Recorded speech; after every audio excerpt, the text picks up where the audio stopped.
Alright, hello everyone. Welcome back to another live stream. I'm just currently setting up the last of what I need.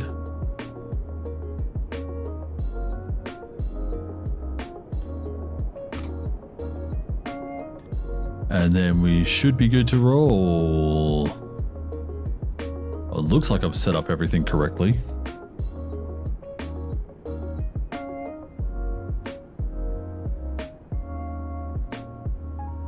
Move that one there out the way. Oh, the only thing I don't have is a ground view. That's my bad. I would like a ground of Melbourne, please. Thank you. Move that to down here. Make it this big. And then I think I need to change my ground window here. Properties, ground, Melbourne. Okay, well, it looks like it fits in there okay. It's not doing this one though. Properties, ground, Melbourne. There we go. We're all set. Spencer, what's up, mate? Love these streams. Thank you. Hope you're doing well today, man.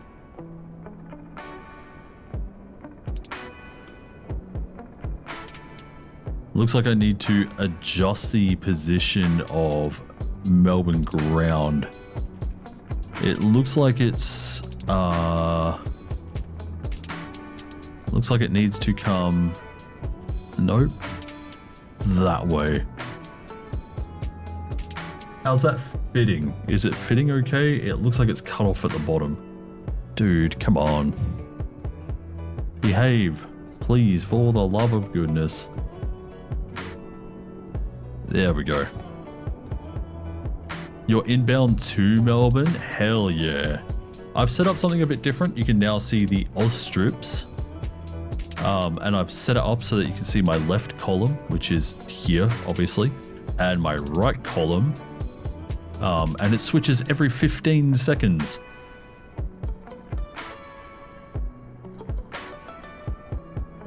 Looks better, thank you. I think the other way still looked cleaner. But that said, now it's a real representation of what I see. And what I am, what I've got. So, anyway, we have one aircraft on the ground. Let me quickly bring up what that is. You move over here. There we go. Okay, so on the ground we have a Qantas 6104. And we'll hear from them at some stage. I don't know when. Just left Auckland. It's so beautiful across the ditch. I mean, it's all right. I just feel like there's nothing to do. Also, today, I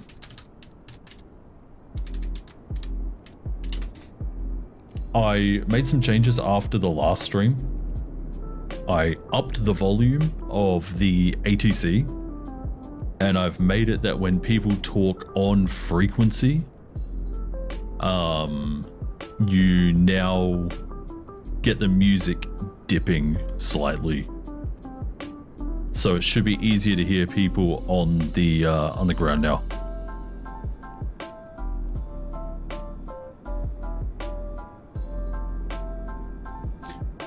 Hey, Derv, how's it going, mate?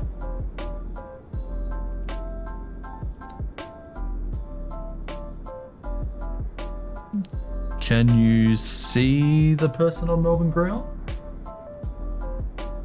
Right here? I think you can.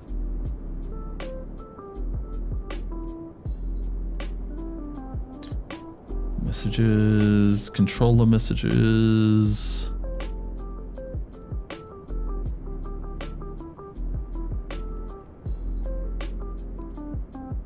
Yeah, the Melbourne window's a bit weird. There we go. Okay, I think I can access everything from here. Phoenix is stuffing me up, changing frequencies by itself, and got in trouble by Center. Someone else had that issue yesterday. Coming out of Adelaide. Wait, was it yesterday or was it the day before? Jesus, I don't even remember. But someone else did have that issue. It was Velocity, I believe, 311 or 331 or something.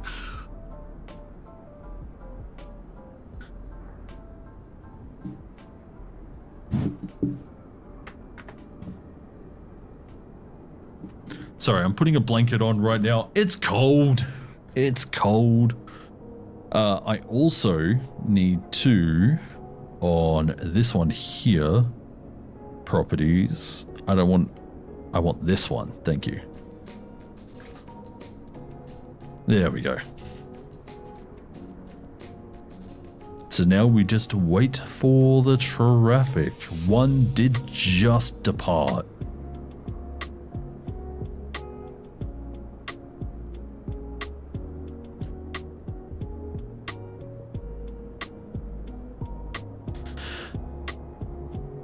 So whoever corner 6104 is, just need to wait for them to file a plan. How long you on for? I'll be online for a little bit. Like I said, I want to try out all my new things, so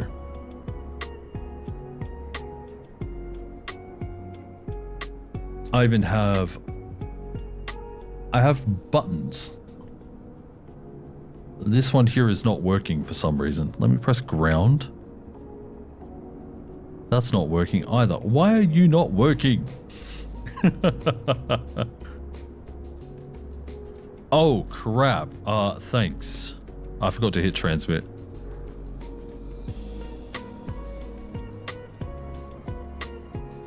Because it's hidden under a bunch of other things. Crap. I'm gonna have to put that somewhere else as well.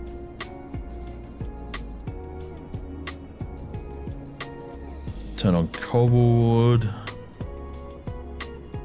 Oh no, then it hides behind that. Why can I not set this to always on top?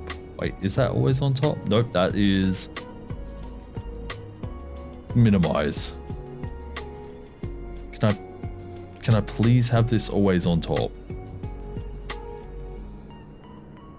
VATSIM people, can we please have a window always on top? That would be fantastic, thank you.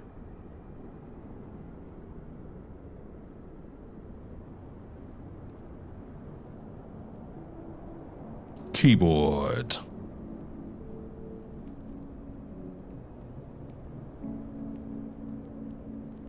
Yeah, I'm not seeing a keep on top key either. Either way, thank you for letting me know. That would have been so awkward.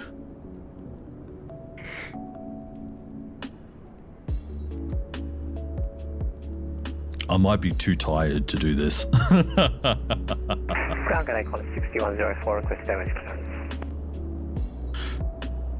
Qantas 6104 Melbourne ground. G'day. Unfortunately, don't have a flight plan file for you currently. If you wouldn't mind refiling, that'd be fantastic.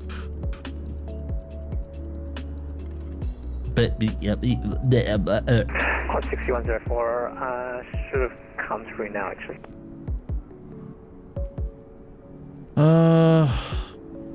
Qantas 6104 standby 1.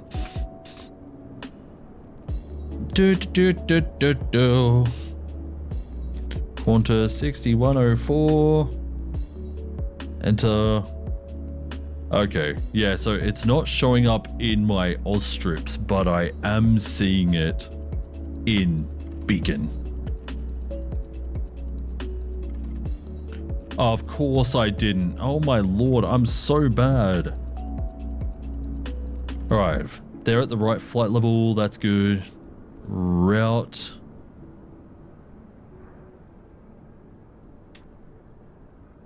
Route looks good. That is not what I wanted. Alright, so we'll give them runway 34, not ready.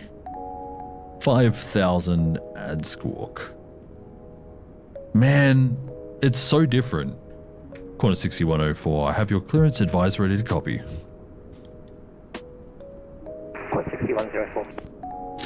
Corner 6104, you're cleared Sydney via Docel plan route. Runway 34, Docel 2 departure.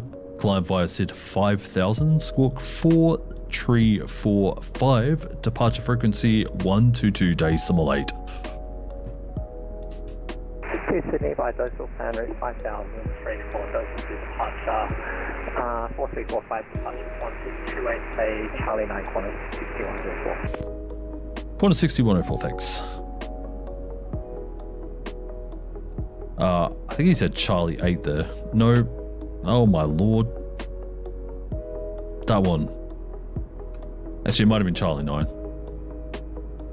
I will double check that. It looks like it's on the odd side, so yeah, it would be. It's definitely Charlie 9. You can see them sitting right there. I'm solving all your problems. Yeah, it's just as I get used to needing to do additional things for controlling, you know. And then the VSCS window was just hidden and couldn't see it, so. Hang on. That window's always staying on top. Why can't this one? Dude. It's so annoying. I hate the idea of having to move all the strips, especially when busy, yeah. I mean, it is what it is at the end of the day. All strips does have more power. But, yeah, it'll just be something that we have to get used to. I wonder if I can change it so that the strips sit over on the right instead.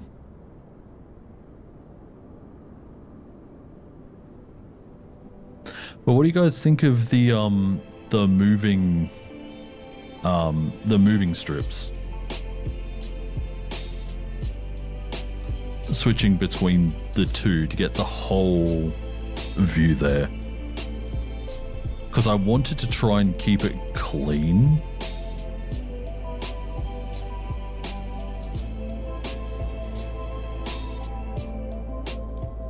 But yeah, I don't know.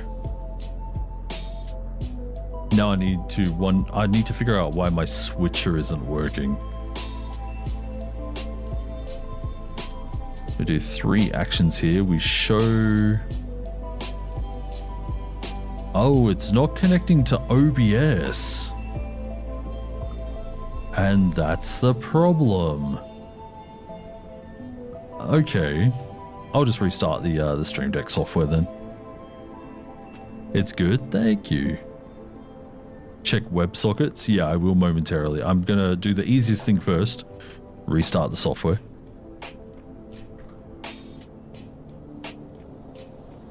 There we go. It seems to be working now. So I can press ground, and it should. That is a bad ground view. Needs to be like squished in slightly. Like that. Then I can press air and can come over to this one. And can press camera to go back to camera. And you can see here, when I press air, I don't know if you saw ground really quickly flick green there. But yeah, so I can press either any of the gray buttons underneath and it shows me which one is active at any given time. So that's pretty awesome.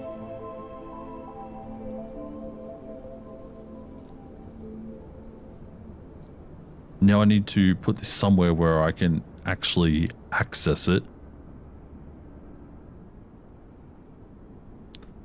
Or see it.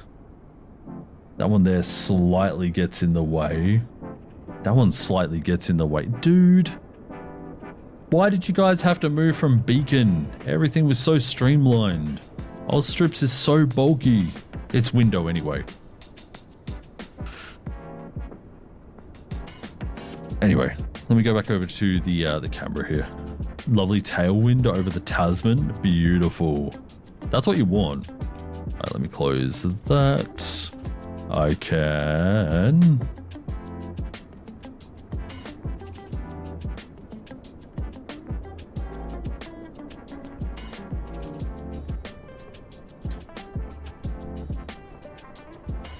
I can close this.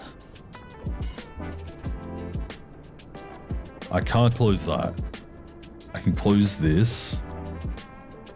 What is this? This is my Melbourne stuff, so I need that.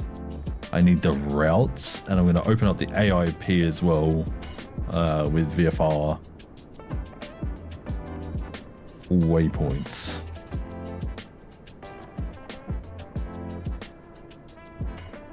And there we go. Cool. I'm all set up now. Like all set up, ready for everything.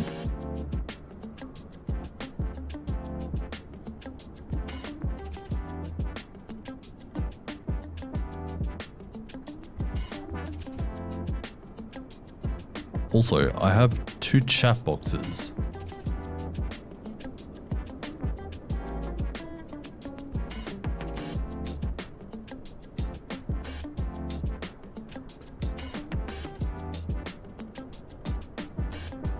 You love this new Phoenix update. What did they update? So I've tried also to get the best view over here of the whole airport. We're only going to really miss the Kilo taxiway over there, and anyone landing and crossing runway 27 up here. But other than that, we should have full ground movement. You can see all the way down to the Whiskey Bays down here. You can see the Jetstar Bays. You can see like Jetstar Rex, Virgin, there, the International Terminal, and then Qantas as well. Best day today to fly like Jetstar, because then you only have to push out and taxi Juliet.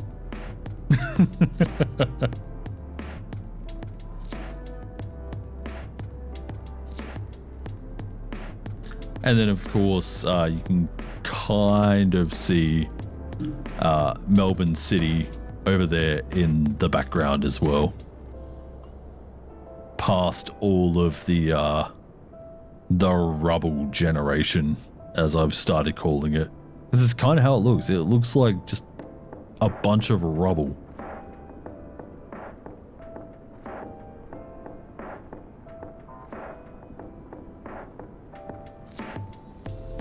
And we go slightly wider. There we go. Actually, maybe even slightly wider, so we can keep an eye on the landing area as well.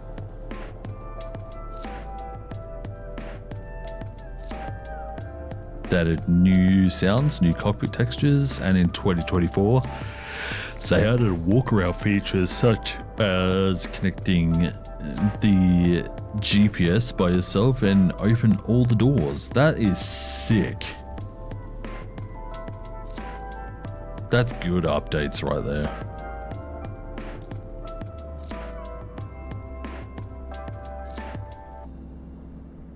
Oh, GPU, sorry. I should have realized that it was GPU, duh. Though the pilots themselves wouldn't do that, it's still a cool feature.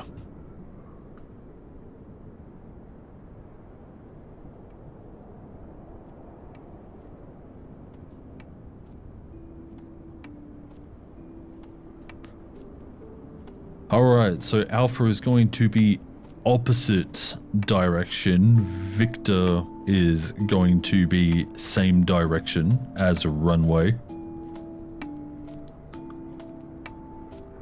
So let's put that in, not F8. Hopefully I didn't press something there that brings a supervisor here. What is F8? Nothing. Thank God for that.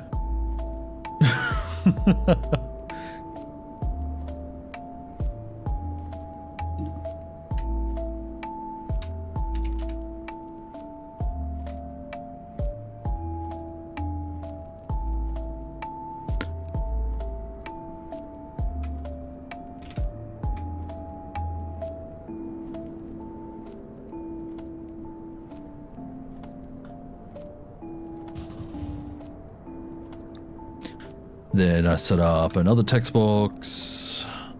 That's the wrong way.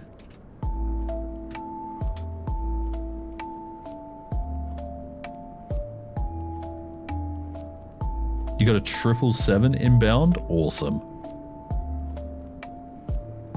I probably should bring up VATSIM radar as well. VATSIM radar.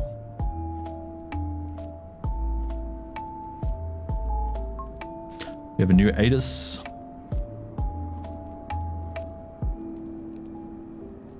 Melbourne. All stations, Melbourne terminal information, Oscar, now current 1 change, temperature 1-2. Melbourne terminal information, Oscar.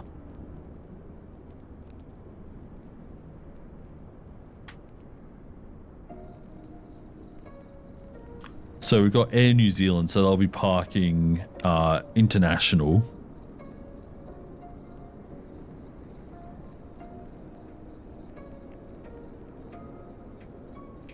Then I need to figure out if I want to send aircraft from these terminals down Tango, or if I want to send them down Echo.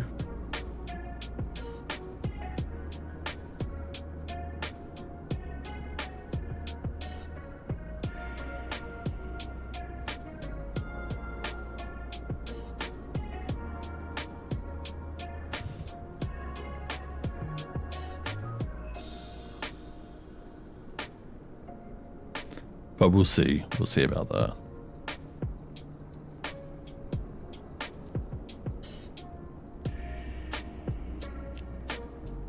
Ugh, excuse me. Oh my lord. I didn't sleep very well last night, unfortunately. Once again. I went to bed very early. Woke up only 3 hours later. Was awake for a couple of hours. Went back to bed. Slept only for like half an hour to an hour. Was awake for about as long. And then slept again for about as long. So it was not a good night. And I've been awake ever since.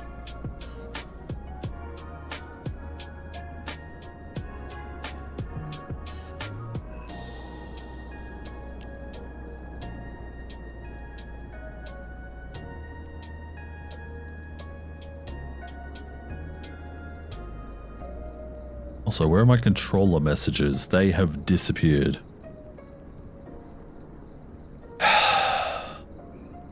There they are.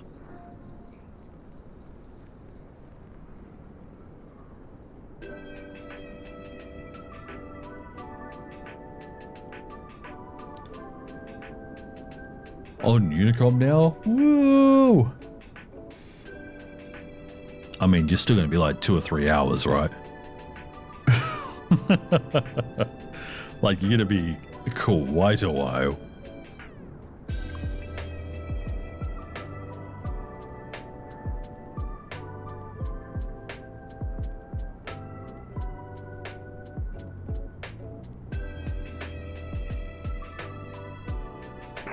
Corner 6104 with push Tango 0 disconnect.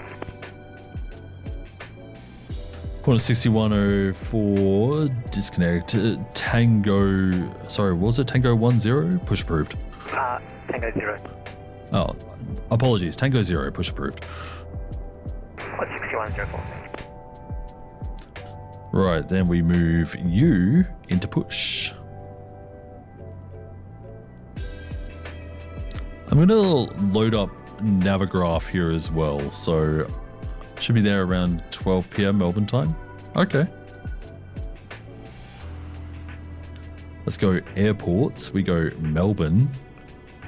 I want taxi. Then there is something to do with disconnect points somewhere.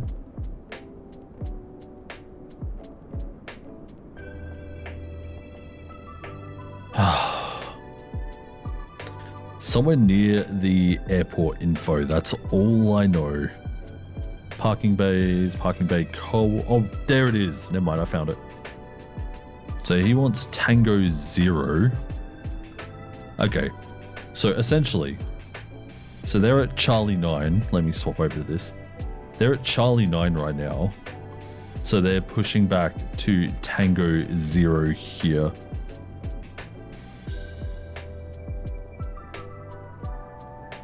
So yeah, I'm going to keep this open. I might need this. Especially if people start throwing out disconnect points. I don't have that information in my stuff. We used to have that as a plugin showing disconnect points, but unfortunately no more.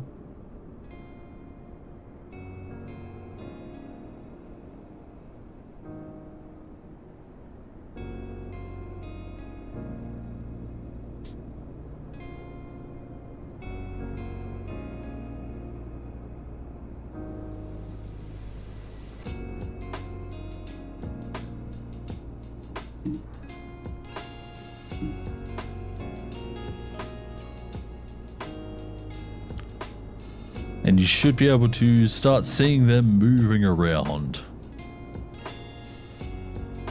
There they are. With the potato quality scenery again, just because of how far away it is. That's really all it is. Distance. The buildings still render okay. But yeah, unfortunately nothing else really does.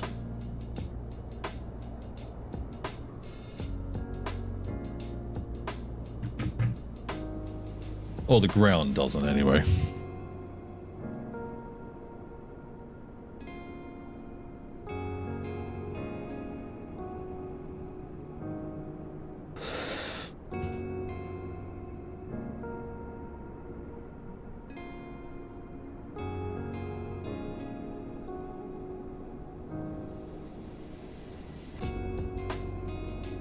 I might need to set up like ground capture for every airport rather than just the one, then have it already in place. Tailwind has now turned into a direct crosswind. That sucks. Let's go have a look at Windy.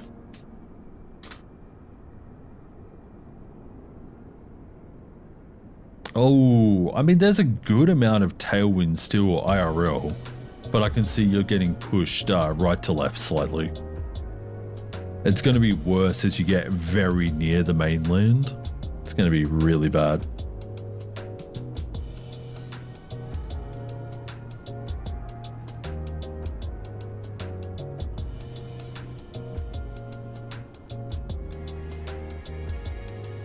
Hey, Pringles, how's it going, mate?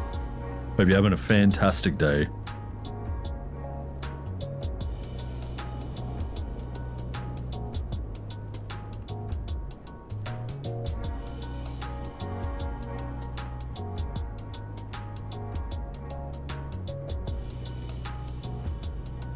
Alright, so they're at Tango 0 disconnect now.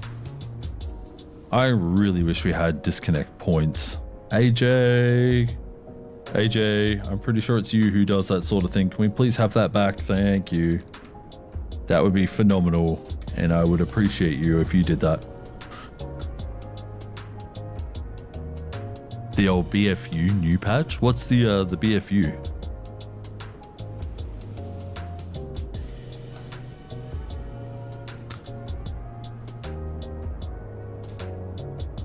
Reminds me of a big Phoenix update. Oh, of course. Yeah, Spencer's doing that right now as well.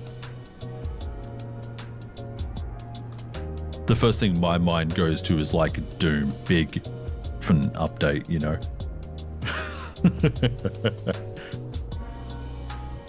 Or VFR, virtual reality, you know. Anyway.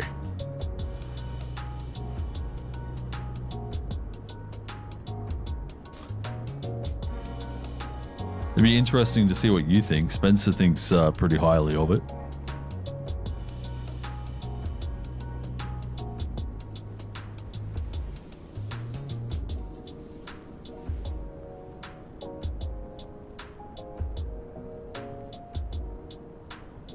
I unfortunately do not own the Phoenix, so I don't get to check out all these new updates and everything like that, and I have to live vicariously through others.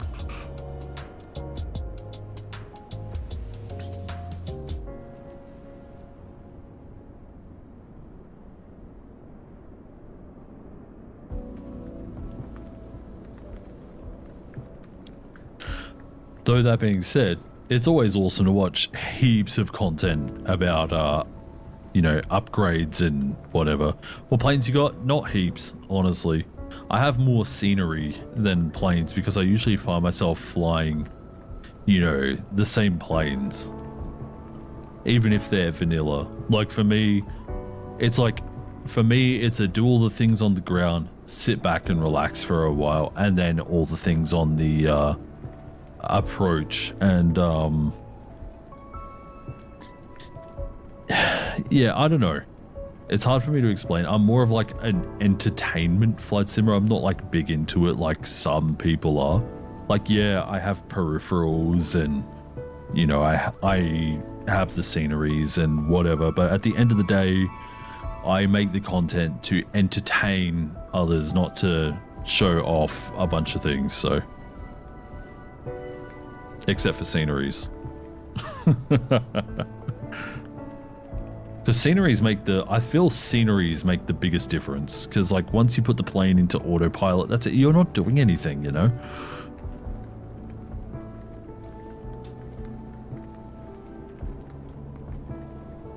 One day maybe. But yeah, money is a real thing.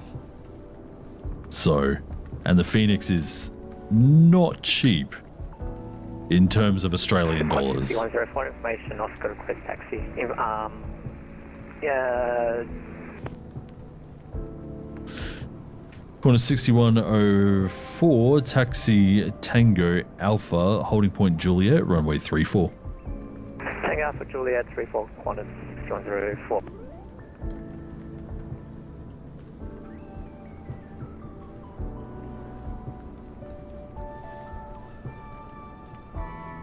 If we go have a look at the Phoenix.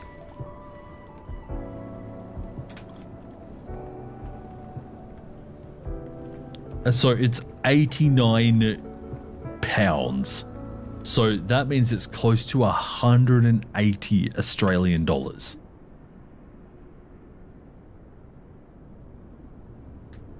We have a look here, 90 GBP. Yeah, 184 Australian dollars. Like, yeah, I know that you get the 19, 20, and 21. Oh, if you get the base, it's just 50 quid. Okay, so if we do 50 GBP AUD, that's still $103.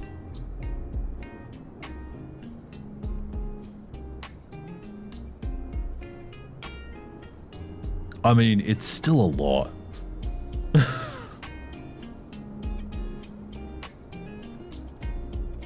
Me and money generally don't mix well. Even when I'm buying things that I really, really want, I end up having anxiety attacks over it. How stupid is that?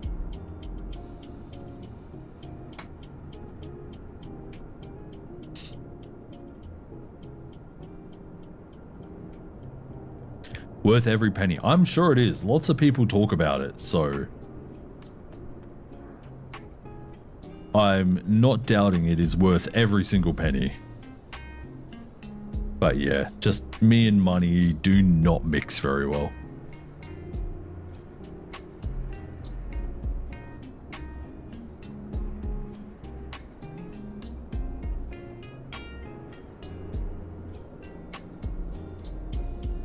content live. There we go. Nice.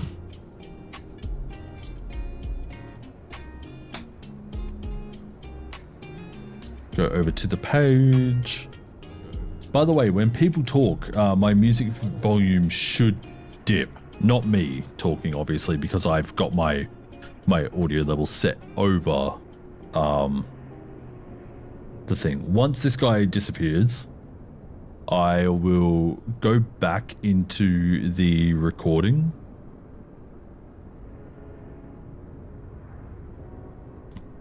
And we'll listen for when he does taxi calls and just real quick see how it sounds.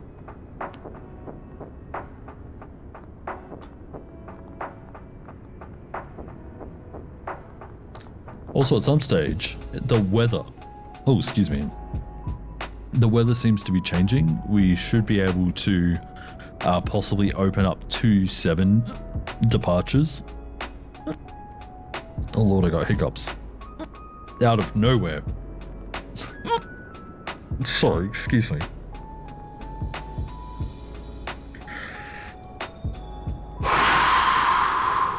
Calm. Never mind, it didn't work.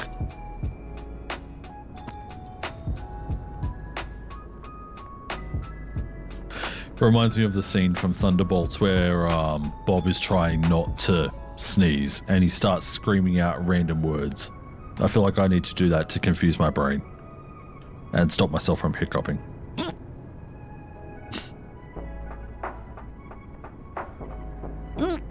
No, Lord.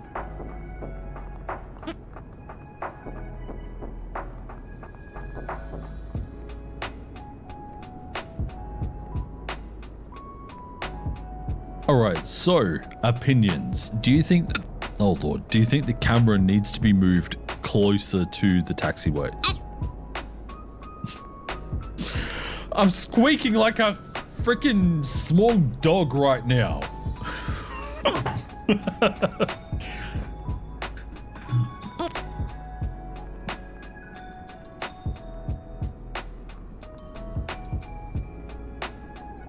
Quad 6104, switching to Unicom, thanks. Have a good one. Corner 6104, good flight. Alright. They're over on the runway.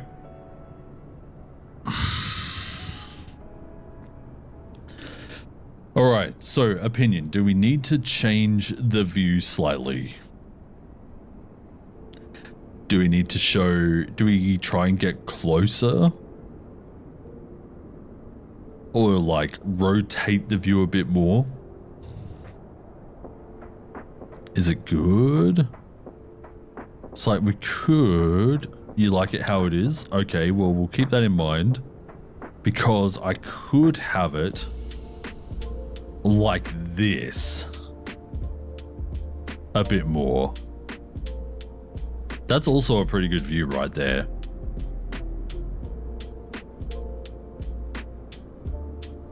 That's way better. Okay. And then if we get 2.7 in, we can like move it over here slightly as well.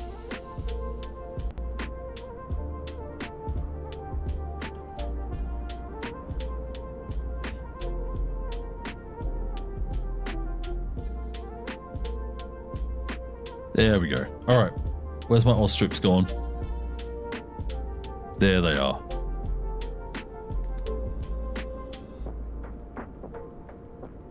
I really should get a button to turn off Oz strips like that as well, so you can see planes departing a bit easier. But then Melbourne view gets in the way anyway, so I don't know.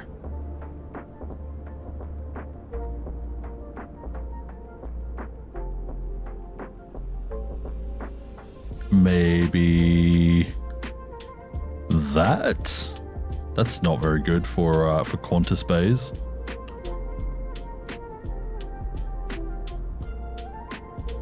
Man, why is trying to frame up an airport so difficult?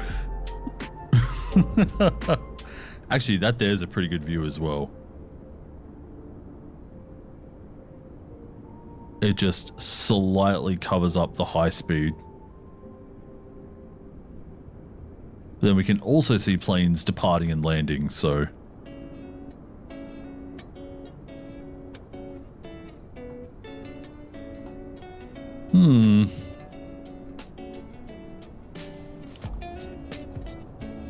I don't know, we'll try it over here for a while. I could just put the runway straight down like that. Yeah. It's fine, we'll see our fair share of things still, even like this, so...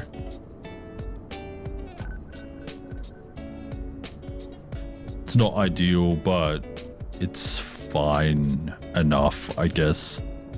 That's one thing that I like about Adelaide, is that it's a single area, like a single terminal.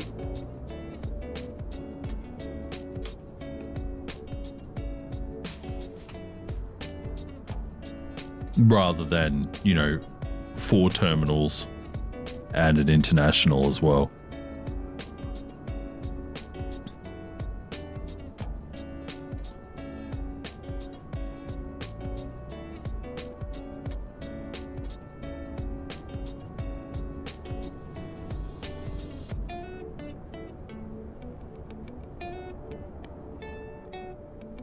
Just waiting to see Qantas departing now.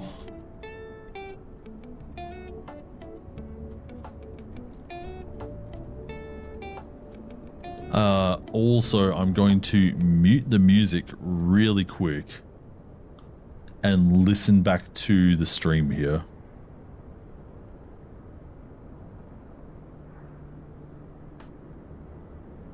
And just make sure that everything is working the way I want.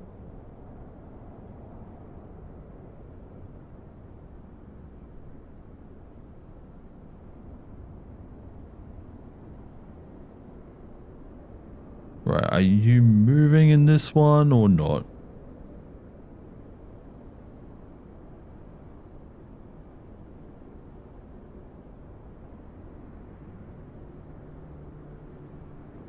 Alright, he's not moving yet.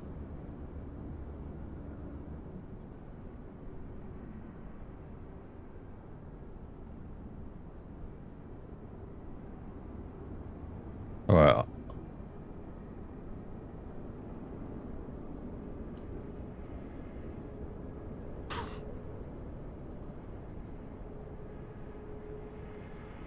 There we go. We got Qantas taking off. Goodbye, Qantas. Thanks for flying out of Melbourne.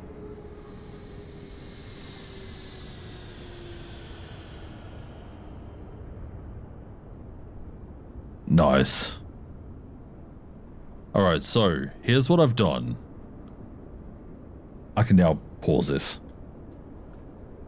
I have turned up... Let me just turn back on the music. I have turned up the ATC very, very slightly, only by about 2 decibels. It's still a little quiet for my taste. I got Air New Zealand 121 landing now as well. Very good. This is where I wish we had multiple cameras so we could just like flick over to... Oh, you know what I should do? I should slew myself over to the edge of the runway. Oh my god, that's a sick idea.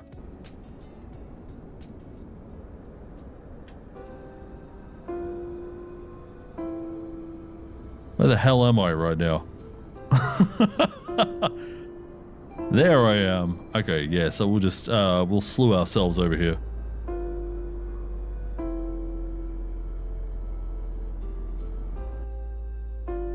Then I could just,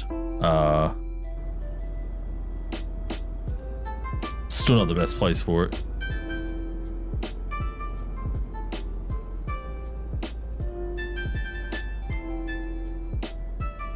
There we go. Then when I press drone cam... Oh, I'm a little bit out now because I moved myself.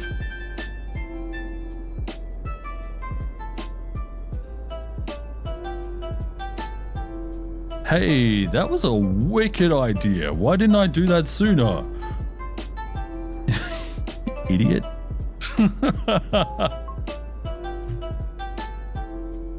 Alright, I just have to check my my stuff here. Let me go back into this this camera here.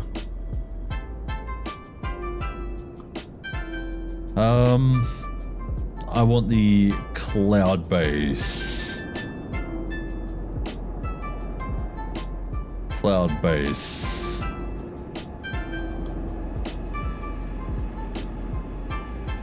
Arrivals cloud base above 3,000, below 4,200. Okay. Melbourne.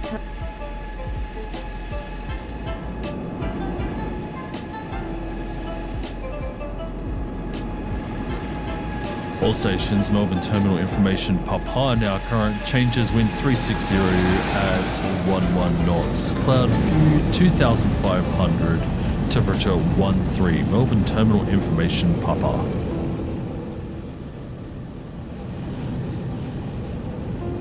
So I didn't even get to catch that landing, unfortunately.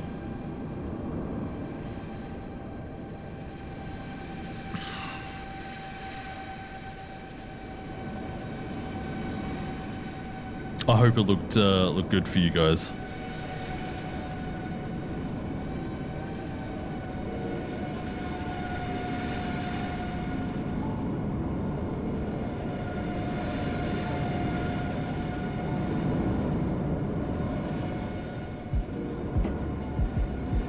Also, that computer sound looks really loud. So I might just drop that as well. There we go. You hate the wind? What's going on? What's going on with the wind? Ron, good morning. New Zealand 121 heavy on Echo requesting gate Delta 14. New Zealand 121 Melbourne ground. Good morning. Taxi Echo Alpha to the bay. G'day. Actually, Echo and Alpha to the gate, New Zealand 121. It's not a tailwind? Oh, Lord. Sorry, I'm adjusting my volume levels here as well. Because it's literally only for this scene, I feel comfortable moving around my volume levels. So the aircraft should be sitting under the music now, just barely.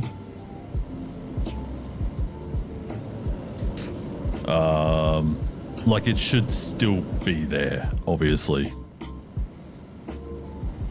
All right, let's get on windy again and have a look-see. But yeah, I'd love to get the A320 at some stage. It's just, yeah, not feasible right now. Sorry, the only reason I bring that up is because I saw it again as I moved back to my internet browser. Yeah, I still see like a lot of, I mean, I know that the in-game winds are pretty good, but they're not exact to what you get IRL. But I'm seeing a lot of tailwind until about halfway. Then it starts moving into pretty ferocious crosswind. And then into headwind.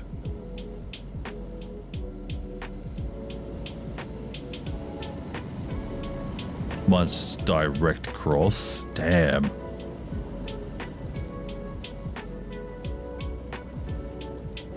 That sucks.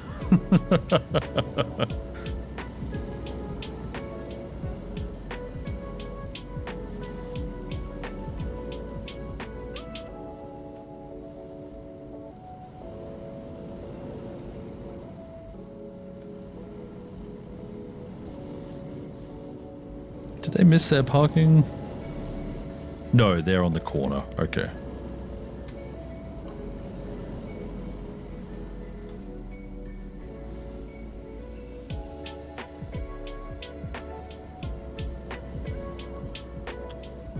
Very good.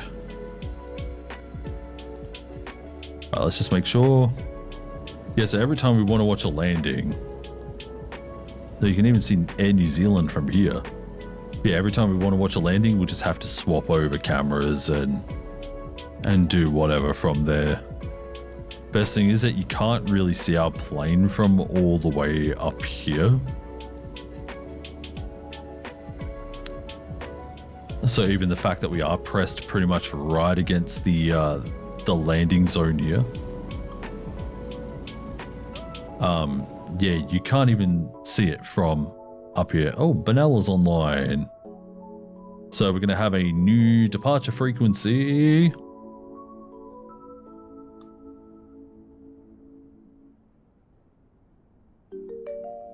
Hopefully they stay online.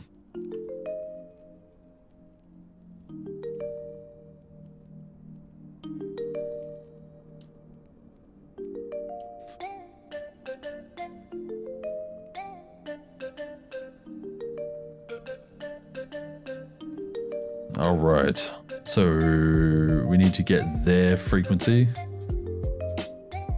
VATSIM radar. So they are 132.2. Right.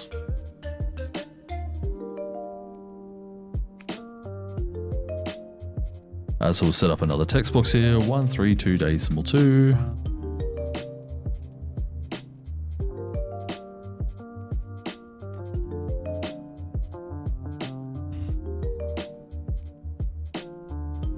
Because it's extending a lot. We've got like Benalla, Gundagai. Is that Wollongong as well? Like, it is stretching on like quite a bit here. No ATIS yet, so I can't actually see where it's extending.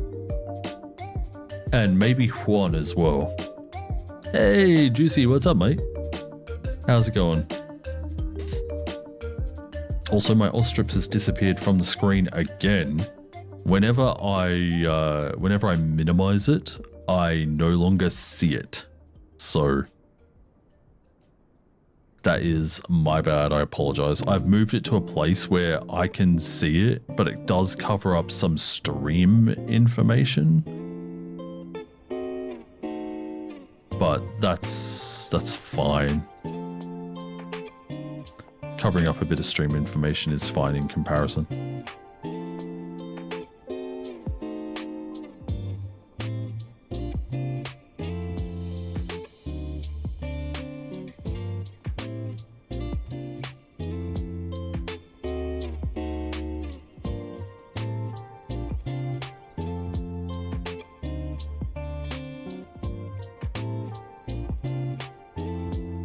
There we go. So extending Huan, Mungo, Gundagai, and Wollongong.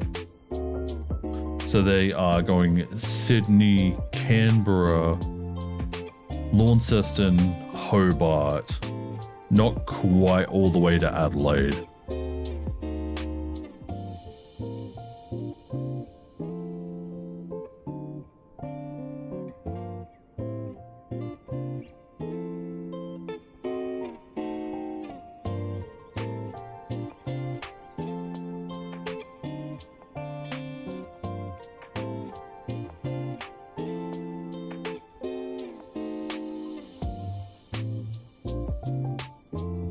Anywho, it's going to be quiet again for a while, but we should hopefully get some more traffic now that Centre is online. Also, Adelaide is busy.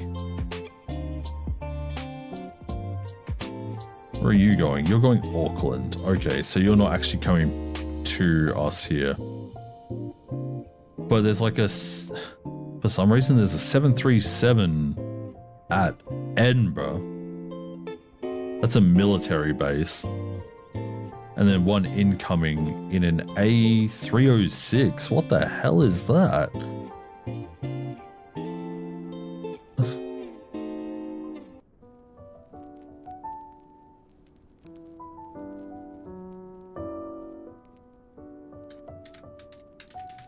Let's have a look, see.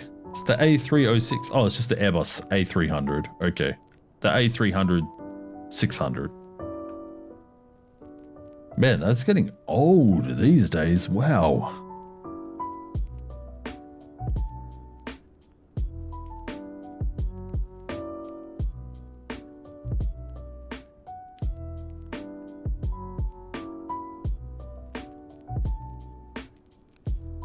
Anyway, we've got 3 incoming. We've got 1 in about an hour, 1 in about 2 hours. That's Spencer. And 1 in 4 hours. We probably won't be online for that one.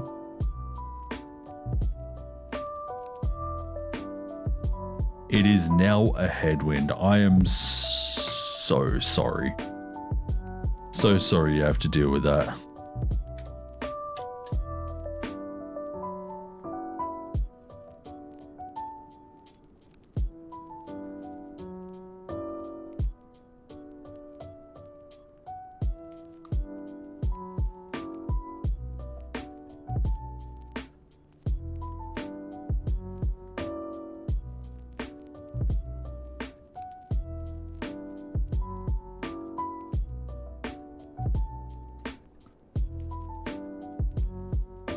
Man, it's nice and cruisy out here, though I shouldn't have really been controlling on a Tuesday morning, you know, when people have jobs and stuff. We need to find some things to do in the chat when we don't have because like on Twitch we have mini games. We have Pokemon on the Twitch chat. We need to find something to throw into the YouTube chat. Let me get on Stream Elements here and see if Stream Elements has some chat games. One where you like get points for watching the stream, and then you spend those points in like roulette or something. I don't know.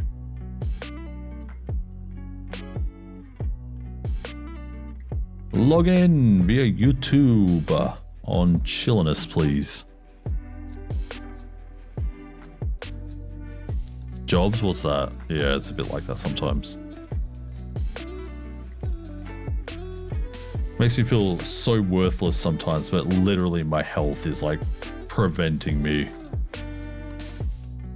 Like, you know, eat something or drink something, and at the drop of a hat just need to go use, probably too much information, use the bathroom for like, you know, extended periods.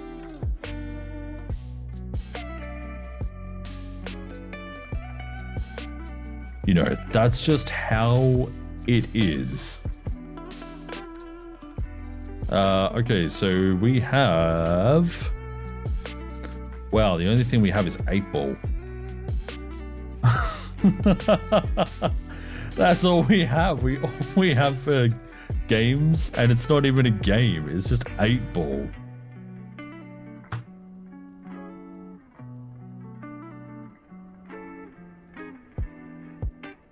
And when I say 8-ball, I mean like the magic 8-ball.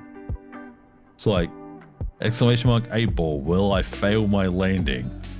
All probability leads to yes.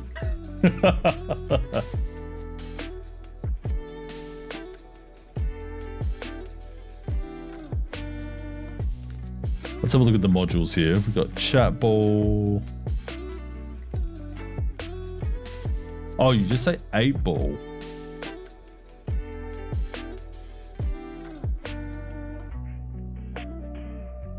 Yeah, there really isn't much else. That's nuts. Yeah, it is what it is.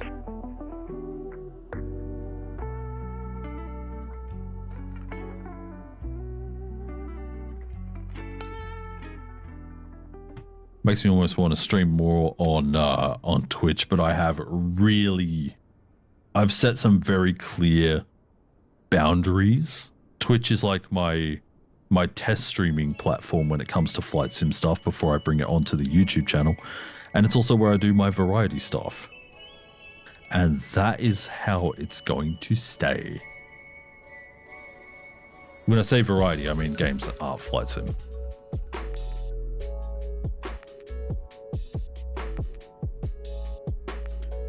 And I plan to hold on to those boundaries as much as I can.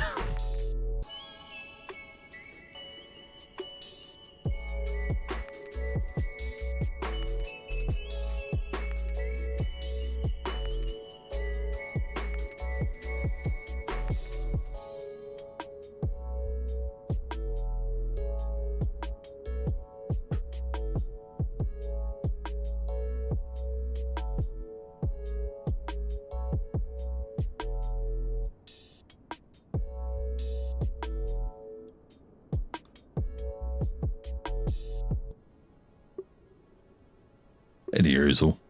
Oh, we have one on the ground. Let me fill out their stuff here.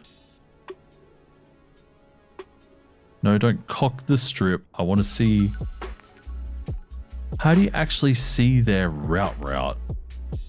I saw it in the documentation. Find route. That's not it. Where are they going? They're going to Adelaide. I'm pretty sure that is the new Adelaide one there. So, voice capability is show route. That's it. Looks good. Let's set them up.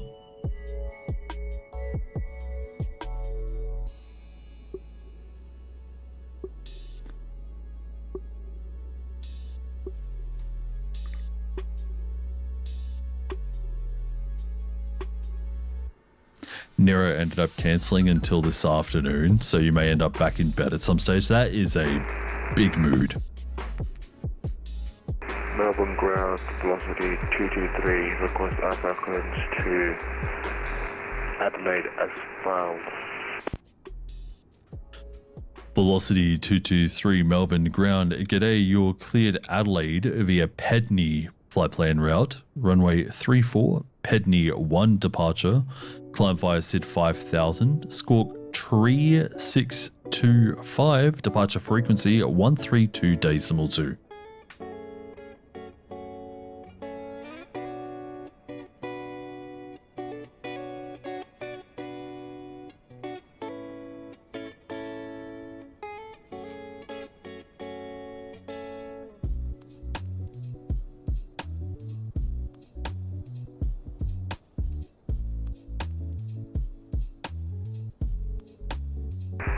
To Adelaide as filed, runway 34, Pendy 1 departure, squawk 3625, initial climb 5000, and departures will be on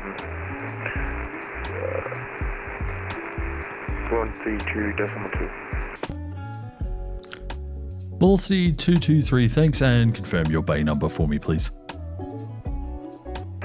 Bay number Foxtrot 23. Velocity 223, thanks.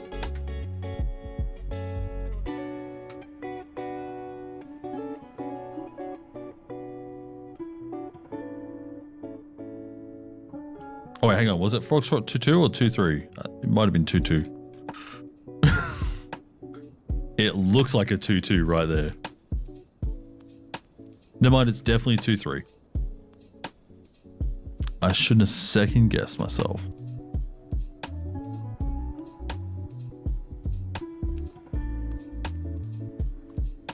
So we will give them Golf Alpha. They're in a 737-700, so they can take Juliet, no problem. I mean, they're only going to Adelaide, so they shouldn't be too stocked up on anything.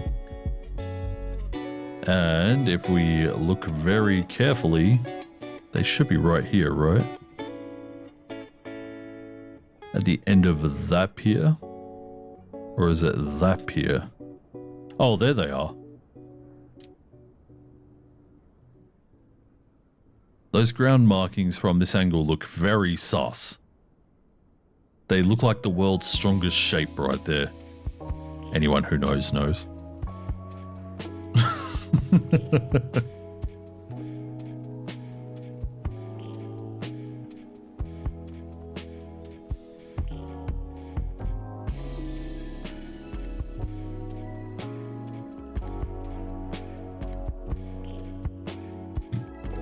that's where they are. They're off the terminal building, closer to the taxiway. That's fine.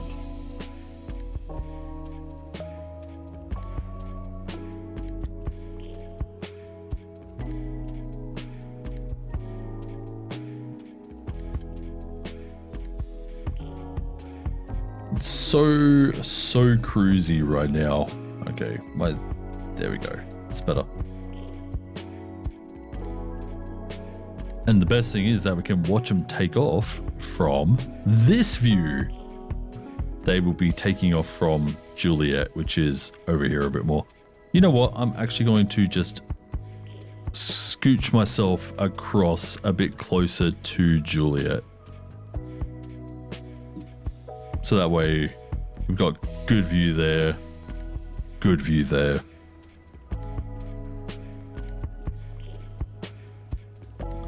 And I didn't mess up the view too much because I only moved a few feet, so that's good. I'm happy with that. You know, I'd love to sit here in pure silence, but because of the fact that we have the music, I actually can't. Are you in 2024? I am indeed, yes.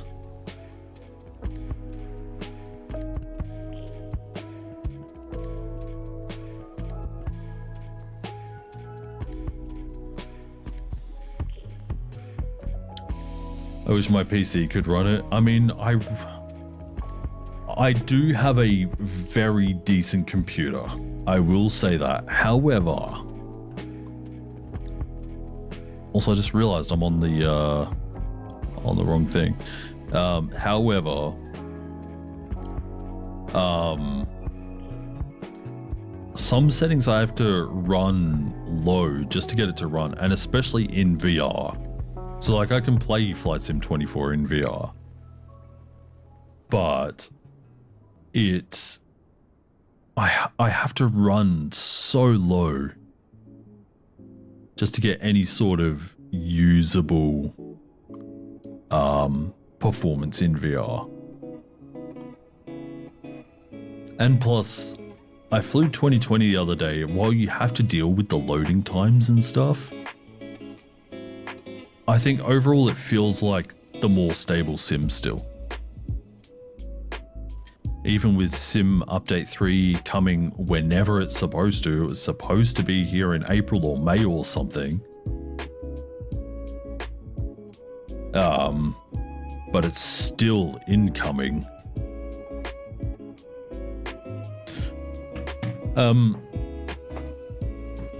You know, even with the downloaded aircraft and the downloaded scenery and whatever like that, instead of streaming it, it's still really bad.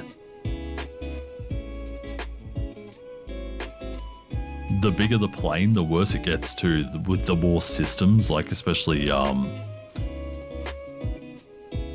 things like the 737 MAX and the A320 or A380 even, they run pretty poorly.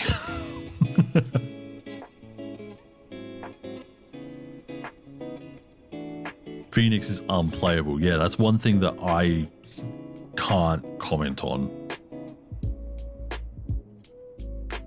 Like, yeah, it's cool to play around with some of the new aircraft and stuff.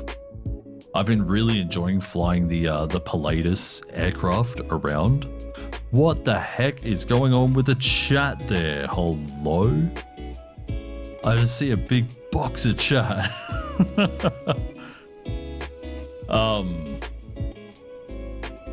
But yeah, I enjoy flying around the Pilatus planes, and I've been really enjoying the Saab 340.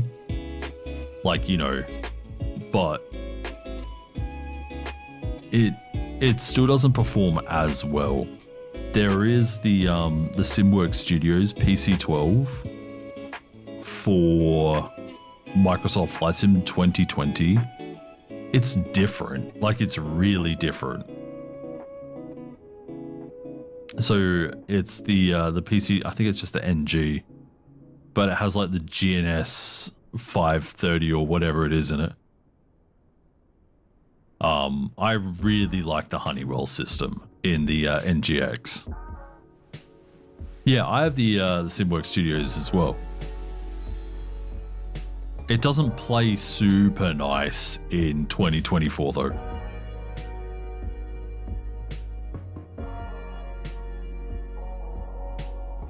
Like, it's usable, but yeah, it doesn't play super nice. Though that could have been me, because like I've mentioned before, I had issues with Impulse Adelaide in 2024. So it could have been that.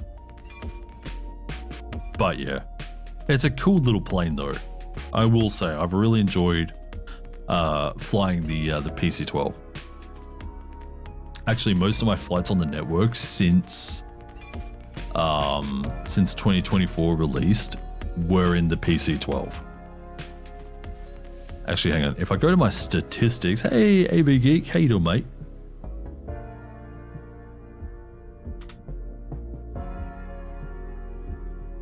Hope you're having a fantastic day. All right, let's have a look-see. So recent connections. Adelaide Ground, Adelaide ATIS. Okay, so Rex 3763, that was a sub. Sydney Ground, Adelaide Ground, Sydney Delivery, Adelaide ATIS. Can I get more, please? Also, I've had 96 hours as a controller. What the hell? That's crazy. All right, so we've got Charlie Hotel Lima. What was that? I think that was a PC-24. Cathay 28. That was a 747-800. Okay, PC-12, PC-12, PC-12, PC-12, A320 or 21.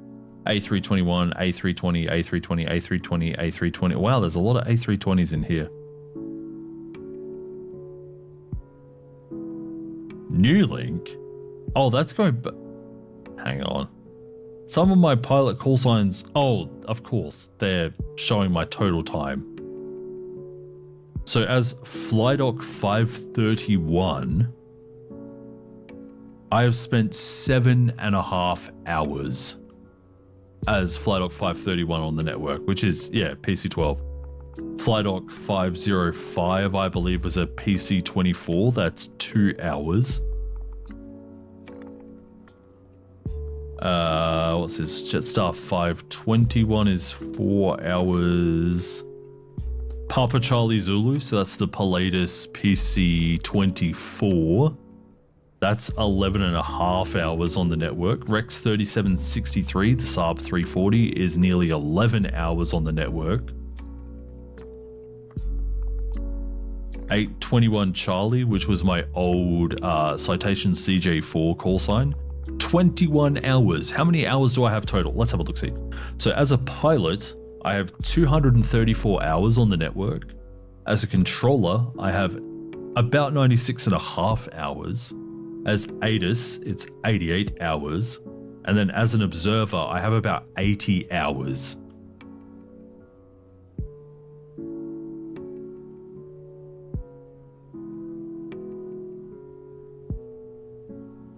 And that's because I like listening into Milk Run Mondays on the TCU frequencies.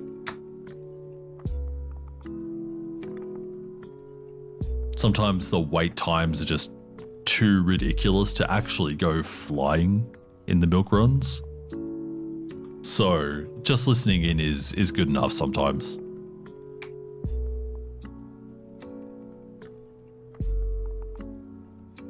And watching how people who are very good do it.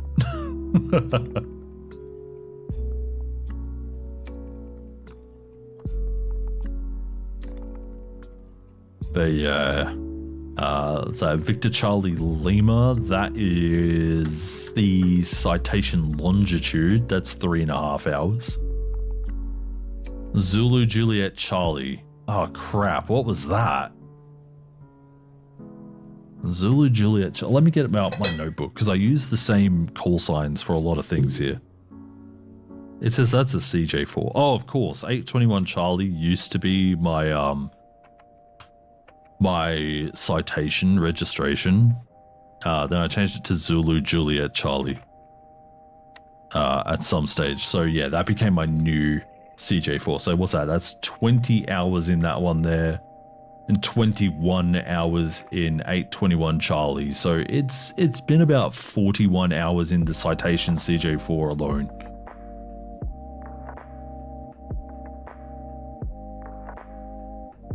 And then if I put together all the Rexes, Jesus, that is 12, 13 and a half, 15, 17 and a half,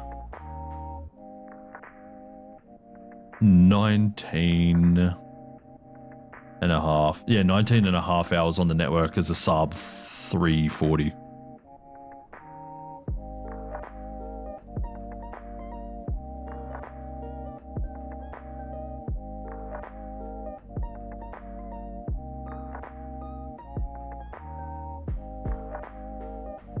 So yeah, it's not like I have a small amount of hours on the network, but I don't have huge amounts like some people either, so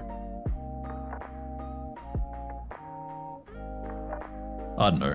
I'm happy with what I have. I have been reading up about my my tower stuff as well, so maybe at some stage we'll do tower, but there's so much more information. I don't know. However, people are more likely to fly to places in Australia if they have tower, because they want to hear the magic words cleared for takeoff and cleared to land. So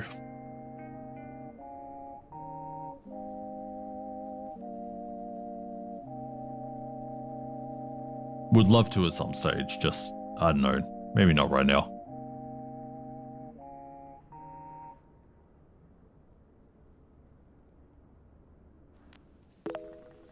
All right, so Spencer's just about crossed the halfway point between Auckland and Melbourne. Getting pretty close, actually. Yeah, like Spencer here. Spencer has 654 hours as a pilot. Like, they've done way more flying than I have.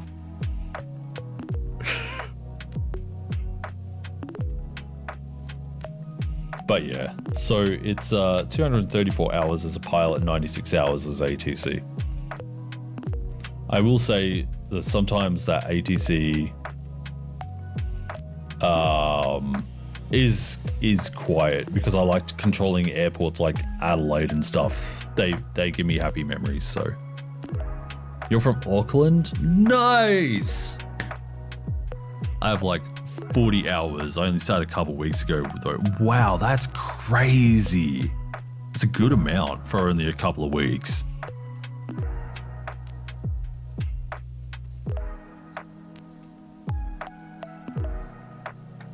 I burnt out very, very slightly on flying. It's more so the editing and the need to create content from the flights. So I kind of burnt out on that. And that's why I like live streaming a lot more. I don't have to worry about it. It becomes the content. But if I didn't take humongous breaks, I'd probably have at least double the flight time. I fly around casually on the network.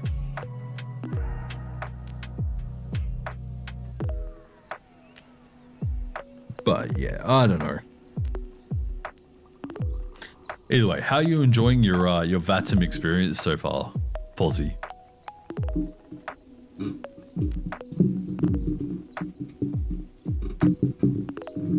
And do you get much ATC?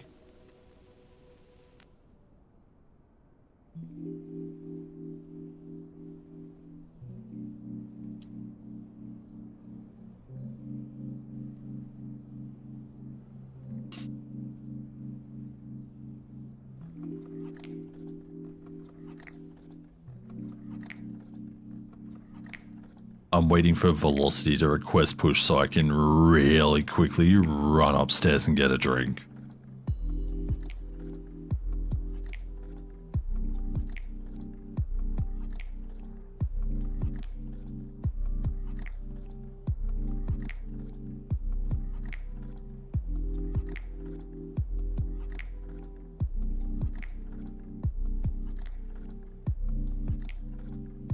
Actually, you know what? I'm going to real quick. All stations, Melbourne ground will be back in approximately 2 minutes. Alright guys, I'll be back momentarily. Sorry.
Alright, I am back.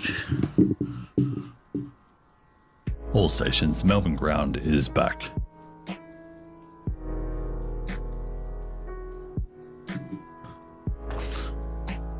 Whew.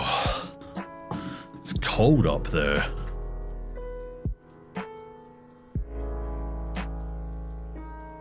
It's good I get nervous at big airports whenever they have ATC, so I usually just go somewhere without ATC.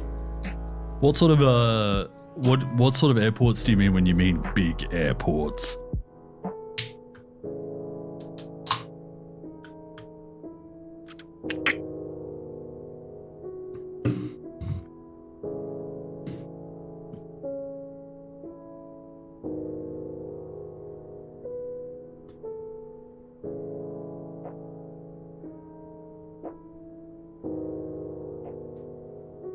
Like Sydney and stuff when they're really busy. I mean, now would be a perfect time to fly out of Melbourne or Sydney. Only 1 departure in Melbourne, 3 in Sydney.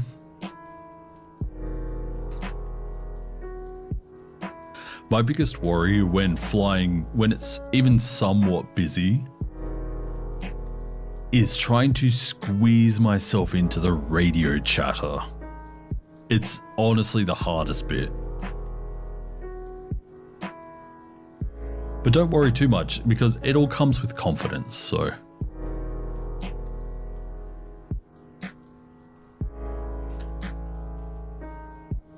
Oh Jesus, I don't know when this meta came up, probably when I was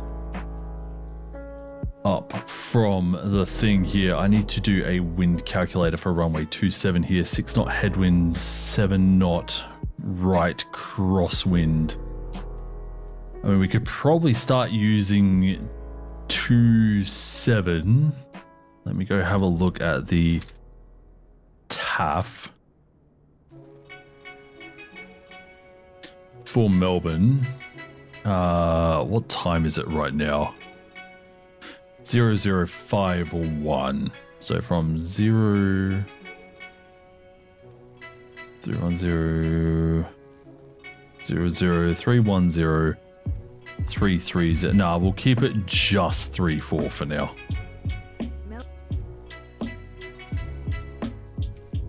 All stations, Melbourne Terminal information, Quebec, now current, changes wind 310 degrees at 90 knots, cloud few 2,800, temperature 14. Melbourne Terminal information, Quebec.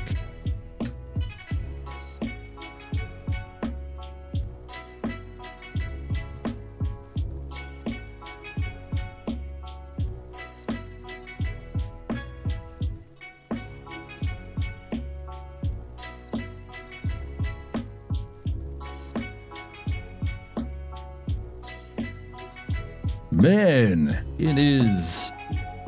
Melbourne ground velocity 223, request push and start from gate Foxtrot 23. Velocity 223, gate Foxtrot 23, push approved. Push approved.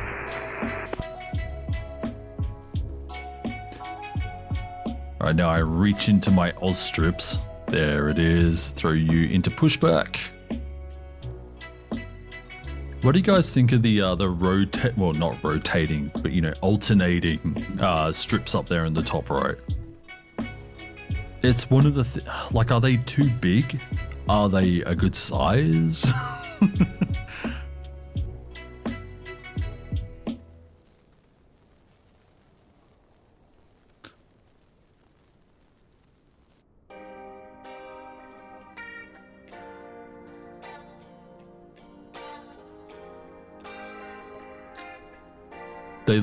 I mean, if the strips go much smaller, they're not going to look very good. I will say that.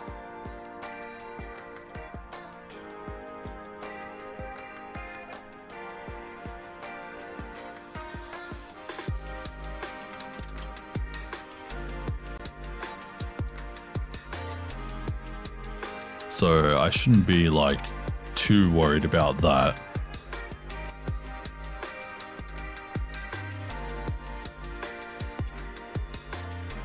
Also, Fozzie, thank you very much for the sub. I appreciate that very much. Welcome. Also, I don't know if we have the link to it, but there should be one down in the description. I reckon if you go smaller, you wouldn't be able to read it. Yeah, there is a way to scale it though. But then I don't know if it'd be practical for anything else. Anyway, down in the description there should be a link for Discord. If you want to practice ATC, like Australian ATC, there's like a handful of people in the Discord that will help out, and even I've helped out a bunch of people. Like I said, it all just comes down to confidence. So if we can help build that confidence, you can enjoy yourself more on the network, and that's what's important. I've heard that Australia and New Zealand are also very similar, which is awesome.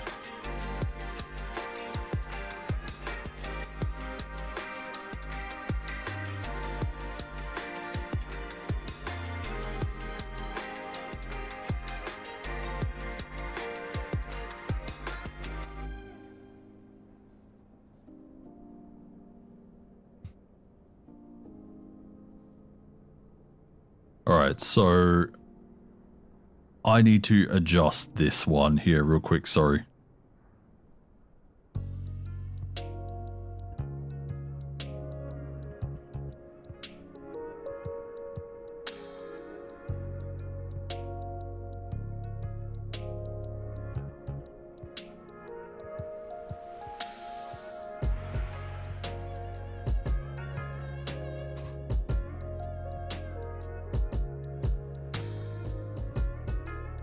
Why does it go so much bigger all of a sudden?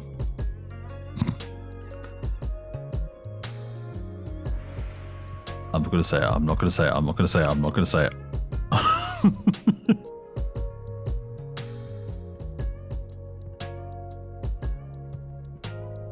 The camera scene didn't work. Oh, of course, I need to be on this one.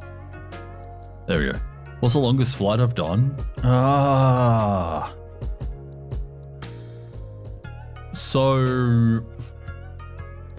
if we're talking about chaining flights, I think one day we did... Velocity 233, request taxi to runway 34.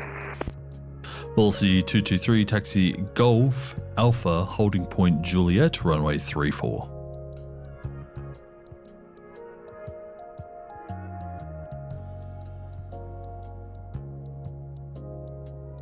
Taxi Golf Alpha Juliet, runway 34, velocity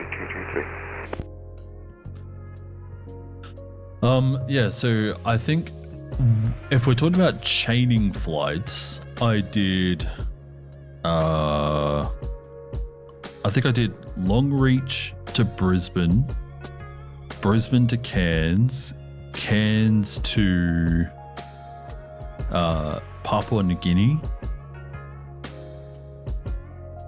That was pretty long, but the longest non-stop I've done was Sydney to Perth, and honestly I was bored out of my brains. Once there's nothing to do, I completely switch off and lose the motivation to really continue. So I end up playing other games in the background, and I can't really do that while I'm streaming. So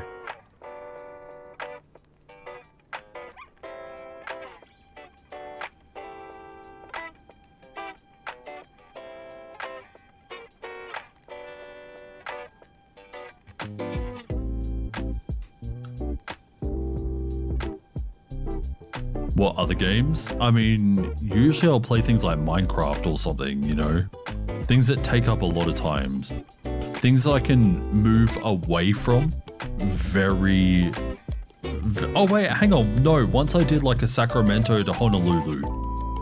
But that was like ages ago. And I just didn't make it. I ran out of fuel. Just like 20 miles too soon. But I was a flight sim newbie at the time, so I didn't really know much about stocking fuel or anything like that, so...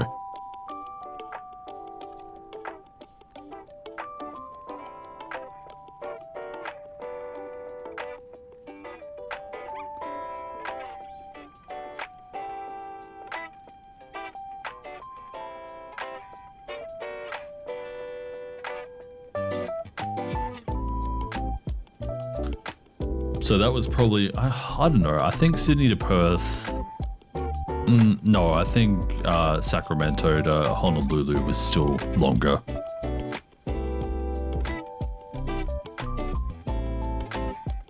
But like I said, I didn't quite make it, but I did essentially the full flight.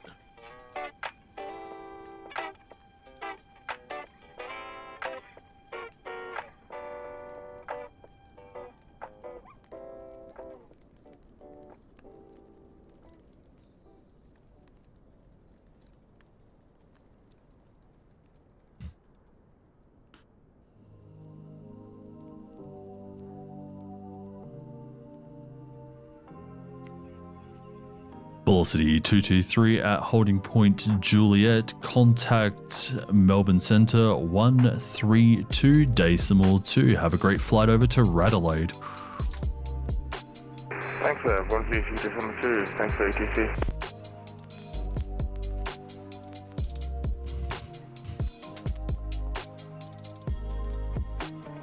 You're trying to play F1 in the background of the sim?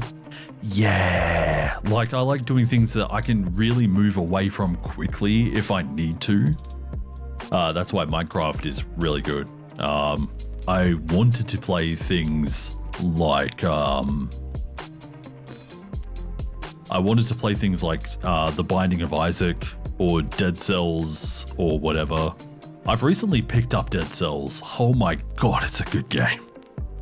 Very random runs, which is a big thing I like, and I've played Binding of Isaac since 2013, 2014, so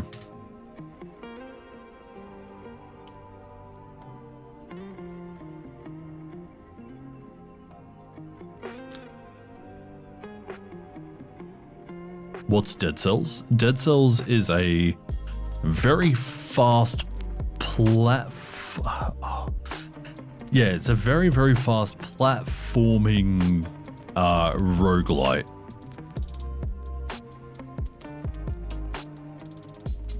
Very fast paced.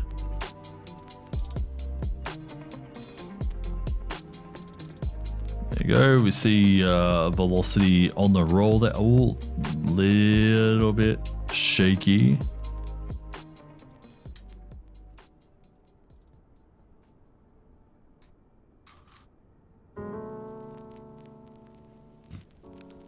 I don't know. Would you guys like to see Dead Cell? Oh. Oh, that might have been a tail strike. That looks very steep coming out. Could also just be the angle. I don't know. Would you guys like to see Dead Cells at some stage? We could play it on the old channel on No Chilliness.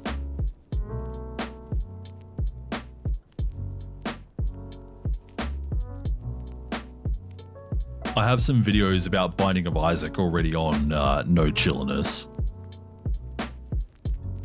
If you're interested in seeing what that is, that's a top-down bullet hell roguelite. I mean, it does get very bullet helly. It's not bullet hell all the way through. It starts off very slow.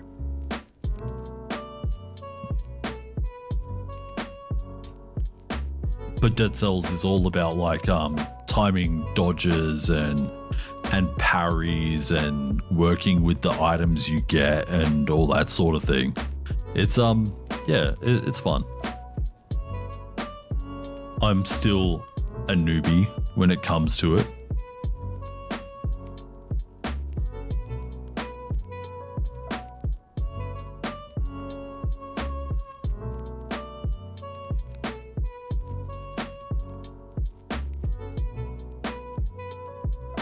Is that other controller not using Oz strips? Because if they are, they didn't move them away from the holding point, so... let's have a look. Let's see if we have any pre-files here real quick. Because if not, I can really quickly show you Dead Cells. You are going to Auckland. We don't have to worry about you. You're still coming in. You are headed to Hobart. Mate, they have in their name Boss Man. What the hell?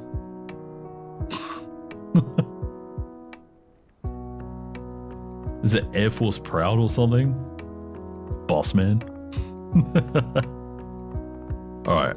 What I will do really quick is I will load up Dead Cells.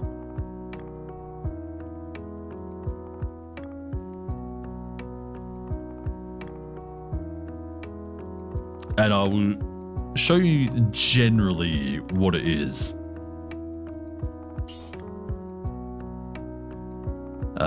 Continue. What? Oh no. Oh, this is going to be a problem.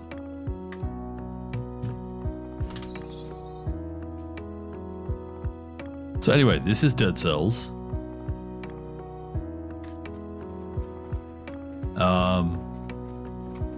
Lots and lots of running around. So you get your choice of weapon and shield. So we're going to go for the shooty and pistol.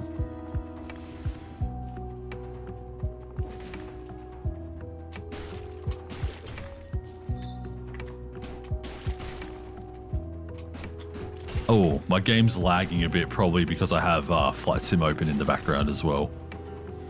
But yeah, it's just it's a cool little platforming, dodge 'em, hack and slash. I really don't know how to accurately describe this game other than it's really fun. Anyway, I have to go back to the flight sim because I am moving around my camera. Metroidvania, yeah, that's another good way of explaining it. Man, I moved around so much.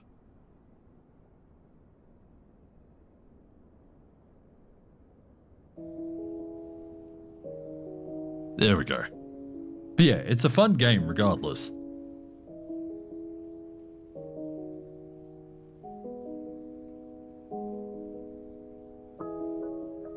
Can be very fast paced. So at some stage, maybe I'll play it, but I'm not going to make any guarantees on that one there. I could record some runs, though. I feel like I would do alright at recording some runs.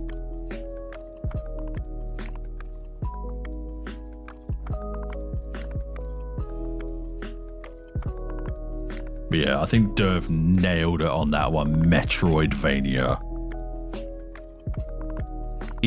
Oh crap. In one. No, I want to move the text box, please. How much longer do I think I will be on for? I don't know. At least, oh my lord, can I please grab this text box? At least another hour. Wait, please, can I grab that text box? Thank you.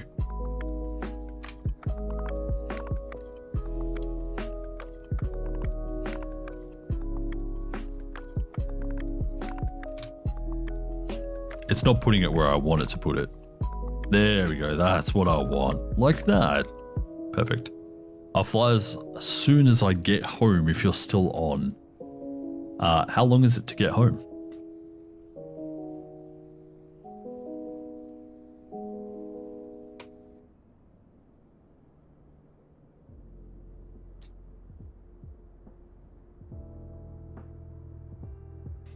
Sydney has 2 pre-files. We have nothing going on here now. The next closest aircraft we have to worry about is Velocity 1 in the Boeing 737-800 MAX. But they're coming in from the Gold Coast. They're definitely on descent now. But they'll have a really, really long, if we go to the air page here, they'll be coming in via this path around here and then intercepting in for final. So they'll still be a little while yet going that way, but you know, it is what it is. 3 hours? Yikes. I mean, I may not be on in 3 hours. Although, that being said, the other day we did nearly 4 hours in Adelaide, so I can't say for sure if it will happen or not.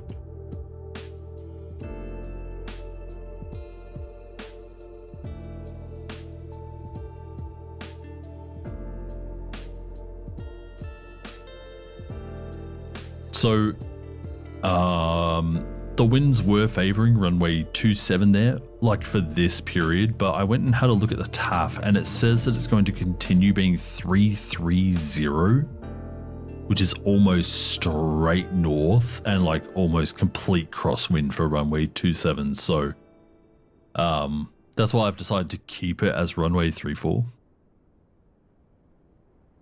Making progress over halfway. Let's go. What's your estimated arrival time right now, Spencer?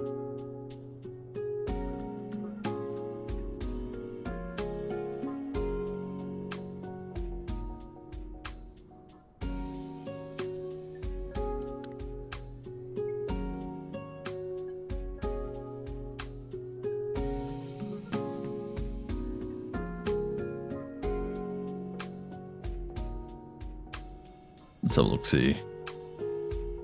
It says an hour and a half. For me.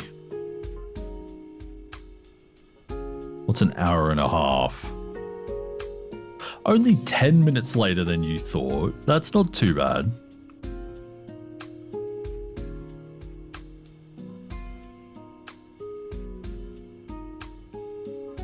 IRL Opsa 34, yeah.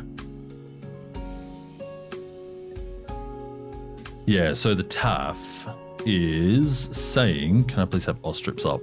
Time is 111 right now. Nice. So it's saying from 0500, winds 31012, cloud and vision okay. From 050700, 6 hours, 330010 knots. We're still 310. Also, I think I need to change the approach field now. Above 3,000, but below 42. Let's just quickly check the winds again. View 3,400. Yep. So aircraft on the Alpha Star expect instrument approach. And that goes in the approach field, right? Yep.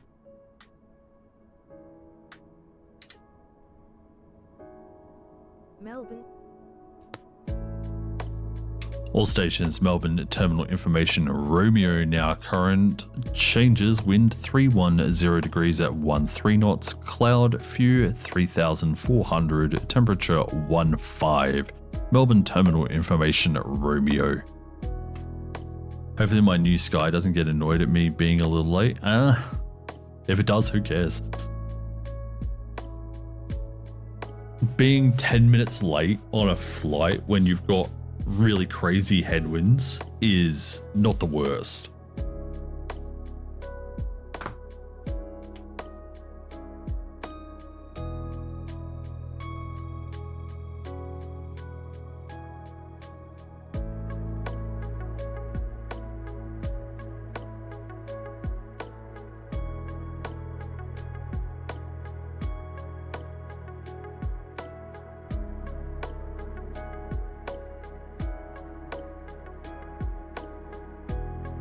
Don't want to lose valuable money. Oh, that's a good shout.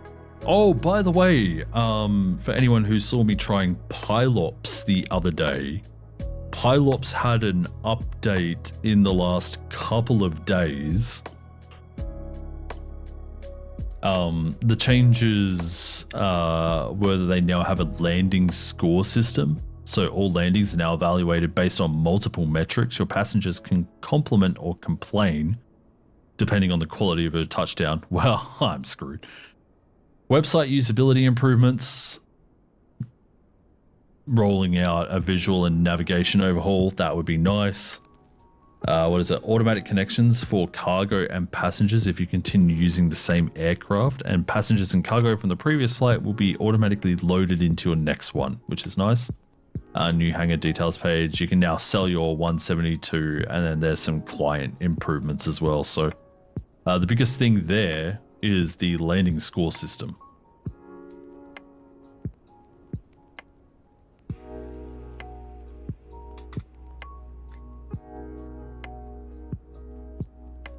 And the fact that they can now complain. By the way, 2709 is closed indefinitely. Why is that? Are they doing work to it?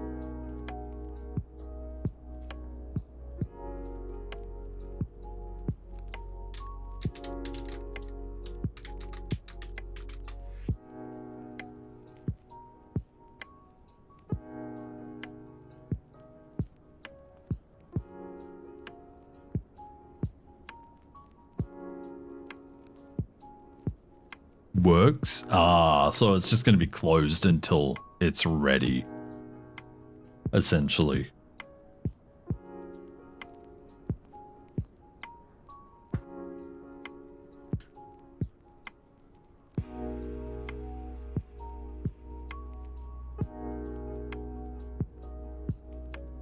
So it's also saying Melbourne Airport's third runway, given the green light, the 3,000 meter runway planned to open in 2031. So what's that, 7 years? Will be built in parallel to the existing north-south runway and 1.3 kilometers to the west. So somewhere over here. Wait, I don't know if you can see my my cursor. Here we go. Somewhere over here, but a bit more.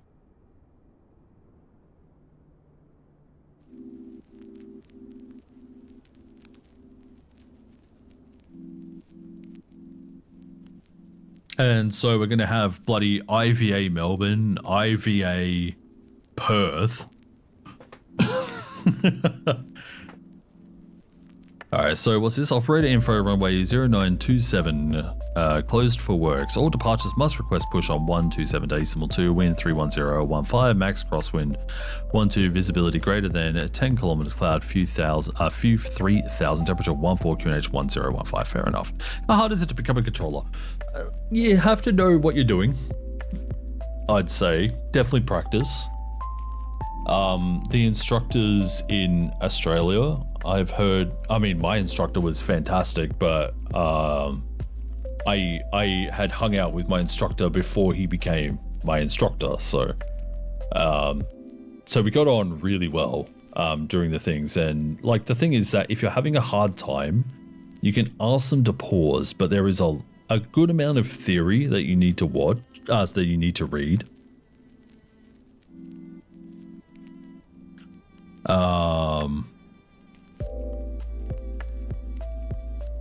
And then you go in for your practicals.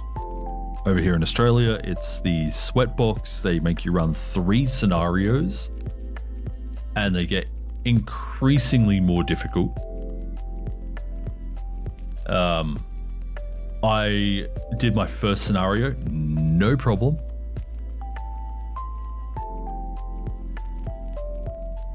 I did my second scenario with a few issues. And then the last scenario, I did over 2 nights because my brain it was like the middle of summer when I did my training. So my brain was fried, and then I couldn't think properly. I'm like, look, can we like try this again tomorrow? Did it the next day and did all right. So enough for me to get my S1 rating. So the longest part, so like you can knock out your whole theory stuff in like a day. The biggest part of it is the waiting in the queue. Waiting in the queue is a real savage. Got some really long queue times because everyone wants to be controllers, obviously. Or a lot of people want to be controllers. So that is the killer part. And then for ground, if you're successful, it's 3 sessions. If you're good on every single session.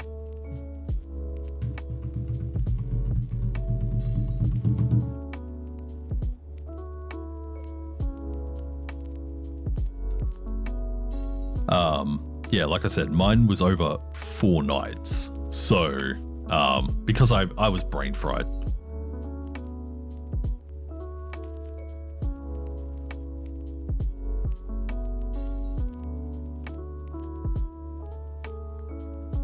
But it was a good experience. Honestly, in my last scenario, I still made mistakes. And one or two of them, I didn't realize until after I had made said mistakes that I had made the mistake. One of them was taxiing an aircraft to 34 right in Sydney, rather than 34 left. So I had to obviously move that around. And they move pretty fast. The instructions. It's a busy night in Australia in the scenarios. So, but very fun, good learning experience. Like I said, you really do need to have the confidence. They are so lenient on when they give the rating. I made so many mistakes in your Sydney session and was still issued the rating. Reality is you won't be controlling at the busy times when you just get it until you're fully competent. That's true. Obviously, experience is everything, and this is a learning place. Everyone understands that. Well, some people seem to forget, but a lot of people seem to understand that, we all started somewhere once. And that's how I look at things. If people aren't reading back correctly or whatever, as long as they get the majority of the gist, I'm like, yeah, you know what, that's good enough.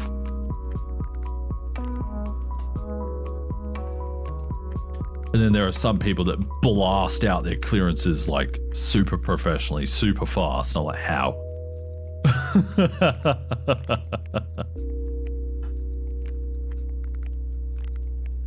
Though that being said, now your instructor made it very clear that you shouldn't control milk runs. I mean, that's fair enough. My instructor didn't mention anything per se, but I haven't signed up for one either. So I wanted to do first wings Adelaide Gold Coast or whatever it was. I wanted to get on Adelaide delivery, but I was not feeling very well around that time, so I didn't put my name in. Like I said, it's a thing that happens very often for me, so I just do it when I can.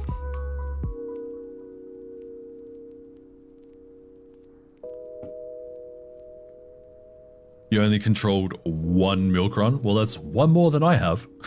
How did you do? Actually, something that I did want to do at one stage was get a bunch of controllers on and full staff like Adelaide or Melbourne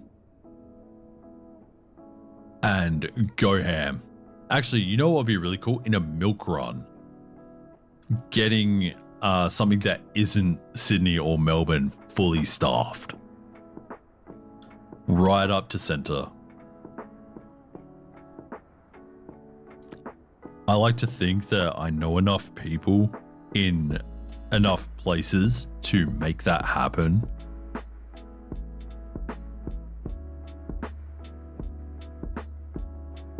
But then it all comes down to their availability and everything. You love full staffing up airport with your mates? Yeah, I'm a bit divided about it. Hang on, let me move this one here down here. I'm a bit divided about it. Especially when there's other airports that could be staffed. So like, you know, everyone jumps on Sydney. Yeah, that's cool. But like Melbourne and Adelaide are left alone when there are two S1s, or even like two S1s and two S2s as well.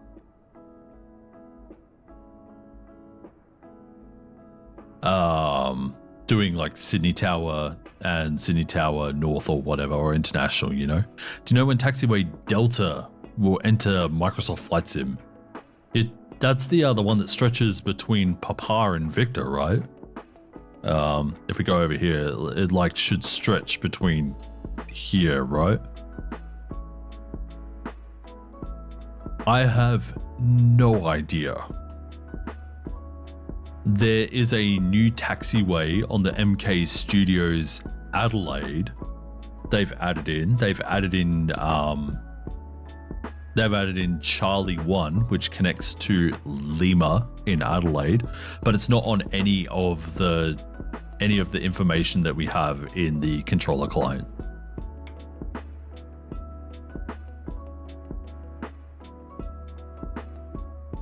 But yeah, it would be cool to see things like that, and it really opens up the options for moving aircraft around.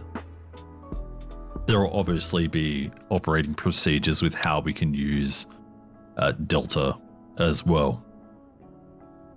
But yeah, as Spencer said, whenever Orbex decides to, whenever we get our clients here to reflect the taxiway in this area as well, so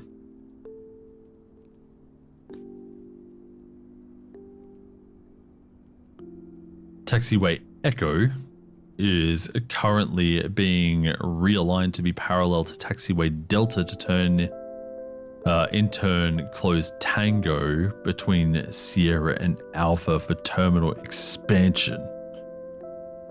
So they're expanding out this way here.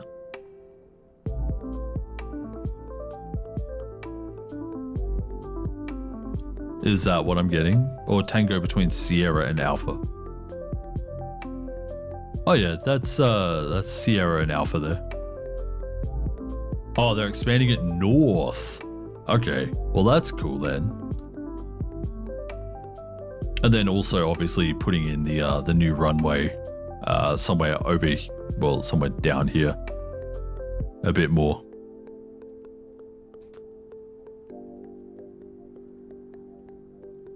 They're doing a lot of expansions in Melbourne right now. That's exciting. The most busy thing I've done was fly out of Sydney on a milk run to Auckland. Whew. Yeah, so it's all about, I don't know, milk run is hectic. It depends what time you get on during a milk run as to how successful you're going to be.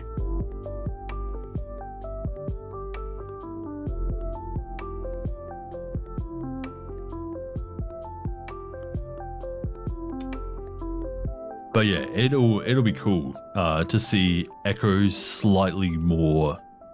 Oh, that's going to be annoying. What about for runway, like coming off runway 27? They'd have to fully realign all of that taxiway to the new Echo, right?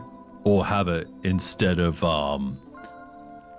straight down to Echo, maybe veer it off slightly more to the left to then meet up with Echo.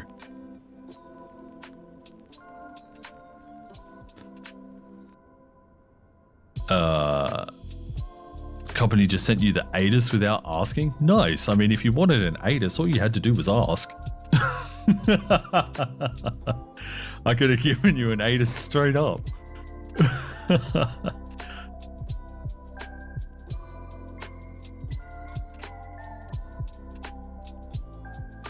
So we have velocity 1. About 5 mile final. The plans show a rough dog leg after crossing 1634. Aha. So to be, instead of crossing, sorry, stand by.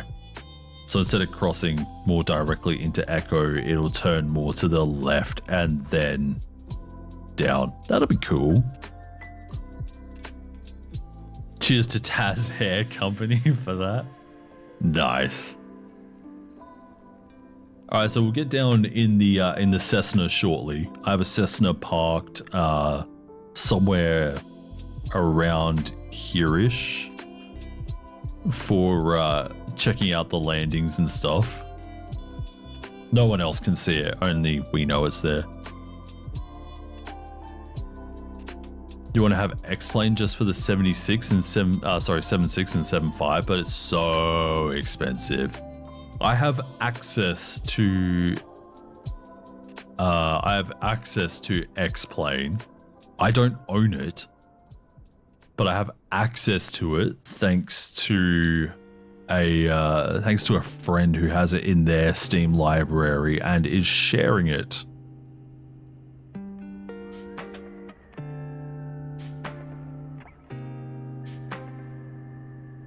You can start hearing it. What are they flying?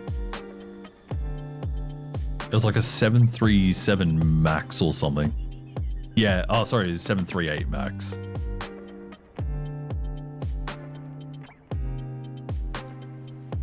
They are at 900 feet right now. We should be seeing them any moment. There they are. Right there.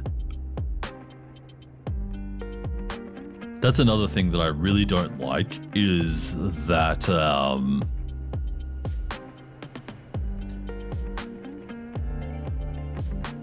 the aircraft don't render as far in Flight Sim 24 as they do in 2020, even on VATSIM. All right, everyone, let's judge the landing. Oh, you can see the crosswind in effect there. Decent flare. Oh, that was hard. Virgin, I'm sorry, mate. I gotta give you like a 7. Maybe even a little less. It was very hard.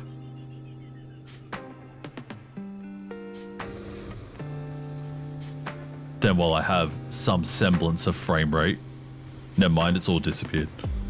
I will reset that camera.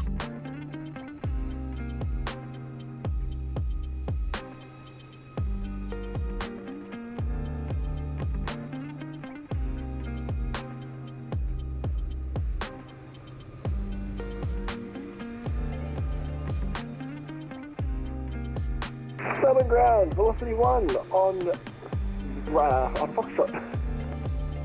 Velocity 1, Melbourne ground, g'day. Taxi Foxtrot Tango Alpha to the bay, g'day.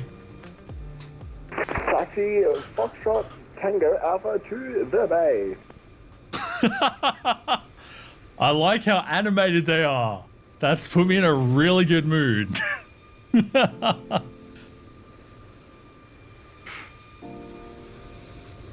Anyway, let's have a look here. Wow, that voice crack. Holy crap. Oh, it's territory. Oh, it's Ashot. Okay, that explains a lot. Don't be surprised if Ashot extends into like Mount Isa as well, like over to the east.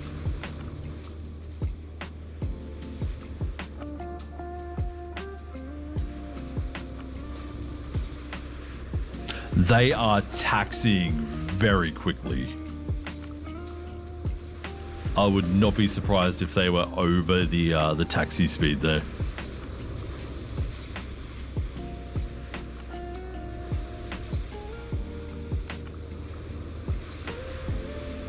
By the way, verdict on this view, yay or nay? Because I'm trying to figure out where we can sit for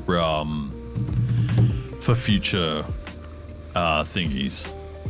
I could also try and get an over-the-top view, but then we lose out on the runway as well. Yay? Awesome. That's what I like to hear. Yay? Oh, that's 2 yays. Alright, I'll try and remember to hook it up for here in Melbourne. Obviously, the view might change depending on the runways in use. Like at some stage, we might sit more over at the Whiskey Bays. Are they already disconnected? Holy. That went really quiet all of a sudden. No, they're still there. That's weird.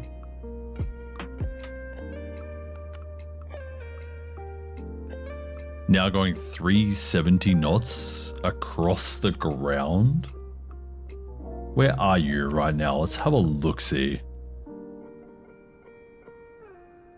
Oh, you're almost in controlled airspace. Not much longer. Pretty much the moment you hit, what is that, GMAC? You're in controlled airspace.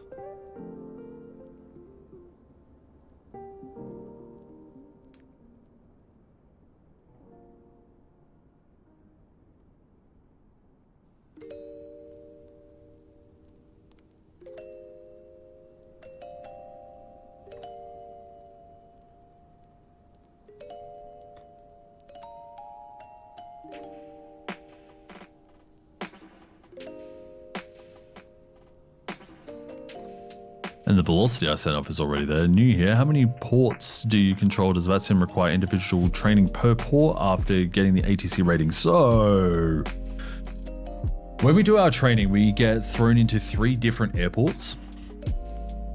I got thrown into Adelaide, which is in, well, it's quite a bit away from here. Melbourne, which is this one here, and Sydney, which is obviously the main hub.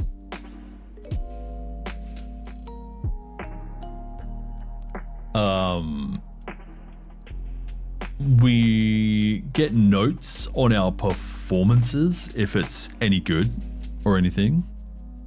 3, you did 2? Wow, Jamie put me on 3. he put me on Adelaide, Melbourne, and Sydney.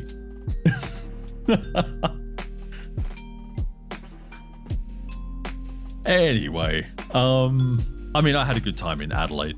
Bloody Jamie. I love Jamie. He's a great guy. We get along really well. But yeah, so Adelaide, I knew I was going to blast through. Adelaide is a dead simple airport. And I had a small audience watching. And one of them was like, "Is this your first session?" And I'm like, "Yeah." And he's like, "Bloody hell." Like, he said I did well on that session. Melbourne, I got some of my phraseology wrong. and it was runway 16, which is down towards the city. We're sending them away from the city at the moment. And then I got thrown into Sydney, which was the hardest one. You did 2 Melbourne sessions and 1 at Sydney. Fair enough. I think you got the two hardest ones, Spencer.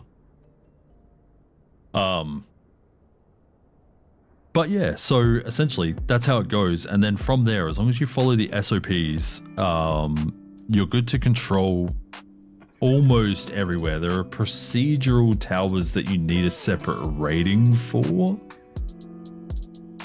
I don't know if you do them as procedural tower or if you can do them as ground as well. But as long as you follow the SOPs, you're pretty much good to control any of the major airports. Sorry if that was a really long explanation there, Phasma.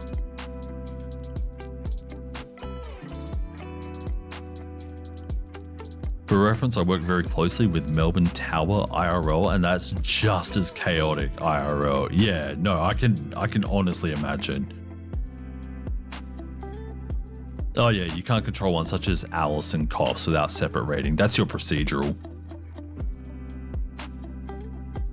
But that's fine because not a lot of people fly in and out of there, so meh. I'm you know, indifferent about it.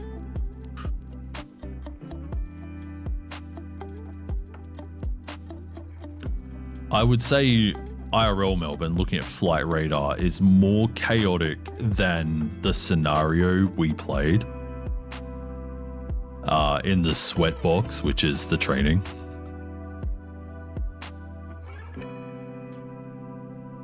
So, I don't know.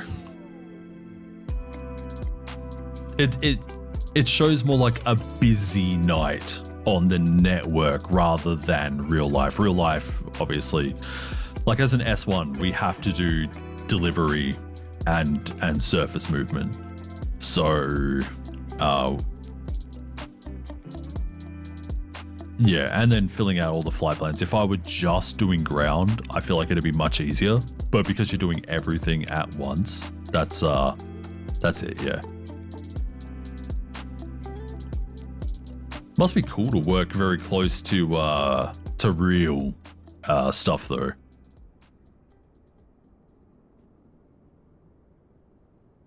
I'd love to go into a scenario with a real life instructor and see how I do, just for the lols. But I don't want to waste their time either, so that'll probably never happen.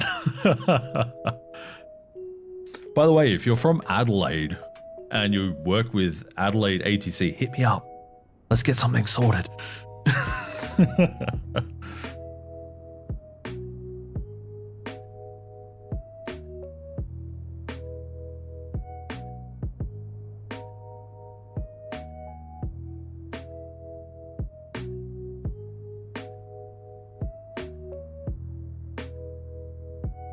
It's been really quiet here in Melbourne. Sydney has a good amount of traffic right now. It's very fascinating. View from the tower cab is insane. I bet. Hang on, which one is it?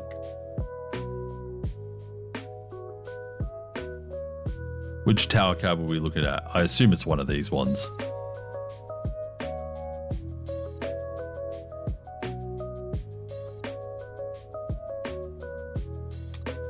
The taller one? All right, hang on. Let me slow down my camera here real quick. There we go.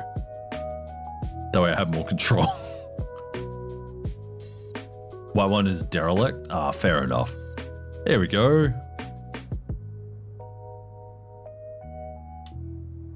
Is velocity still on the ground? Oh, yeah, there they are.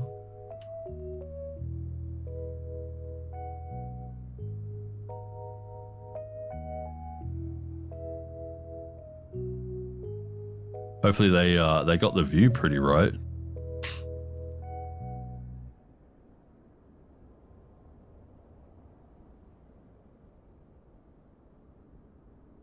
But I'm sure it would never look this empty IRL, that's for sure.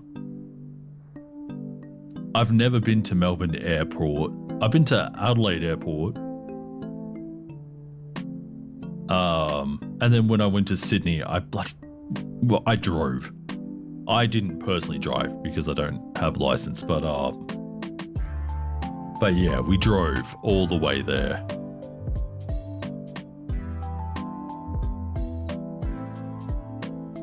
Stayed with friends in Melbourne and then moved off to Sydney from there, so.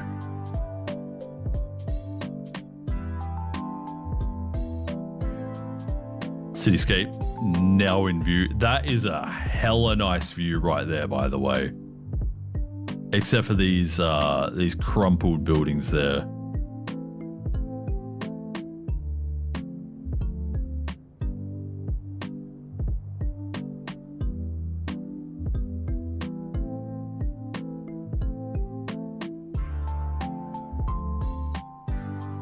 Oh, there's a tiny Cessna next to the runway. Ah.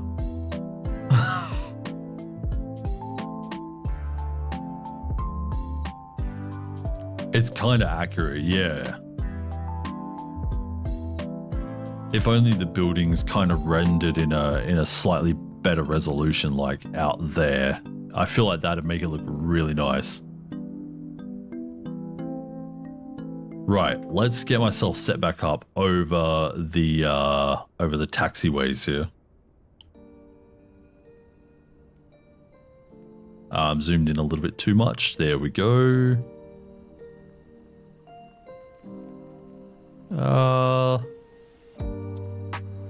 That's roughly where we were.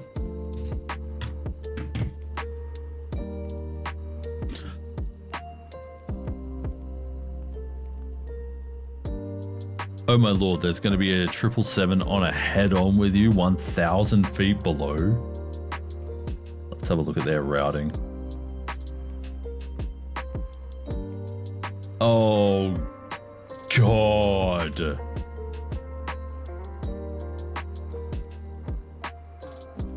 Oh my god, they're coming from really far away. Holy. From the Maldives. Anyone who doesn't know where that is, by the way, that's out near Sri Lanka and India.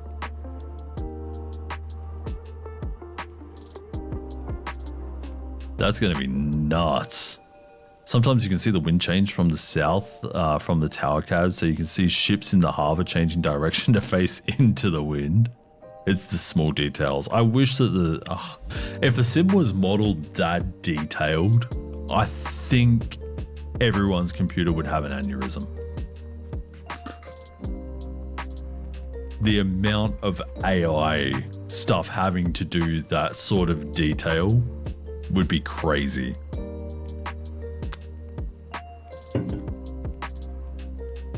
I mean, as it is, the difference between FSX and Flight Sim 2020, 2024, even that was a huge leap.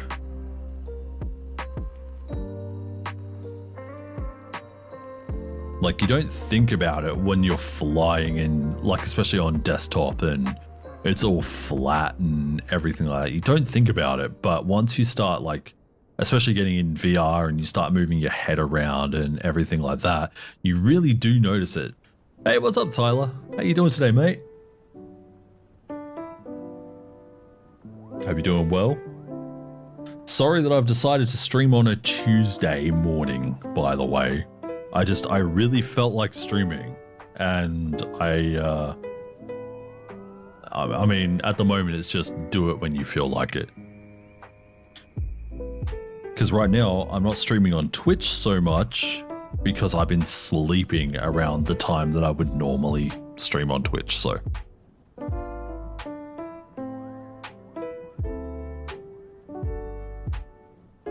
Anyway, let's have a look at the incoming traffic. So many people leaving Sydney.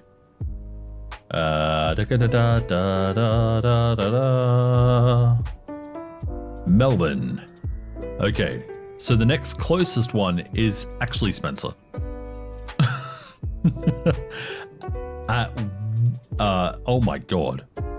At about 1 hour. So Spencer, at the moment, you're 15 minutes late from your original ETA. Not too bad. How busy has it been today? It's been very quiet. I mean, you said around midday. It's estimating 1:15, so...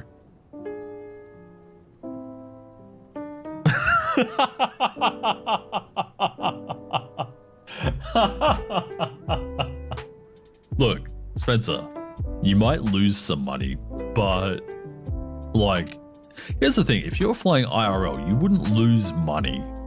The only thing you might lose a bit of money on is the amount of fuel you use because of the amount of headwind you've had on the way down. But it would be a fixed amount that you would get, probably.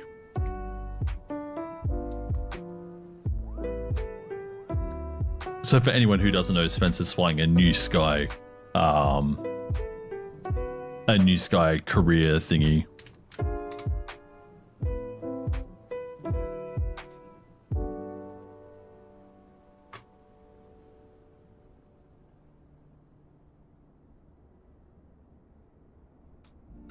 Fuel burn, and there's standby. Got a new ATIS here. 290. Okay.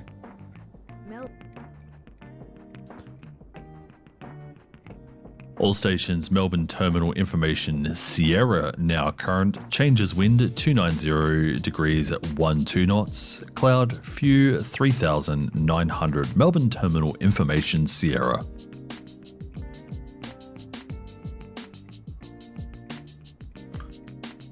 It's your own airline. This is our second flight. Spencer, JFK. Hang on, what's SPD? That's oh god. It's Shanghai. Yeah. Never.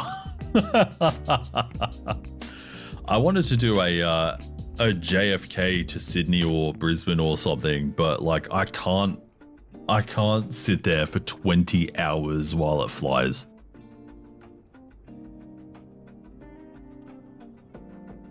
I totally would if I had another computer set up, but I can't.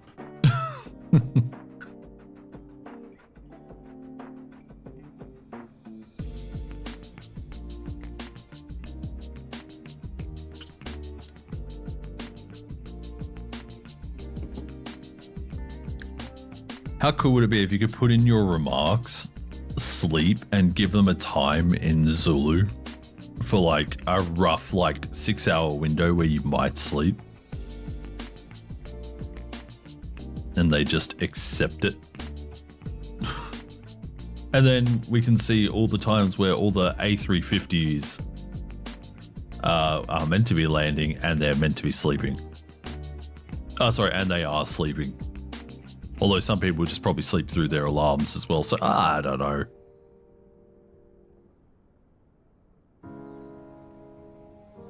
But yeah, it's been incredibly quiet here in Melbourne. Like I said, it's Tuesday morning. I'm not expecting anything. Sydney has 5 departures right now, though, and 1 pre-file. Not to say that we've had no traffic.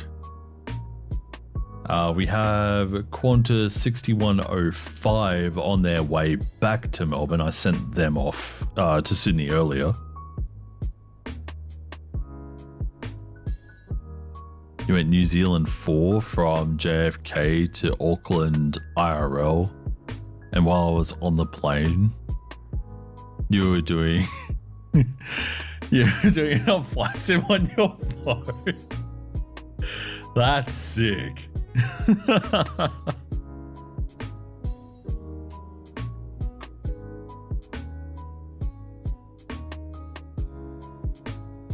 That was actual pain. Yeah, I bet.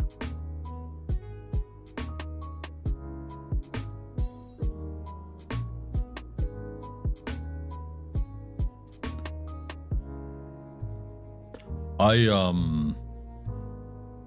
don't travel around very much, but I got myself a Steam Deck a hot minute ago.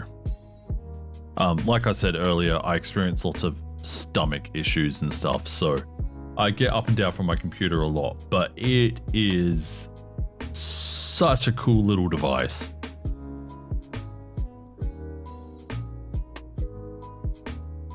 I was watching Netflix for 18 hours straight on the thingy where it's like small. Oh, God. I couldn't imagine. I mean, what would you watch for 18 hours? Like most series only go for like 6 hours. I guess 3 series isn't so bad. Or, oh wait, I was going to say, or Amazon Prime. You sent the pic in Discord? All right, let's have a look. See if you guys want to see the picture. There's a link to Discord, hopefully down in the description. But Spencer has just passed a, was it a 777? With 1,000-foot separation.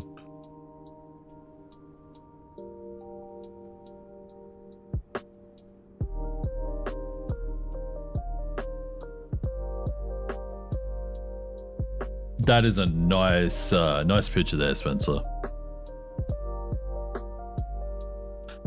You watched Designated Survivor, because 3 seasons of it, each ep 40 minutes. That's pretty good. And the executive producer was the father of a girl I went to preschool with. Aww. That's amazing. That reminds me of the rule of 6 degrees of separation, where you can trace your way to any person in the world through 6 people. Oh, just that you went to preschool. If you said it was with a guy that you went to preschool with, I would have been like, oh, that's so cool as well. So, I don't know. It's just how I talk. I don't mean anything by it, just how I talk.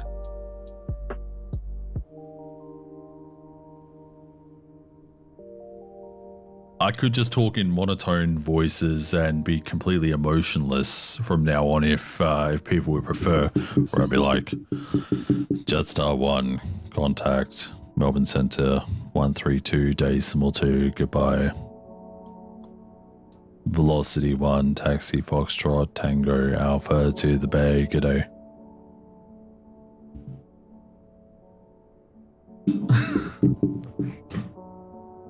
Hey, we don't profile picture shame out here. Come on.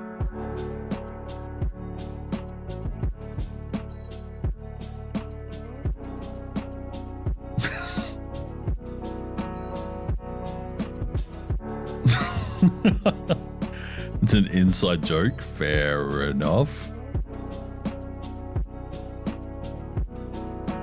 But yeah, we don't profile shame around here. Where are these guys going? They're going to Vietnam.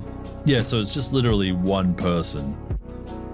Oh, and Spencer as well. So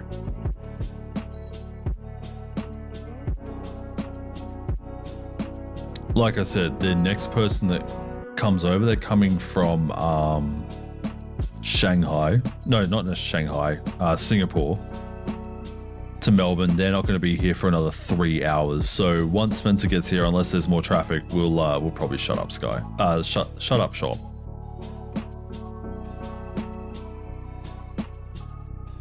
Yes, Steam does have Flight Sim. It has Flight Sim X, Flight Sim 2020 and 2024.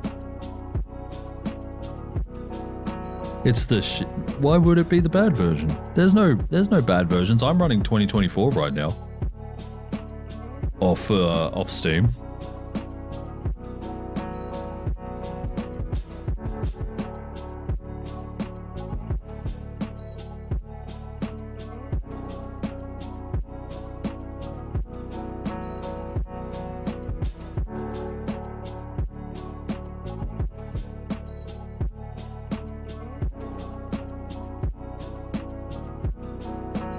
And yeah, they're all fine.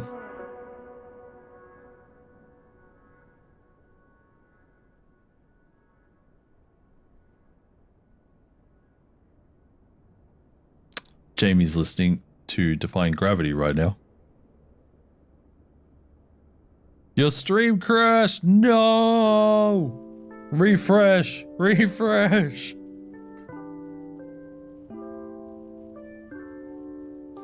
But yeah, so there probably won't be much more ATC for the next hour. So we just get to chill out, right?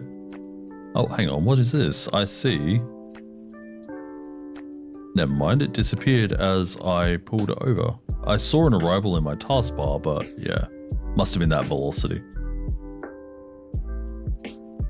You're with center now? Let's go. Only like an hour and a half more at the most until you can like disconnect. Let's have a look. See, it's saying 50 minutes until arrival, which would put you at, hate to say this, nearly 20 past.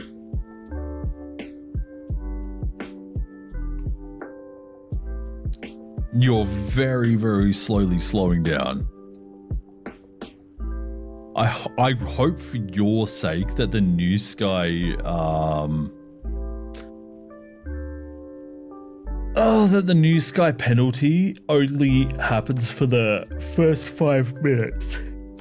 And not for every 5 minutes subsequently, or else you're going to get like 4 penalties at this rate. And possibly a 5th by the time you get here. You'll do some ATC when you land properly? Fair enough. Do you want to swap on to Melbourne? And then I can do some flying instead?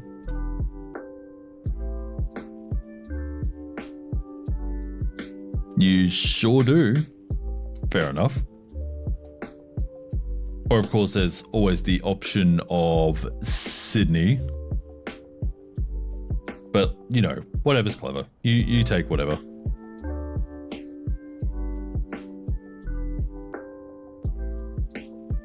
Why am I seeing a Qantas on my radar on the...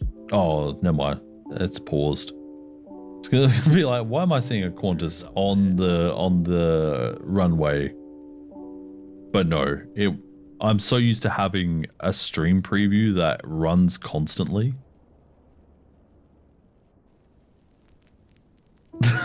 That I didn't realize that it wasn't there anymore. Anyway, you should defo fly out, for sure. I can definitely do that.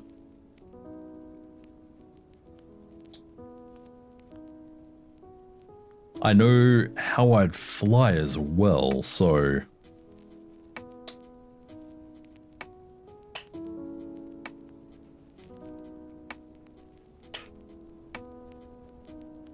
Ugh, excuse me. And I know where I'd park. Just about here.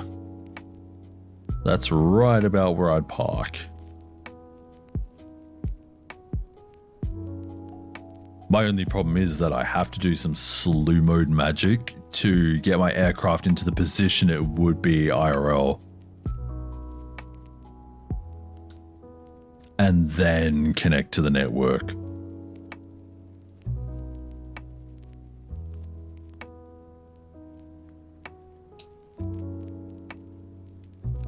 Ugh. Jeez. Bit of a snooze fest out here today, isn't it, folks?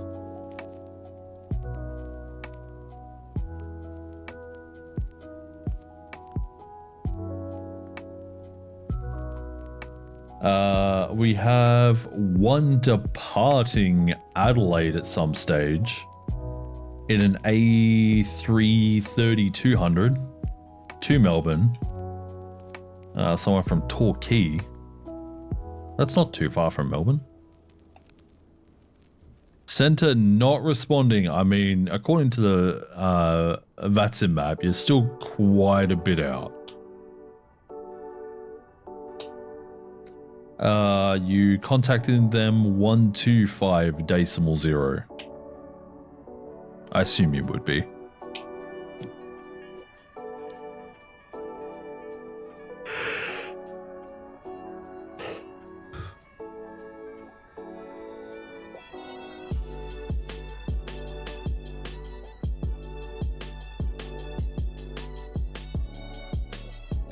But yeah, so at some stage... Oh, Actually, that Qantas is pushing back in Adelaide, so they'll be here in about an hour as well.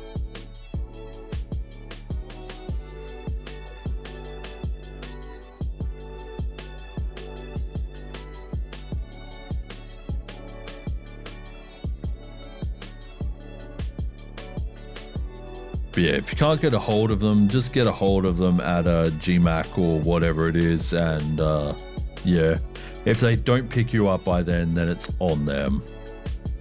Even though that would suck because they're supposed to give the thing. You got him now? Awesome. Glad to hear it didn't take too much longer. Whew. Oh Lord, I'm getting so tired already.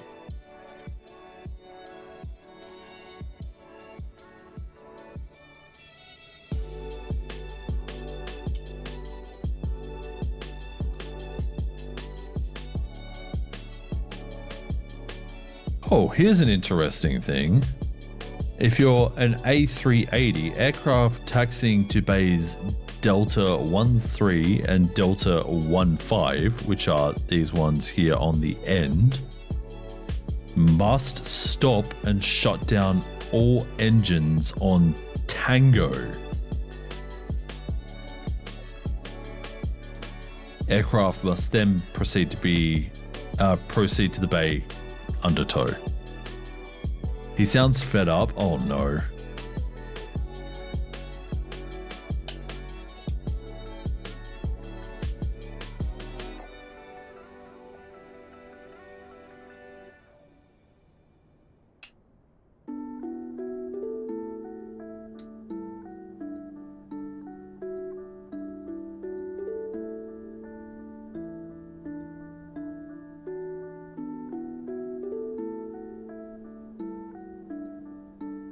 Hopefully, I mean, they don't have very much traffic. Could be that they also are suffering from not much traffic as well. I'm not going to assume though.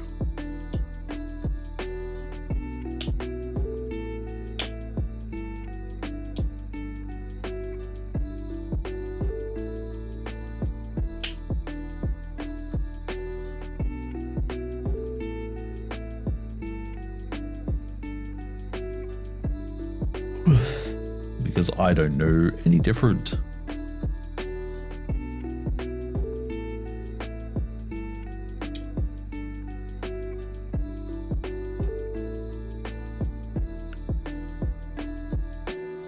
Should have controlled Adelaide. I know. Actually, no. It would have been just as quiet in Adelaide, honestly.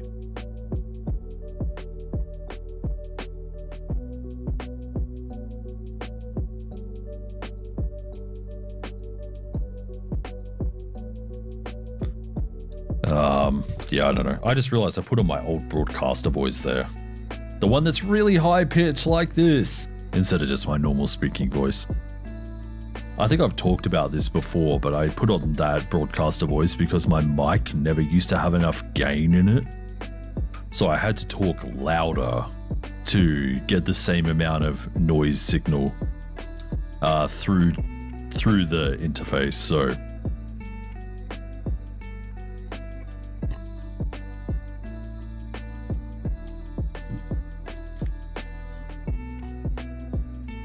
So that boss man character is flying out of Hobart to Melbourne. I'm really interested to see who it is, because the fact they have boss man in their name is odd.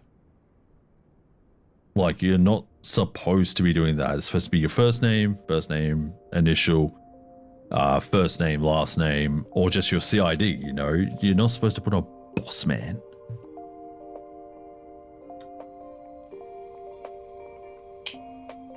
That Qantas A321 that you had before is doing his third leg back to Melbourne. Is that 6105?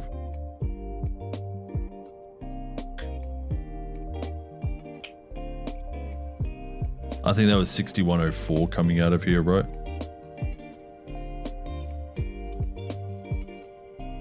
Yeah, yeah. I wanted to do a video like that.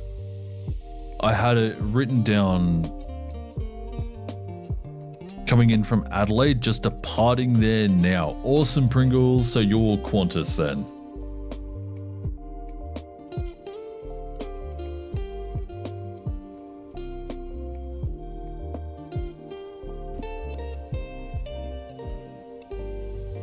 I love Adelaide. Adelaide is so good. Such a nice airport.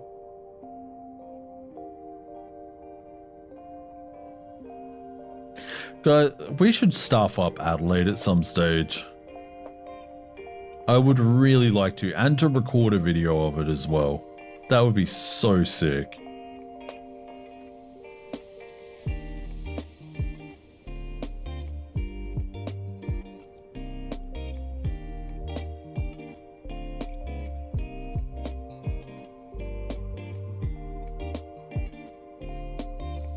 MK Studios Wipeout is the best. I agree. I recently picked it up and it's beautiful. That, along with the cityscape scenery as well, it's oh man, it's so good. Dude, if you want to see, I mean, if you're interested, I did a stream in the last couple of days where I controlled Adelaide. Hello? Messages. It's Spencer.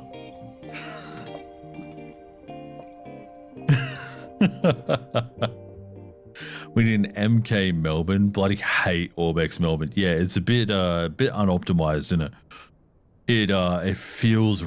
I mean, there is an Orbex Melbourne 2024 now that I would like to check out.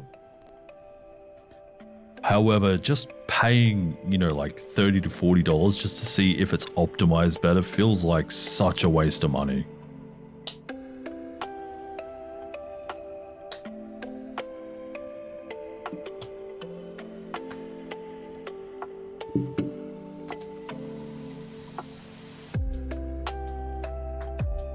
But usually when I'm flying into Melbourne, I don't know if anyone else gets this, I usually start stuttering pretty bad. And I'm not sure if it's because I have the Cityscape Melbourne and Essendon, though Essendon shouldn't be loading from this distance. Like, I know it's close, but it's not that sort of close. Actually, I guess it is that sort of close. Being only like 3 or 4 miles just over here.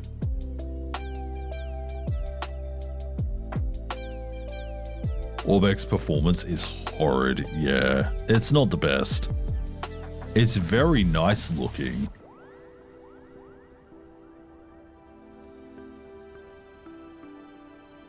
And when you start getting up close and personal, some of the details look really nice as well. But then you wonder how they did it, whether they did the details with either normal maps or if they went more into 3D. Because if they did more 3D, that could also hurt the performance quite a bit. But if they did normal maps, then sometimes it doesn't look quite as dynamic, you know. For anyone who doesn't know, I'm pretty sure normals are fake 3D. Land ahoy! Let's go. Let's have a look-see. You are currently 40 minutes out, which is still about 20 past.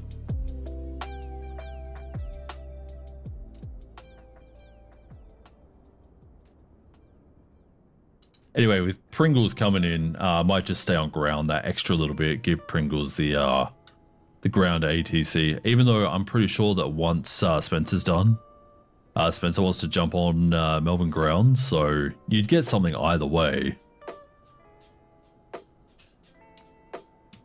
I don't mind either way. The one thing I do mind about is when people don't fly in and out of Melbourne all the time. It's stupid, like every other time, even when there's no ATC on. Melbourne to Sydney, Melbourne to Sydney, Sydney to Melbourne, Sydney to Melbourne, Melbourne to, you know. It's like, get on Melbourne. Nothing.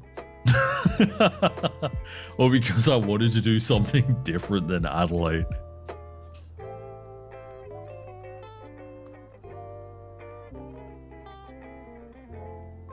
Oh, there's a new ATIS.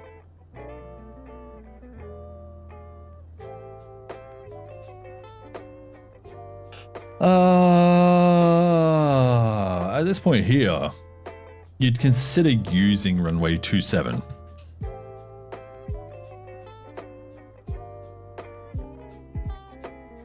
So now it's a matter of, do we ignore real life and use runway? Actually, nah, you know what? I'm going to keep runway 34. You can decide when you come on. If you want to use runway 27, Spencer. Mel.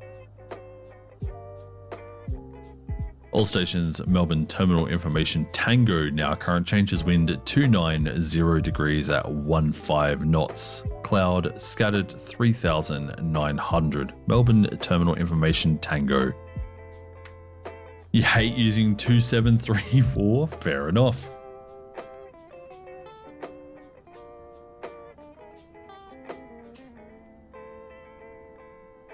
I don't mind it. It means, in some instances, talking with center a little bit more.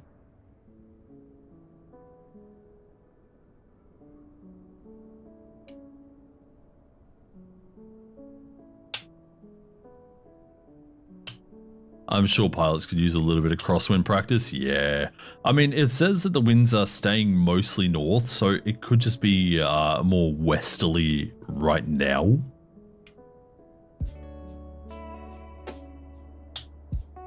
You know what's stupid? Is that when I was young, I used to hate watching the weather. I was like, this is so boring, dude. What the hell?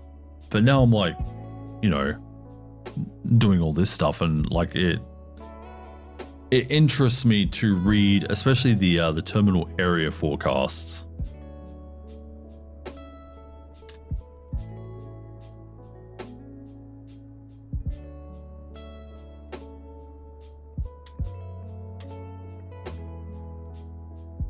Let's look at this one here. Now working in aviation, weather is one of my favorite things. It's weird how things like that work, right? Anyway, the TAF for closer to me, winds 31014 knots, visibility greater than 10 kilometers, light showers of rain, scattered 3,000, broken 4,000, intermittent between 1 and 3, Zulu, which is now.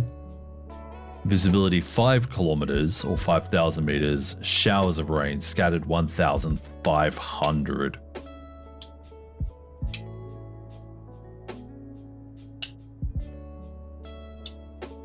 And last generated 15 minutes ago, winds 30011 knots, good visibility, light showers of rain, few 3,200, broken 6,400, 1310, QNH 1014.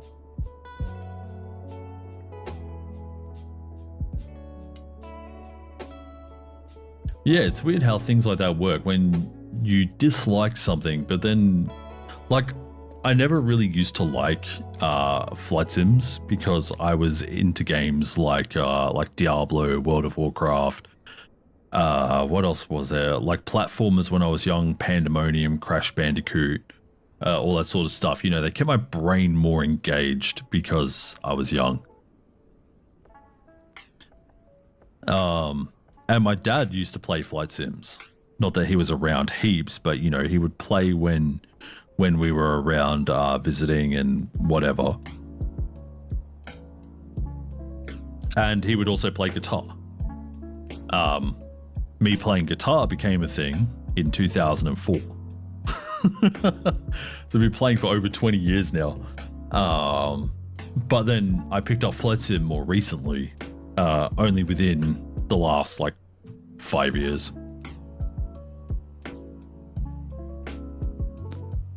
But yeah, it's funny when, you know, when you're younger, the things that you aren't really a fan of might become things that you are a fan of, you know.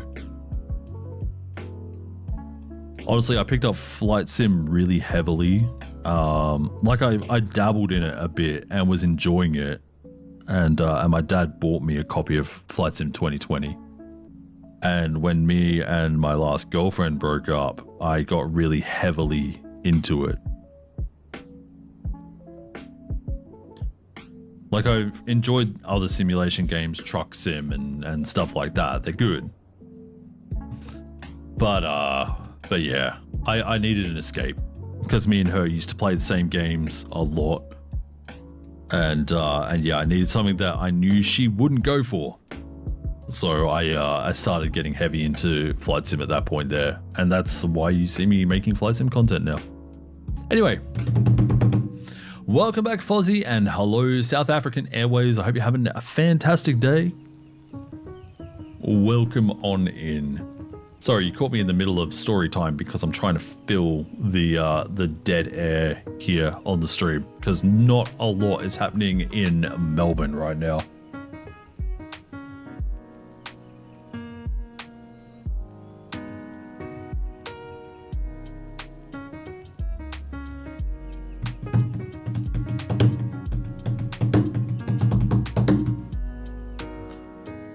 We're just waiting for Spencer in the chat to get here.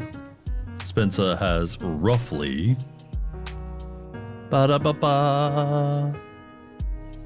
half an hour until landing, and then someone else in the chat has just taken off from Adelaide.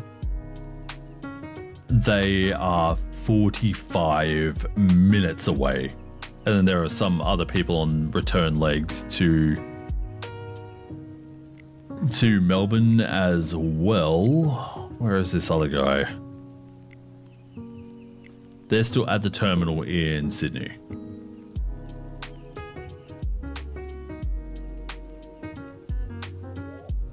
So you'll probably get them, Spencer.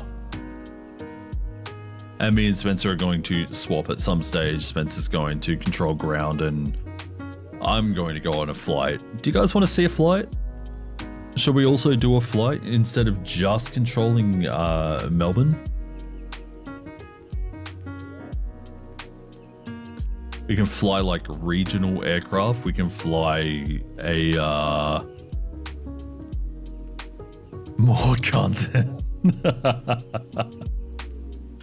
So we can fly regional, we can fly private jets. You know, if we're going to decide what we're doing after this, you guys can definitely tell me what sort of thing you want, whether you want like a jet, private jet, turboprops, regional.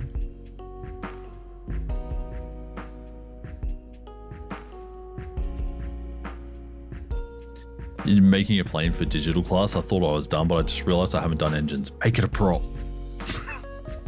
Be lazy, make it a prop.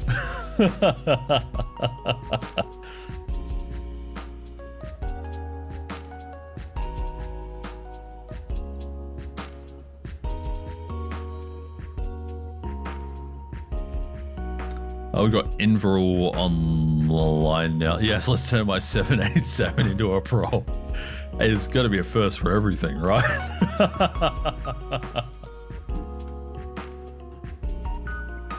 Alright, so I've got Inverall online now, which covers Brisbane, and they are extending to Armidale, which is the space in between Brisbane and Sydney. So if oh, and Ashot is or Ashot, I don't know how to pronounce the name, is still doing blah blah blah blah blah blah blah blah blah. Did you know English is hard?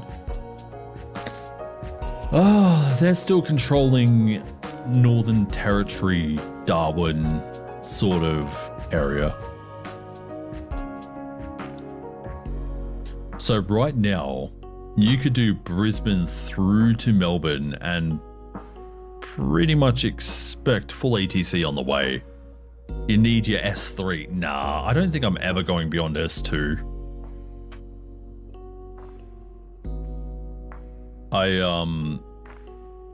I'm obviously struggling with just speaking as it is.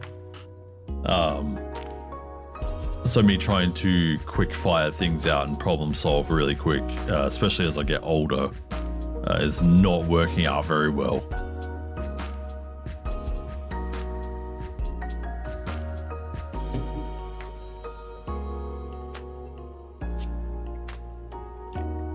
But I will agree, S2 for sure,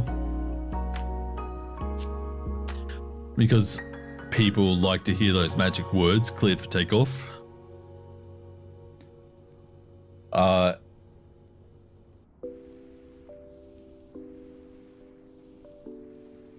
Oh, I actually have a chart of all the Melbourne disconnect points.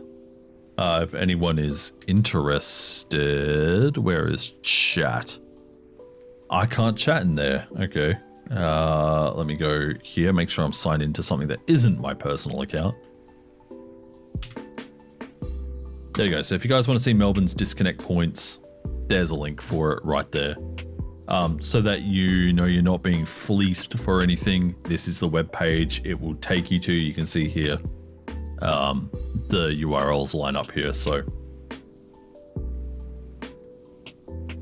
if you want to know where all the disconnect points are, if someone tells you to disconnect, this is something that could be helpful.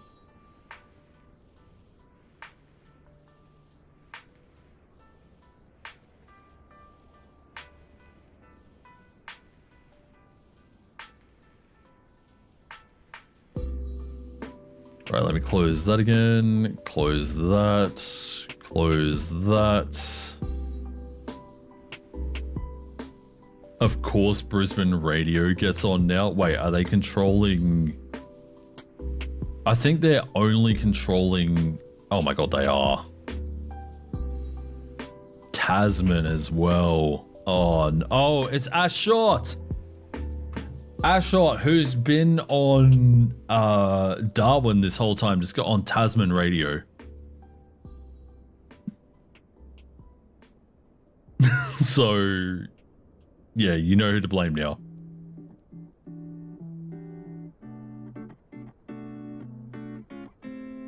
Crash out incoming. Wait, there wasn't a crash out already?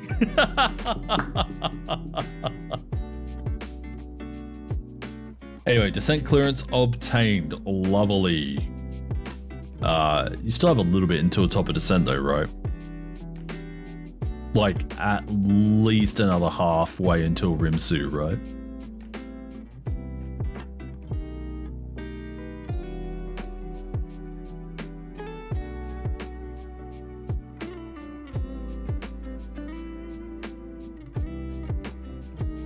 Aussie getting busy with ATC now, I know. Crazy thing, if someone jumped on Alice Springs, they could potentially cover 4 more sectors. If they're experienced, of course. But like at least 3 more. If someone jumped on Alice Springs, that covers heaps of Australia. And then extend Tailem Bend. It's not that much more work, so. And then that covers almost all of Melbourne Centre. With the exception of is it Pingelly? I keep forgetting how it is, how it's said, but over Perth, essentially.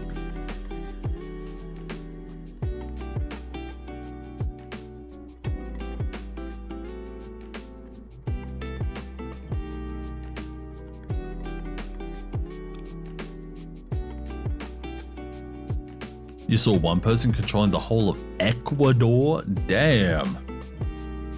Actually, I saw one person controlling a lot of airspace over India. But it was like 280 and above. So, I don't know.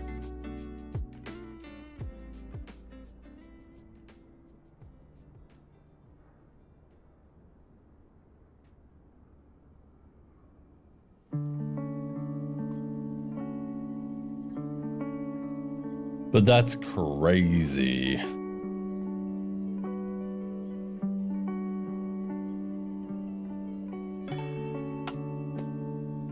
Anyways, I'm just trying to fill dead space right now because, like I said, if you don't talk on stream, some people just disconnect and don't bother watching. So the more you talk, the better. One person doing a whole of Paraguay right now, apart from approach. Wait, do they not top down there?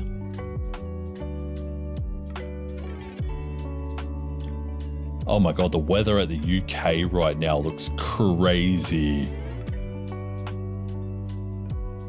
It looks like a bloody hurricane or something.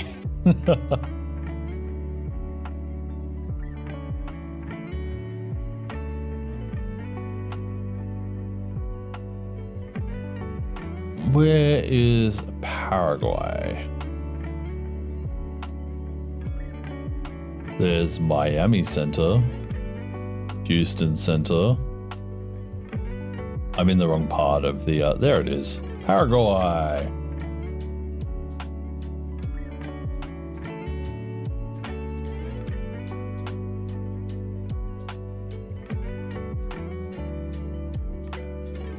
Wow, that's crazy.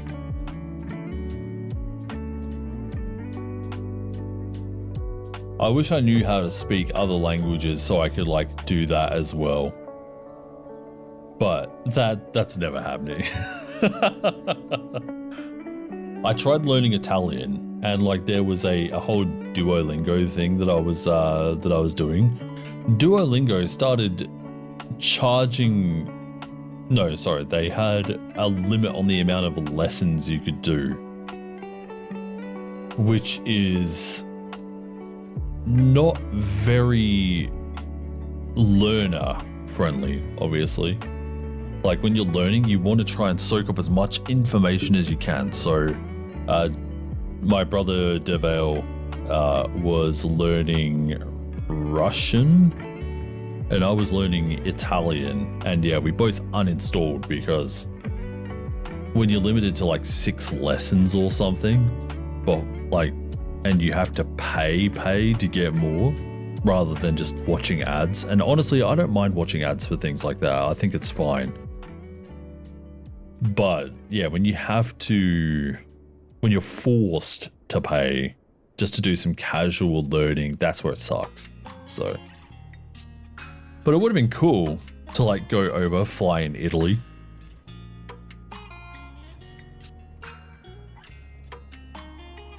Yeah, there you go. There's Derv saying it. The leaderboards end up being, I paid most, so I win this week.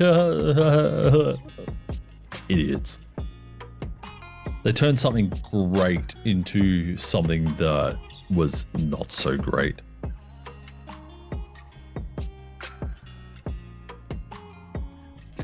All right, so Pringles is now 25 minutes out, roughly. Probably a little bit more because of the approach into Melbourne. And Spencer is now 20 minutes out. Spencer, I am happy to tell you, you haven't lost any more time.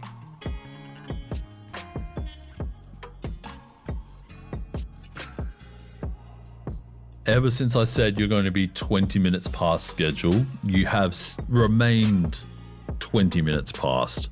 As I said, it might have even been a little bit more, but no, it's been pretty consistent. Seems that once you got over land, the wind didn't really matter too much.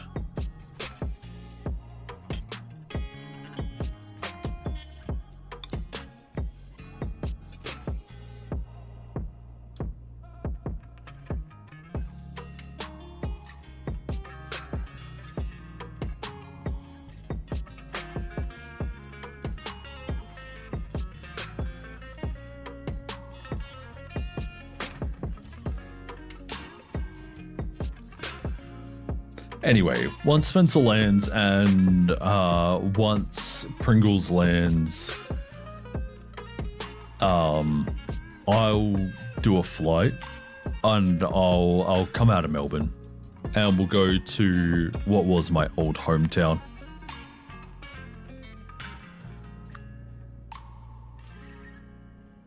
And the flight time on that will be about an hour to an hour and a half.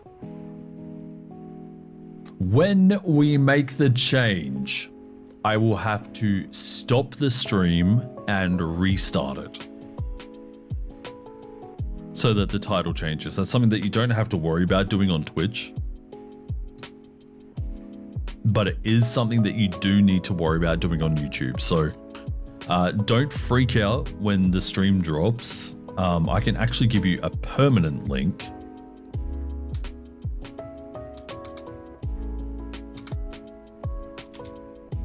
YouTube, sure.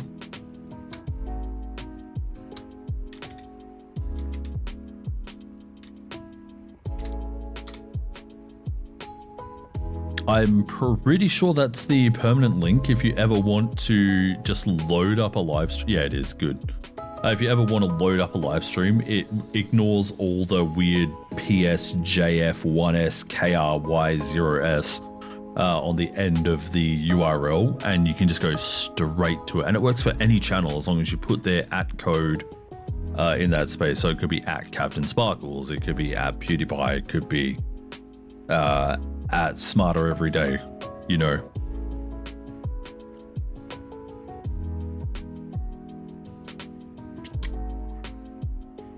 Man, speaking about Smarter Every Day, I have not watched Destin for ages.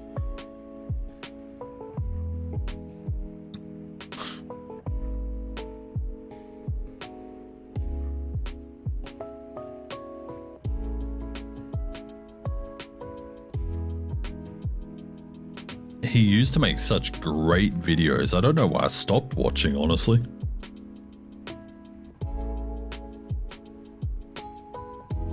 By the way, Spencer, when you land, you better land well, because we have a really great view of the captain's bars here where you gotta land. So I hope you make it a good one.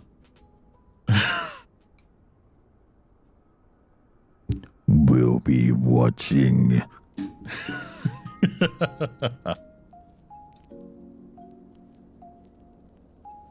You hate pressure? Ah, it's fine. We'll also be doing the same with Pringles as well. Excuse me. So, do you want to do a swap over once Qantas 238 lands, and I direct them to their gate? Sure, cool. And then I'll swap over into excuse me, into doing a Rex flight.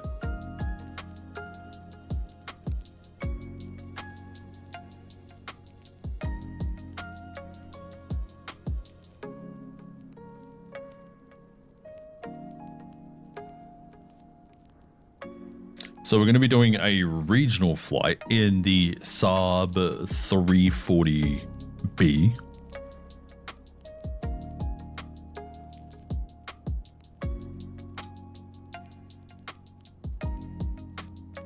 From Melbourne to Mount Gambier. There is a slight crosswind at Mount Gambier right now. Looking at windy. Wait, hang on. Crap, the wind's changed. Oh, crap. So Mount Gambier has 3 runways, right? But really only one of them is used.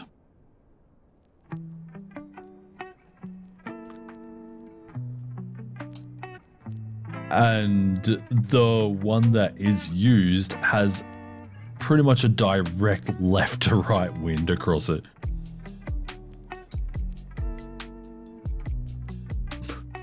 Or right to left, depending which way you go in. But I'm pretty sure the way the winds are going, it is left to right. It's slightly headwindy. Love me some Rex Ops, yeah. I used to fly the the Beechcraft King Air 350 when I was doing Rex. Then I got the ATR. Actually, there's a plane I bought. People asking what other planes I have. I have the ATR 4272. Very fun, very, very fun plane. Pain in the ass to start up. Once you get it up in the air, and the fact that it has such a long tail as well, like you can tail strike really easy. Nice and cheap, yeah.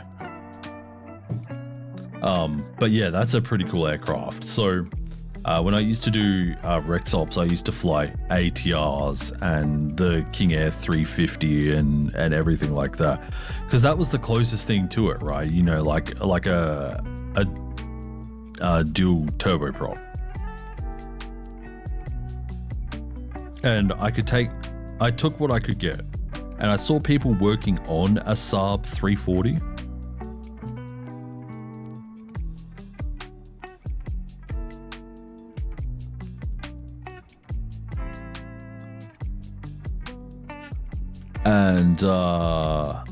And yeah, so then obviously when when VATSIM 2024 was announced, the Saab 340 was in the premium edition, and that kind of sold me on it.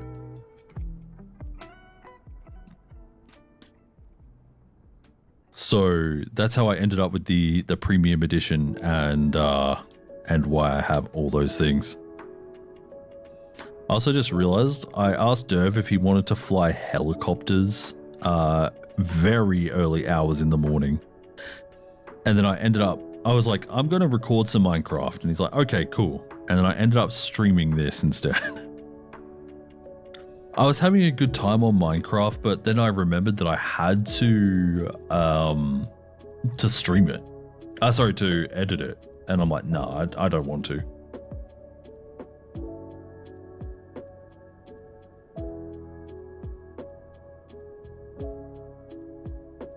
It's funny how that works. It's just my brain. I really don't like editing my own stuff anyway.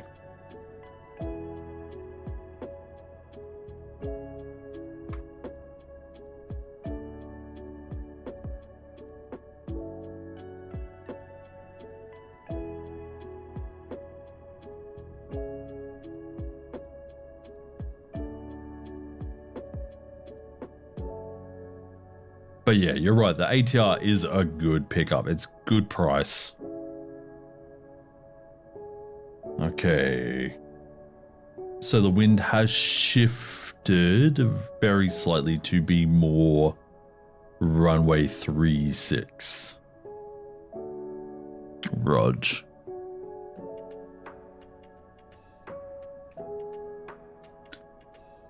All right, Spencer is now almost on the star. So Spencer will only be like 10 or 15 minutes now.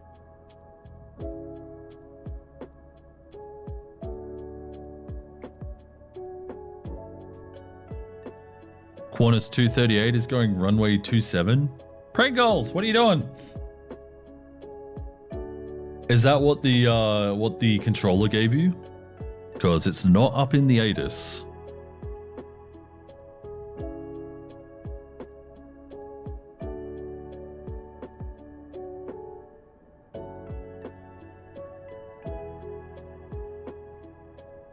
I want to get a refund for 2024 because I got it when it came out and it was fine, but then it stopped working, so you can't use it anymore. That's really weird, Fozzie.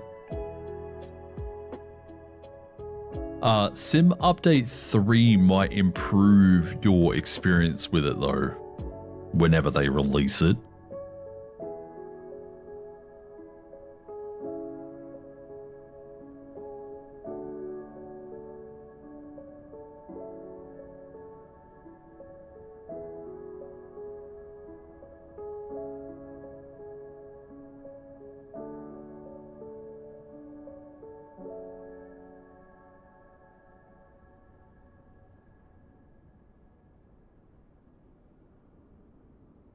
Anyway, it is what it is. I accommodate to whatever, you know, I'm told to accommodate to, so...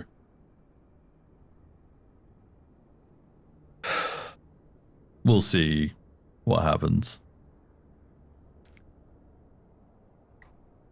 I haven't gotten any calls from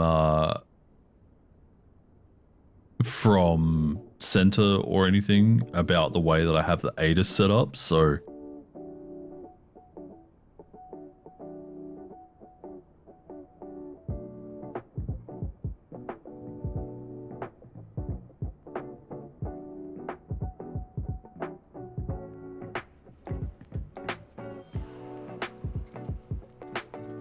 But yeah, maybe hold out until Sim Update 3, Fozzie, and see how you go. But yeah, it's it definitely was a bit of a crap show, wasn't it? It was terrible.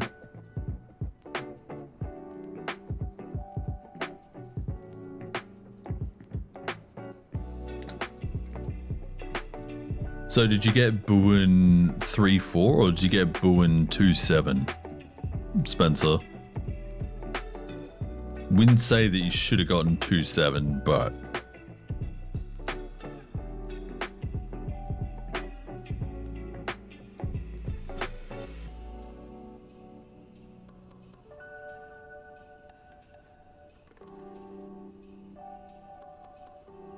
Buin 1 Alpha 3-4. Alright, cool.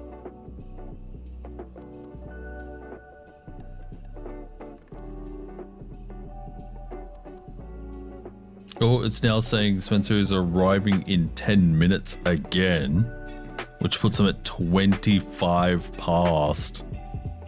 Ooh, you might lose another 5 minutes here, Spencer.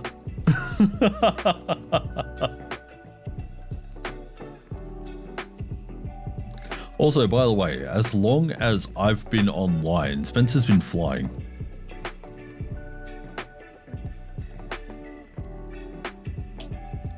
So, how long have we been live for?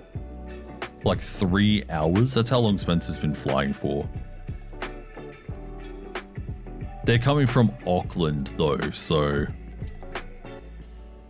Everything in this game, like there are sim rate options, so like you can double, quadruple, octuple your sim rate speed, whatever. But the game for the most part is played in real time. So flying from Melbourne to Adelaide will take anywhere between an hour and a half and 2 hours. Just like real life. Yeah, no sim rate, exactly. That's fake. I mean, it is on the network. When we're controlling and we're flying on the network, we're advised not to use sim rate.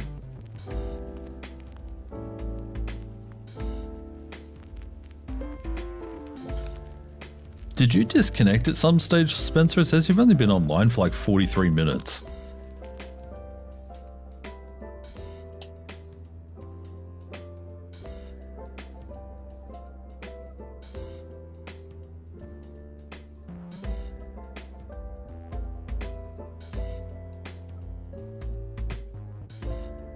Audio, fair enough. Spencer's using 0.5 sim rate.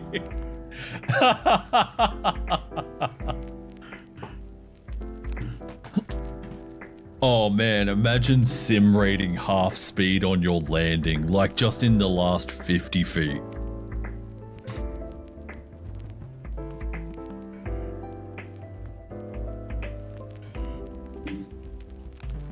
Feels like it. Yeah, that headwind put Spencer in half speed.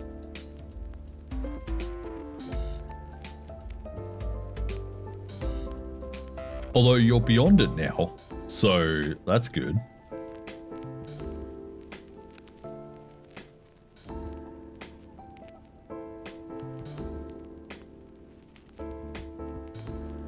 Three and a half hours already, yeah.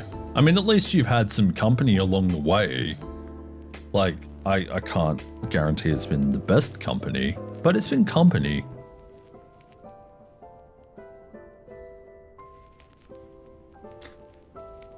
You should go live on the weekend. I'll def fly if you're on. So weekends are a bit tricky for me because I hang out with people that are working through the week on the weekends. So it's a bit touch and go. It's usually through the afternoons though. So if I get on early enough and do like a morning sesh, can definitely do that. Oh wait, hang on, no, this weekend we were talking about doing Final Fantasy with Genevieve. So that might be a no-go on Saturday because I'll be streaming on Twitch playing Final Fantasy 14 online instead. And having a blast.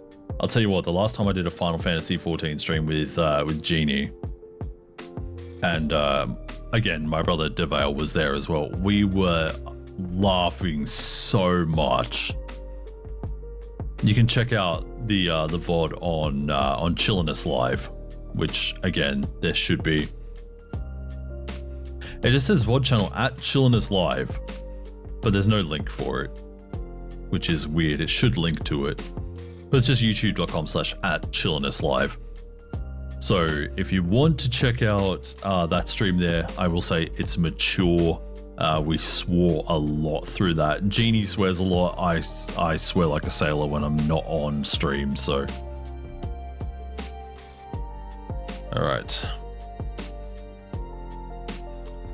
All stations Melbourne terminal information uniform now current. Changes wind 290 degrees at 16 knots. Cloud few 3,900. Melbourne terminal information uniform. And for your info, 1015.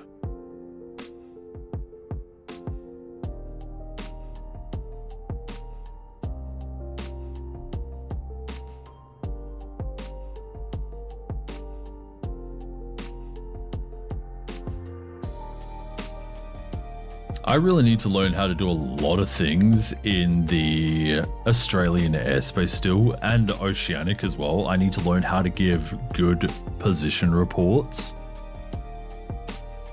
I need to figure out how to set up CellCal, and I want to figure out how to call VFR on the network. Everyone says VFR is way easier than IFR, but obviously the amount of content that's on YouTube, it's all focused around IFR, not VFR.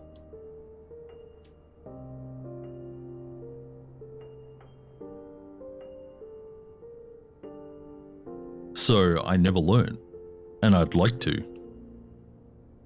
I know VFR is usually pretty easy because you're under controlled airspace where people, they don't really care. But it's more like flying through the class Charlie, class Delta, whatever it is, airspaces in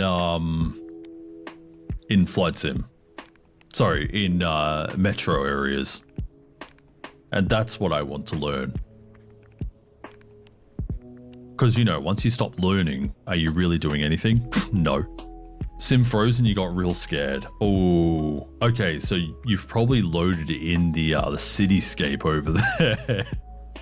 I don't know if you can see it because it's pretty cloudy, at least for you.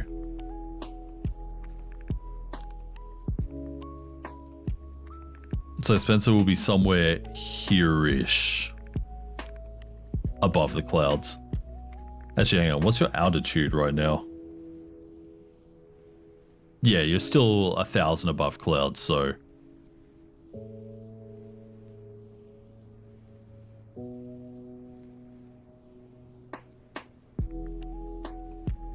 Yeah, we'll get this pointed at the right spot. Spencer, do you have a gator preference, by the way?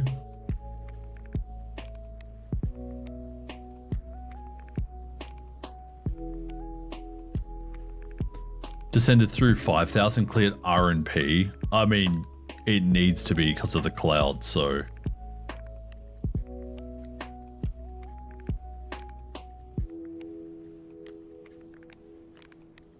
Wait, isn't...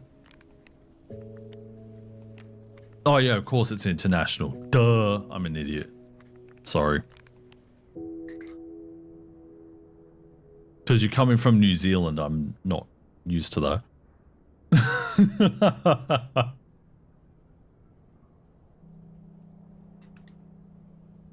Over the city. See, if this were Flight Sim 2020, we'd be able to see you by now. Unfortunately, not the case.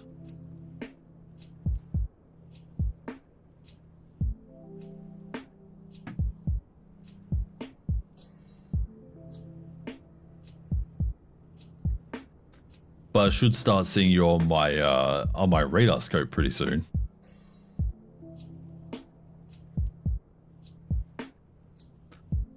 And Pringle's also pretty close to Melbourne at 16,000 feet.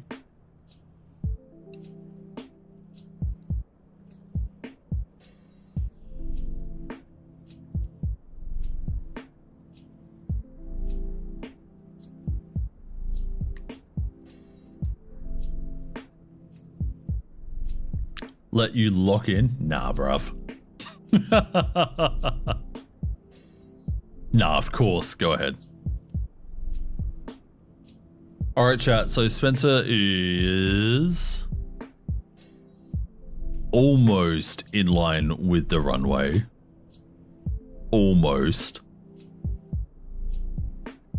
We'll swap into plane view very shortly.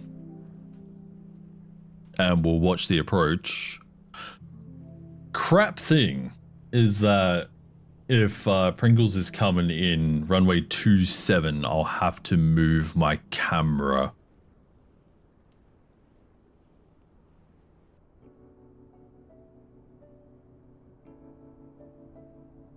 So, we'll see.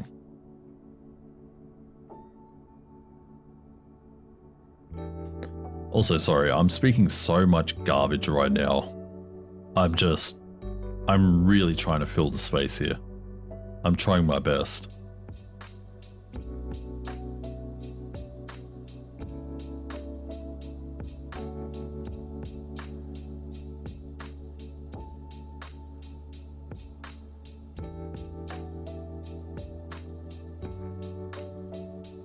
All right.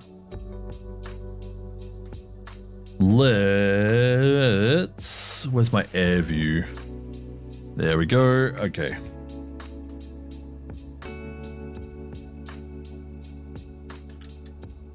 So here you can see, what is it? Taz Air.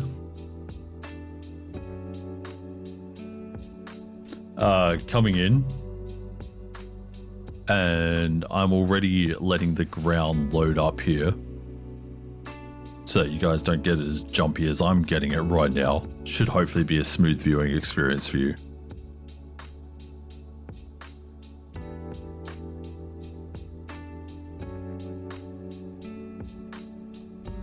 Yeah, it's cleared up now.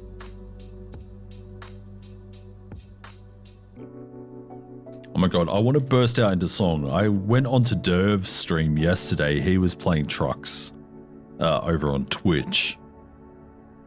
And I went upstairs to his room and started playing guitar on his stream by request of one of his viewers.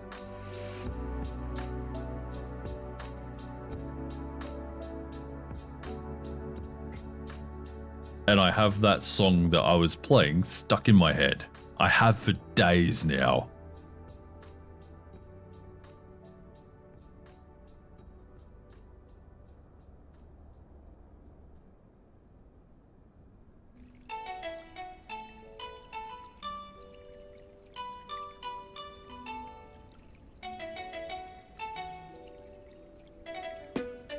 Oh, we have one on the ground as well. Holy. Oh, it's David. I think this is Jamie's other half.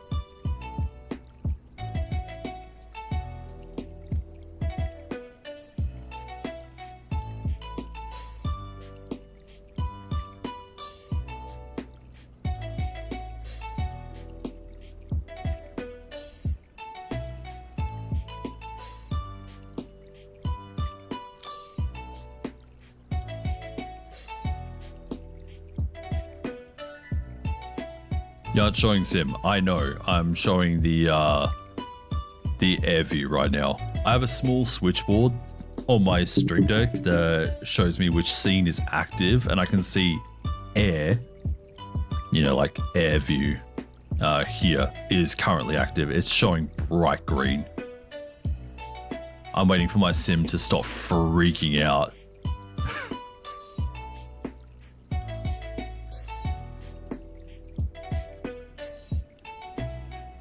All right.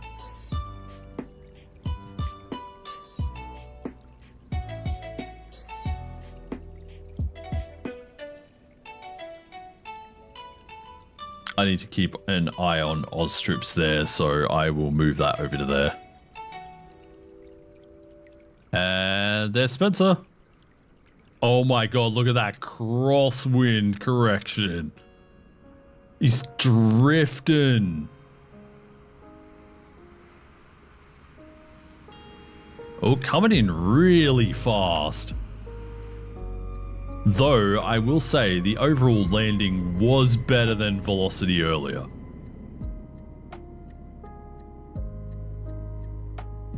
Tad bit fast, but very good otherwise.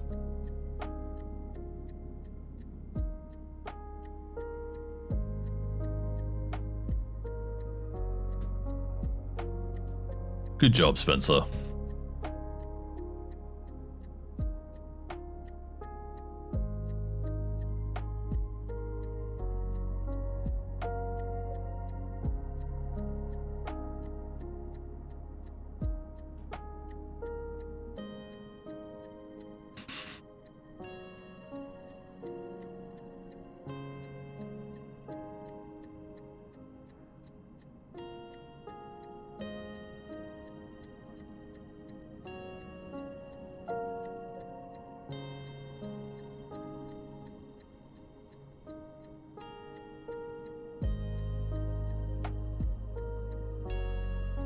Melbourne at ground, a very good day. This is Taz 2. We've vacated 3-4, request taxi international.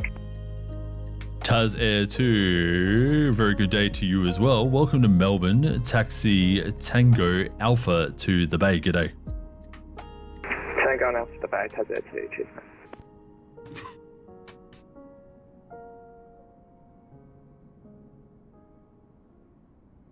All right. There is Spencer on the ground. Very good day. Yes.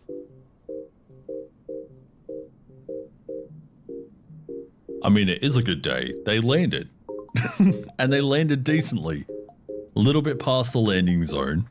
I mean, obviously the landing zone is like the whole area, but a little bit past the ideal landing zone. Good flare. Maybe a little bit fast, but I couldn't tell because obviously we're so close to the ground, it's hard to tell. But overall, like I said, I give it more than the velocity that we had in earlier. So.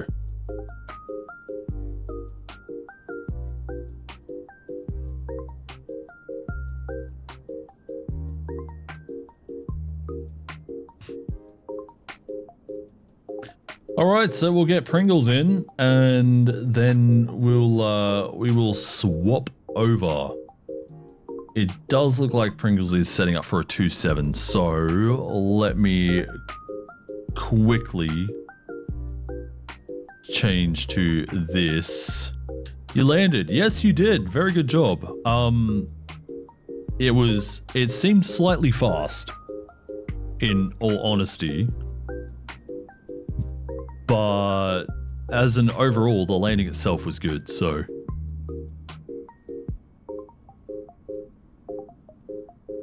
I'm just gonna park myself right here.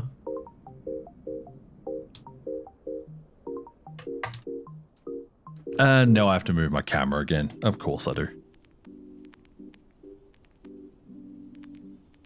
Really heavy, so had to be faster. Fair enough. Yeah, it was a good landing overall though. Like I said, you didn't like eat it really hard like Velocity did earlier, so I would call that a win. So now we are parked on the right next to runway 27 on Alpha for Pringles Landing. There we go. That's what I want. 3 hours and 36 minutes, and you came in at about 27 past.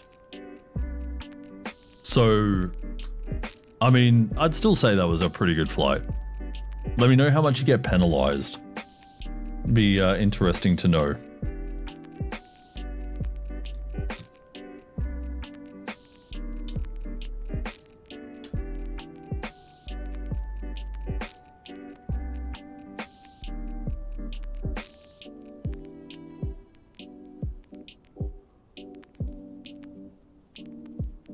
Hello, rotational speed. Thank you.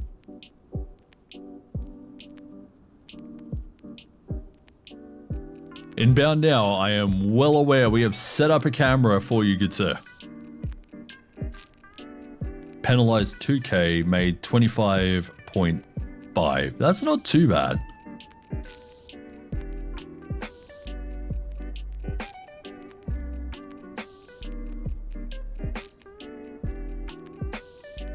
Yeah, so if we were to have runway 34 27, how would we have the camera? Oh, this is another really good angle right here. Would you guys agree that's a decent angle?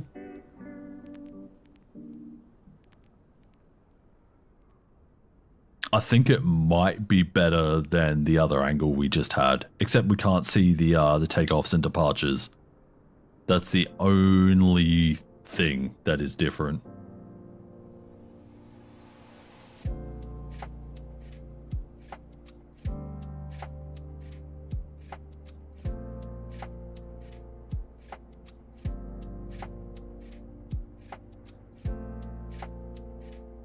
Yes, if you move it back a bit to see the runway.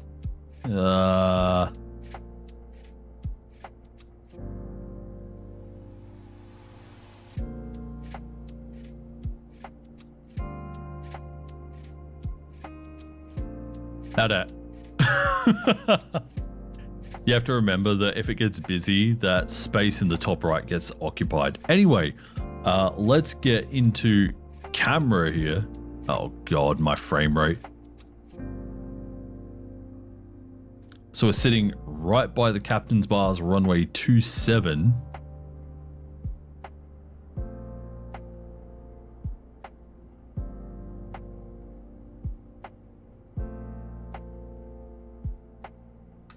Hang on. Now we're sitting right by the captain's bars, runway 27. Oh, I didn't even really move that much.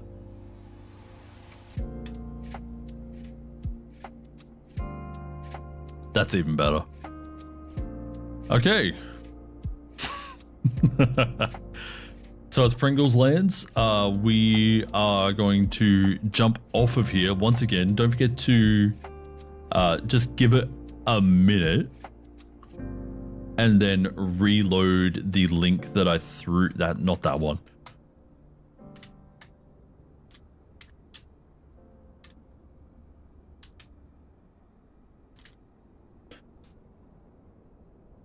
And I'll reset up the stream as an actual flight stream.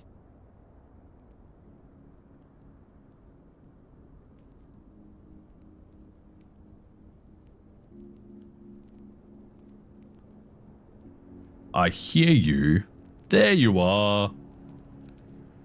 I guys got Pringles coming in now. In their A330-200, I think it was.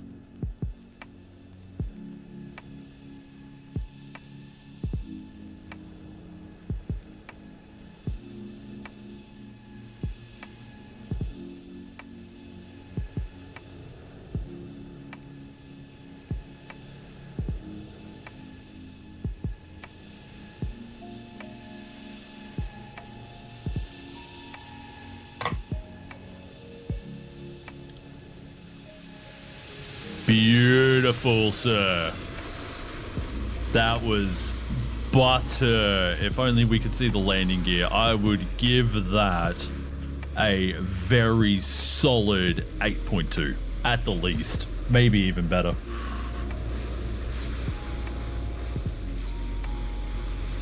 Maybe like an 8.7. I don't think there's much I could fault about that.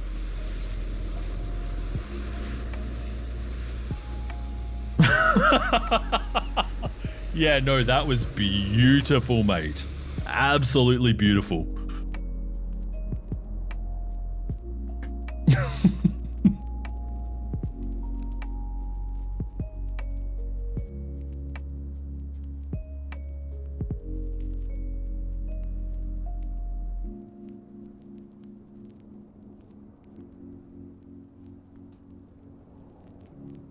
I had a VATSIM. I hate any builds.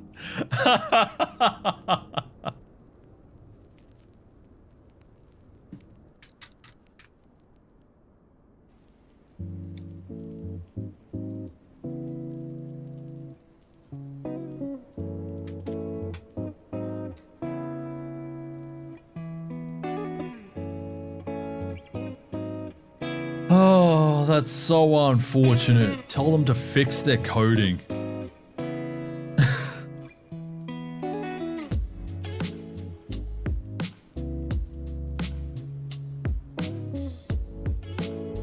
Marketing crap. Sorry, man. Had to disconnect. It's no problem. We very much got to enjoy that landing. I'll tell you what, it's one of the best landings I've seen on VATSIM. In a real hot second. It was beautiful and smooth. All right, we'll wait for Spencer to BRB here. But I am going to disconnect from this view here. And we'll start setting up for the Saab. Let me just disconnect that one. So we're going to do a flight from Melbourne with Spencer on ATC. Once again, just prepare for a short disconnect while I change over all my everything. I need to change over scenes. I need to change over my title and stuff. So wait, actually, can I change my title midstream? Let me go to my video details here.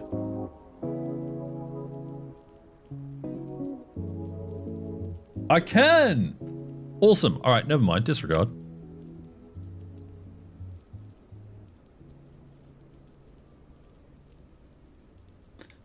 All right, Spencer, you're good to pick up the ATIS and everything as well. You got it like copied and stuff. So any builds A350s, Singapore to Brisbane, VATSIM crash, stowing reverses. Oh my god! And now any A330 VATSIM crash, stowing reverses. Wow. So it's just an any build reverses thing. All right, Spencer, I'm disconnecting for you to pick everything up.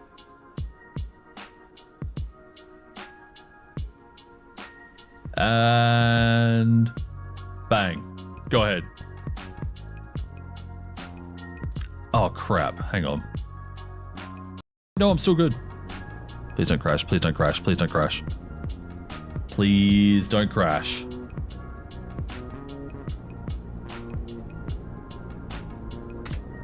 Hey, it worked.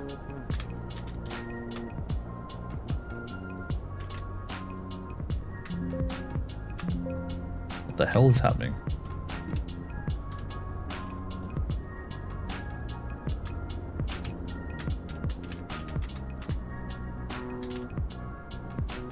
All right, let me save that. Nice.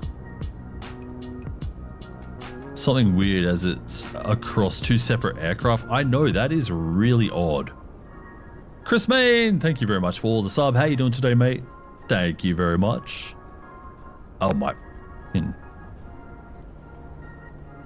My frame rate is going to hell right now. Sorry, it's an Orbex problem. Just need to give it a sec. Last info was a uniform.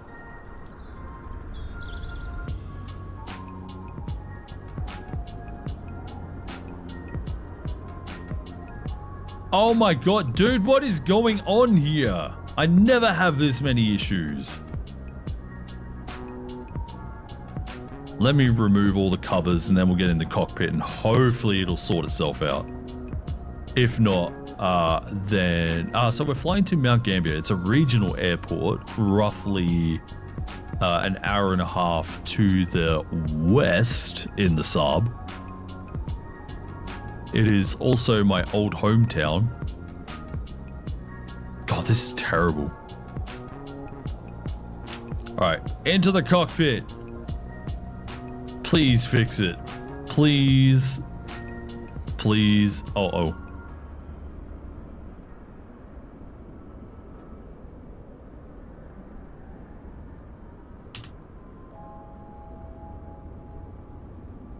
Hello, why am I in the outdoor? Oh my god, I'm still slide showing like hell. Close to me, nice. I'm Warrnambool. I'll come flying on VATSIM with you. Nice. I know Warnie. Oh. I was starting to get better and then it freaked out. Average MSFS 2024. I mean, I've had a good experience this whole time. Sim may need a restart. You know, you might be right. It's acting really strange. Anyway, I'll put this on real quick while I restart the sim.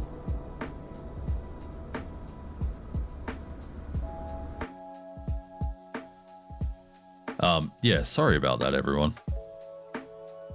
I don't know why it's freaking out.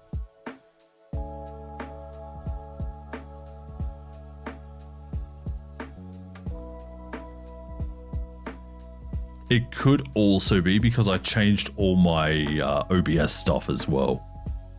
Like it jittered pretty hard when I changed over my scenes. It has to load a lot more. Actually, I can get rid of a lot of this stuff from this one.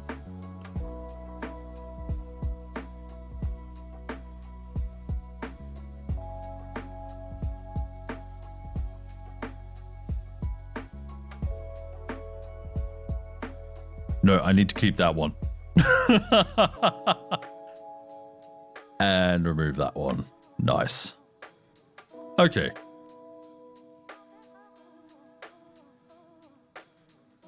But yeah, it had to unload, reload a bunch of scenes and stuff. So anyway, so now we're going to be flying the Saab 340. We're flying to Mount Gambier from Melbourne. While I'm here, let me just quickly set up a flight plan here. Your last session ended unexpectedly. No crap, you freaked out. Go back and look at the logs, mate. Let me get on sim brief. And we should have ATC all the way there, Pringles, so. Because ATC is obviously covering Mungo. You're in an RJ Avro to your left. Awesome. I'm actually going to... So the reason I was trying to do what I was doing is I was trying to slew mode so that I faced more to... Instead of to the east, more to the north. Because that's how the Rex planes park. It's essentially Golf 60 Alpha instead, or Alpha Bravo or Charlie or something. You know, one of those weird spots. And that's what I was trying to do there.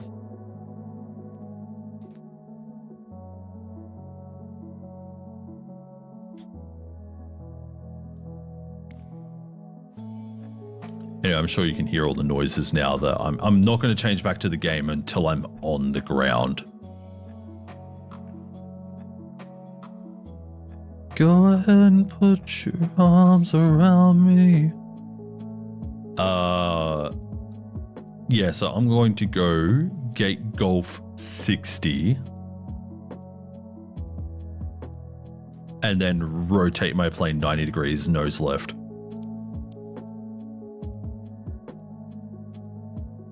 Center is... Wait, you mean beefing with the other center? Alright, Rex. I'm going to keep using the same call sign I always do. Melbourne to Mount Gambier in the Saab 340. How many people here have seen the Saab 340 in game, by the way?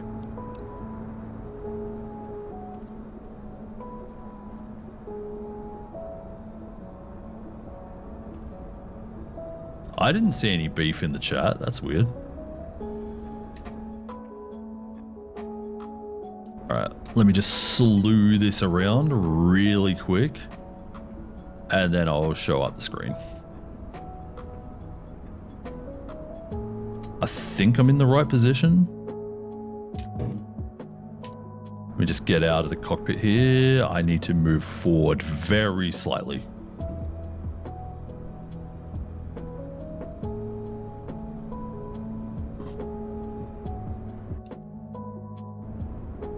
Close enough.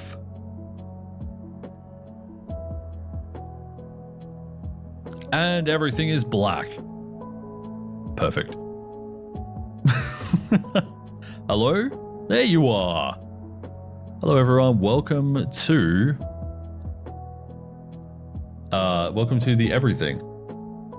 So we're departing runway 34. We might get 27 off that because we're getting Melbourne 6 anyway, so they might just throw us around.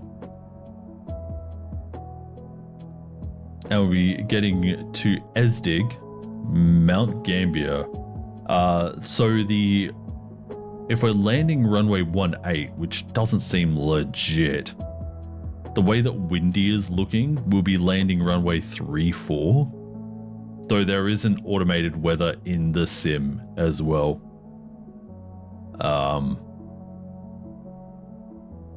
But if I look up the TAF for Mount Gambier, we can get an idea. Let's have a look here. So it would have just reset as well. 310 degrees at 14 knots. Yeah, and it will be an instrument approach as well. Oh god, I don't know how to do them in this. Look at DMs, there's some stuff going on. All right, let's have a look-see. What are they doing?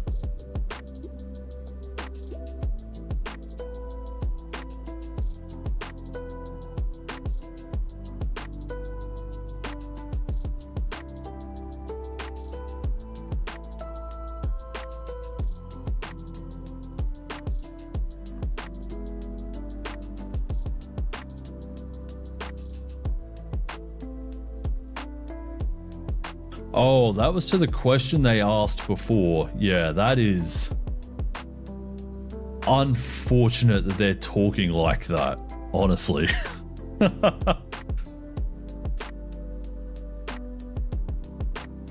Anyhoozle, let me generate this flight. They can put me wherever they want. I don't care if I take off runway 27 or 34. I'll take it either way. Say that out of context. I'll take it either way. Approach is on. Let's go. Crazy. I log off and then everything starts happening. Yep.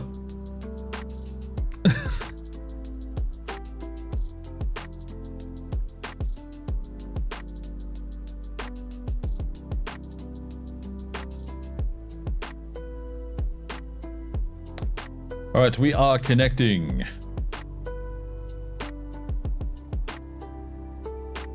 Take off mode, Charlie.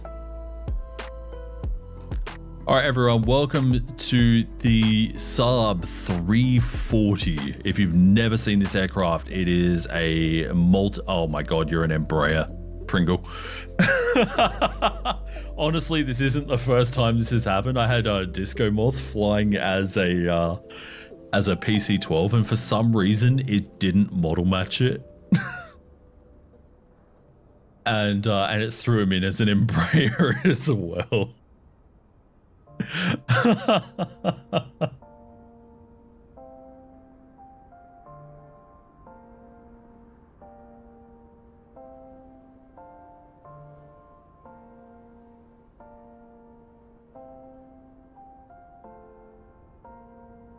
I mean, at least he's willing to ask questions, you know? Use AIG model matching. Hang on, let me just message that to myself real quick. Where is my account? There it is. Message. AIG model matching. Sorted. Livery matching to Rego as well. Holy. He's just said to disconnect and learn about Aussie airspace. Oh my god. Love Disco Moth Legend. He pops up in my stream as well. Yeah, we did a lot of flying while he was on like school holidays, so. Yeah, we'll turn on the essential avionics and the external power. We will turn on the pitot heat and that one there. We will be given... Oh yeah, that's right. You need the other avionics on for that. We'll wait for this to do its thing. We will be tuning 1-2. I need to get my notebook here. Sorry.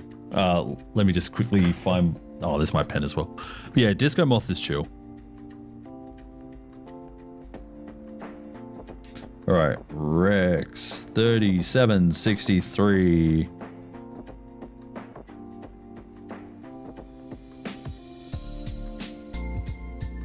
In a sub 340.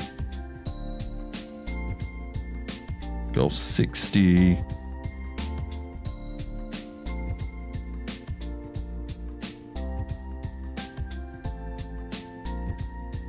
Okay. Neuralink Airways sub for me. Need to update my AIG. Fair enough. I mean, I do get model matched as a Rex for some people. So anyhoozle, we'll let those guys beef it out and we will turn on our batteries. We'll turn on our nav lights as well. Turn on left and right avionics. We can now... Okay, I'm set for 12,000 feet apparently. We know that Melbourne even radar SIDs are 5,000, so that's cool. We will then come over here.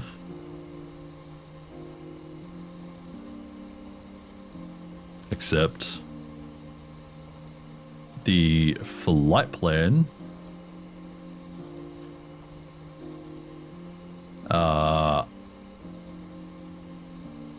Actually, it's not much of a flight plan, so I will I'll do this manually once I get the clearance.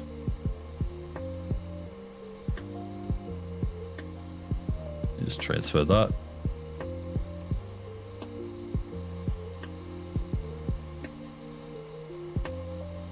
So normally you can get like biddies here.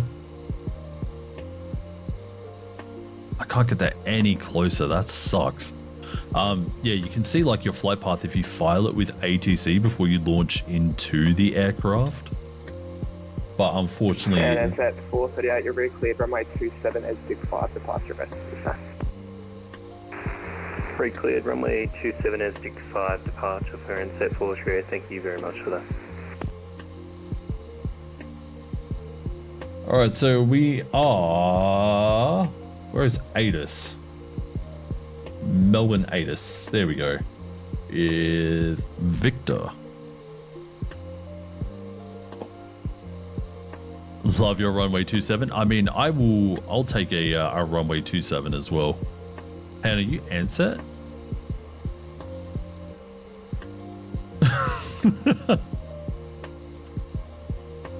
Anyway, I need to make sure that everything is good here.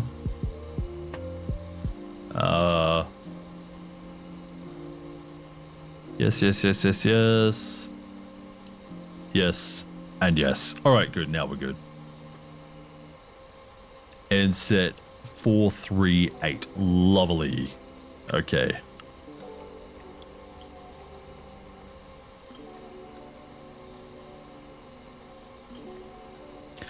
Melbourne ground, get a Rex 3763 with Victor. Request IFR to Mount Gambier.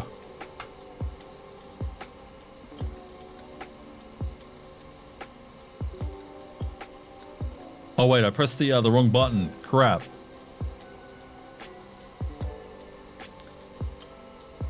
That's not working either. What the hell? What is going on? Push to talk. Set. Oh, it's not plugged in. Oh, it's not turned on. It is plugged in. It's just not turned on. Guys, professional streamer right here. Just saying.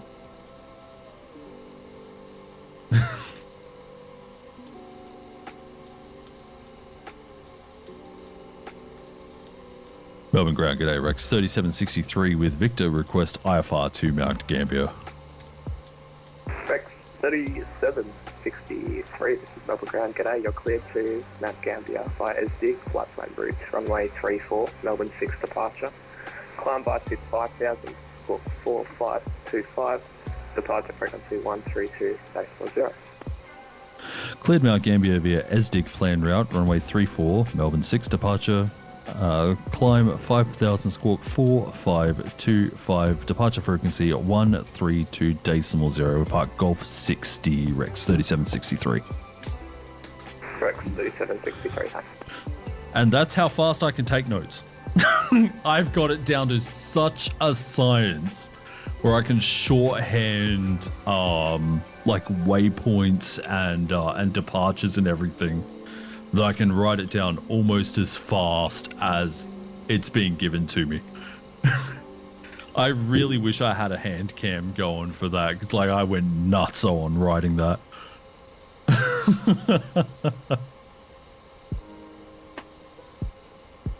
Hey, welcome back, Fozzie. Alright, so we're doing our flight to Mount Gambier now. It's going to be about an hour and a half. We get to fly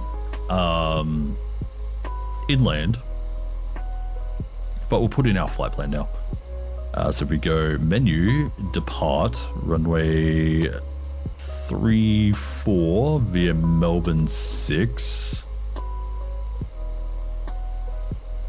Then we go into the no, hang on, no. Then we do arrive. You have to put in your flight plan backwards in this plane. It's really weird. You just type all your notes for clearance on VPilot notes. Oh. Yeah, but one day I'm hoping to maybe pass along this book to someone who, I don't know. If the channel ever blows up, it'll be something good to use. So, as a, here's the first thing, you know. I don't expect it to ever blow up, but I've had channels blow up in the past. Yeah, we go on Sierra Charlie RMP 36. That's a good shout. And it's probably what I would pick if I was in anything. The only problem is I don't know how to do glide path. What the hell is going on here? Hello? Why is my flight stick not working? Melbourne ground, answer for tree 8, request push and start on Golf 5 at 9er. Answer 438, push approved. Push approved, answer 438. That's working. My lateral axes aren't working. Let me unplug my controller there. Are you working now? Nope. Ah, crap. Settings. Let's have a look. Controls. Flight stick settings. Hardware settings. It's definitely activating.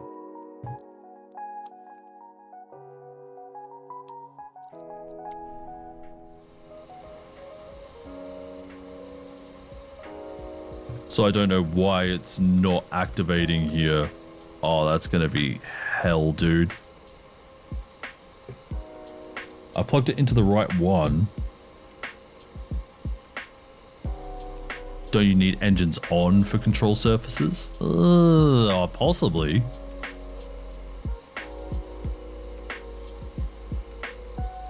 Once you get hydraulic power, yeah. I'm so used to being able to do it anywhere. Now, I don't have to ask for push and start because I don't push. I just taxi out, so...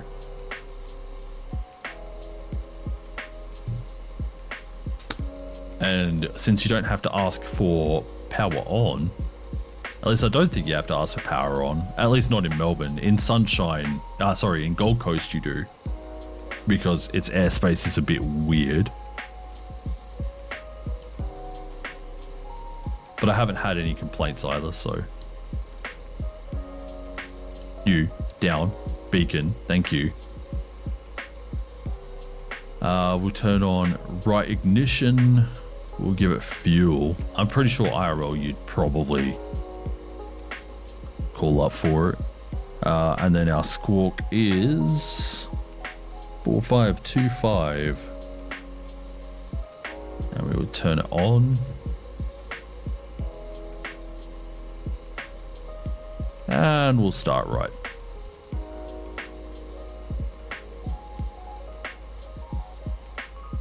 We will also turn on the anti-skid as well.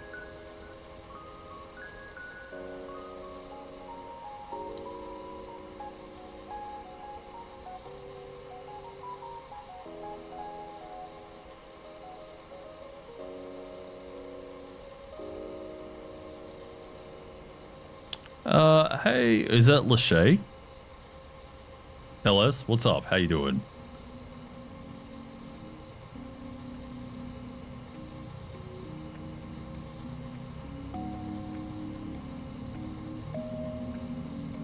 Alright, we have good engine temps. We'll put on left ignition. We'll give it a bit of fuel. You're gonna fly to Corfu when you get... Where's Corfu? Start left. Once again, keep an eye on our gauges here.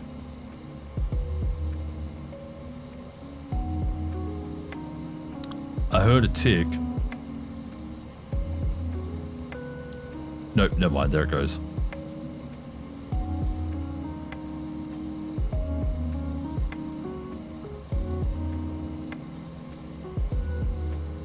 Flying Sydney to Auckland right now, connected to VATSIM.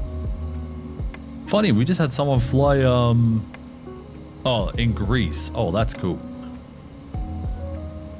Abbreviation for my name. Flying Sydney. Ground, Qantas 608, request about clearance to Brisbane as filed information Victor. Qantas 608, Melbourne Ground, g'day, you're cleared to Brisbane by non-X, flight plan route, runway 34, non-X for departure. But yeah, that's cool. We just had someone flying from Auckland to Melbourne, which is where we're taking off right now. Pringles, you're popping a wheelie there, mate.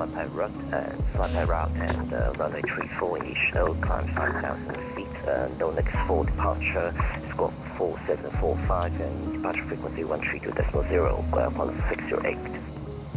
Qantas 608, thanks. I wish I was an RJ, not an E110, yeah. Offset localizer approach, yeah. That is going to be cool. Yeah, I hope you're enjoying your flight over to Auckland. Oceanic Radio is doing things the old school way right now. I feel like... So, I've heard some things about Oceanic controller. Crap. You know what I didn't do? I didn't put in SD into my flight plan. I want to put it here. SD. Enter. Activate. There we go. Now we have SD in our flight plan. Imagine. Oh crap, my frame rate though. I hate Melbourne, dude.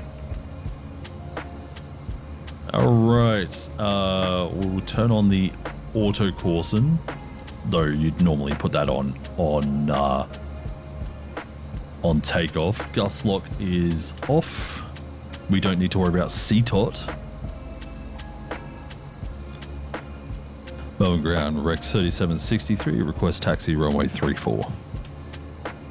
Rex 3763, taxi Alpha, holding point Juliet runway 34, and caution the Avro to your right.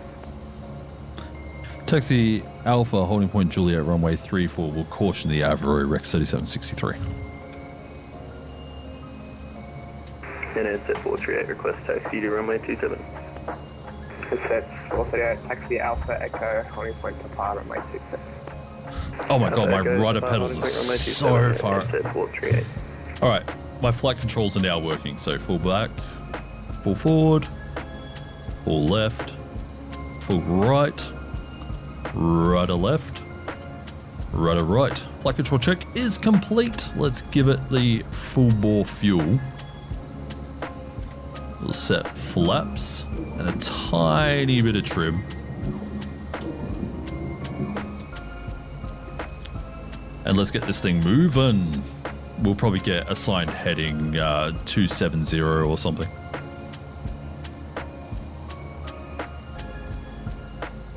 Good, brakes are working. But yeah, so how many of you guys have actually flown the... Oh my god, the brakes are super sensitive today. How many of you guys have flown the Saab 340 in sim? Or how many people want the Saab 340 in sim?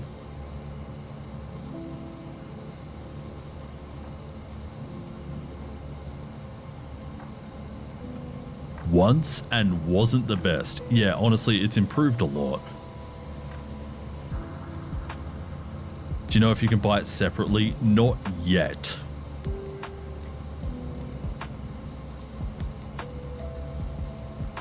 Alright, so we'll set... 3763, upon reaching you can contact approach 132.0. Thanks for flying. See you next time. When ready, approach 132.0. Thanks, mate. Have a good one. Rex 3763. You too.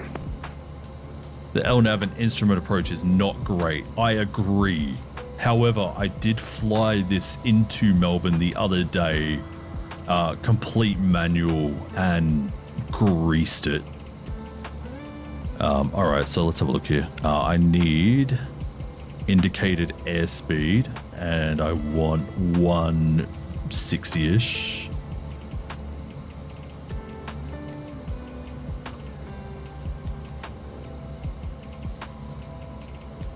Alright, 1320. Transfer. And then...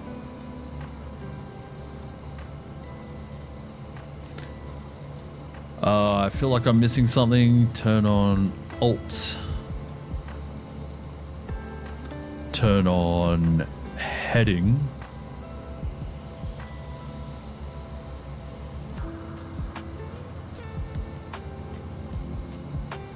And we'll set up an initial. What is that? 040? What the hell?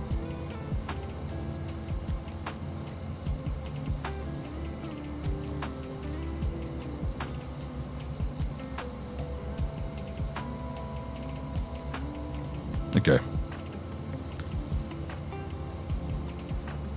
Melbourne approach, g'day, Rex 3763, holding point Juliet, runway 34, ready for departure. Rex 3763, Melbourne approach, g'day, assigned heading left 260, runway 34, clear for takeoff, report airborne. Left 260, runway 34, clear for takeoff, we'll report airborne, Rex 3763. And approach hello, and set 438 is approaching Papa, runway 27 ready for departure. And set 433, Melbourne approach, g'day, line up runway 27. Line up runway 27 and set 438.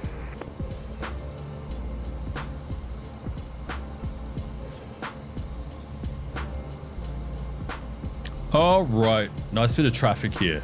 Must be nice. Everyone decided to wake up once I got off.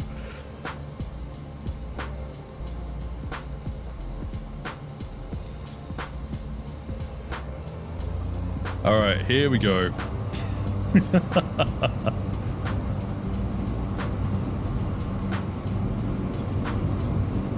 $80, 100. Oh, Jesus, rotate. I'm having a hard time keeping it there.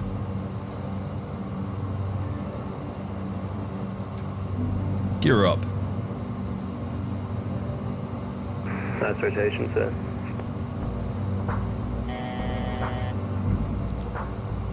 Thank you very much. So I think we fly up to 1500.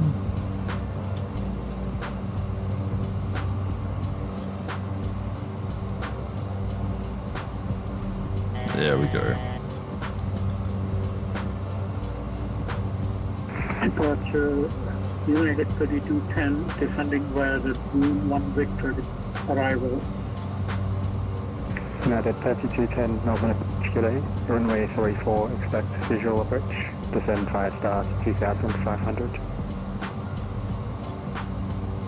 Expect runway 34 visual and descend 2500 square to the star.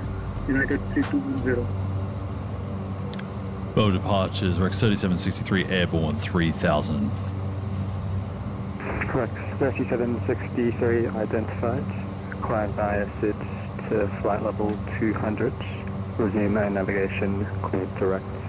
Ed dig. Flight level 200 direct SD, Rex 3763.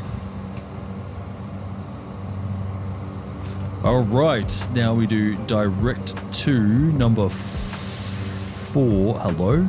Direct to 4. Enter. Nav on. Autopilot on. What is going on? Oh, I stopped there. Let's do the indicated airspeed again. United 3210, just confirm you got approximately 15 miles to run. Would you require extra track miles? Yeah, could we get a vector for descent United 3210? Alright, flaps are coming up. Center line. What center line? I couldn't see it. That's a problem with this aircraft. Like, I think I need to be sitting. I think I need to be sitting a bit more like that, which is way too close. Actually, like that, it's okay. Skill issue? No, I couldn't see anything. I couldn't see anything of the runway.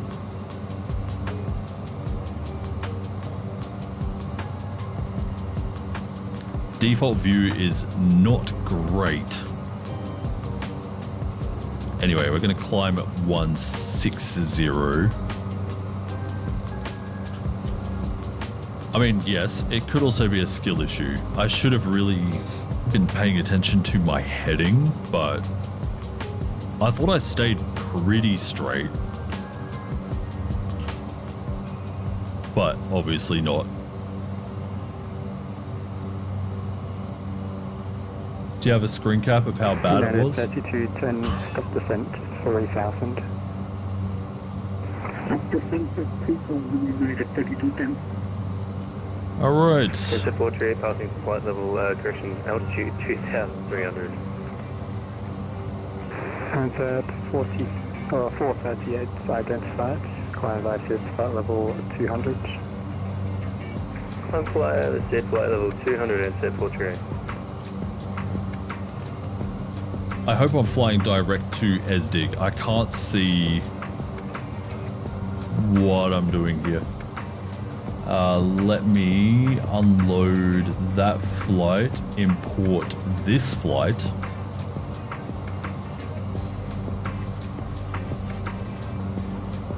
Indeed, it appears we are tracking direct to SDIG. Right, heading 26. I'm just going to do this again for good measure. We're moving to the left again. Dude, nav, work. Why is it not working? Oh, I don't know. What I see on my charts and what I am seeing here are two different things.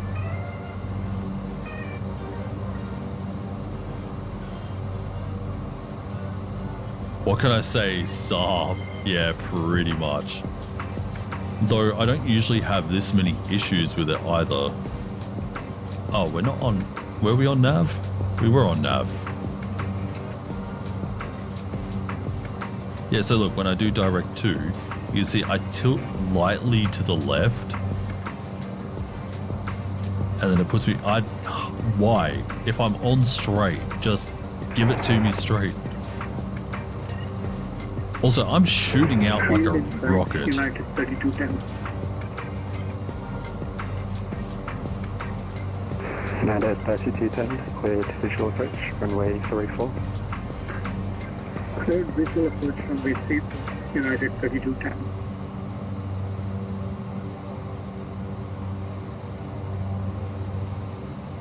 Right, let's okay, we are alt reporting. That's good. Then I want this one, and I want that on norm. Then we should be able to start seeing some traffic on that screen there. If it gets in our way. Pringles.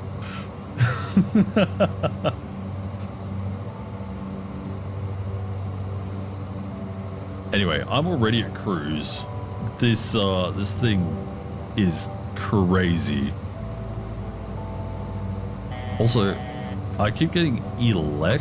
I don't know. Oh, it's Direct 3763, contact Melbourne Centre, 132.6, good day. 132.6, Rex 3763, g'day.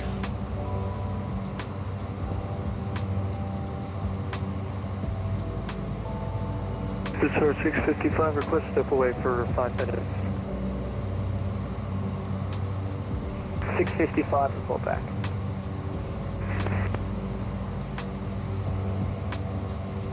Melbourne Centre, g'day. Rex 3763, flight level 200, direct SDIG. Rex 3763, Centre, g'day. Nice. Now we won't get anything until clear to leave controlled airspace descending. Say again. That's essentially what we're going to get in terms of ATC. Oh my god, the ATC is really loud on this one. Sorry, mate.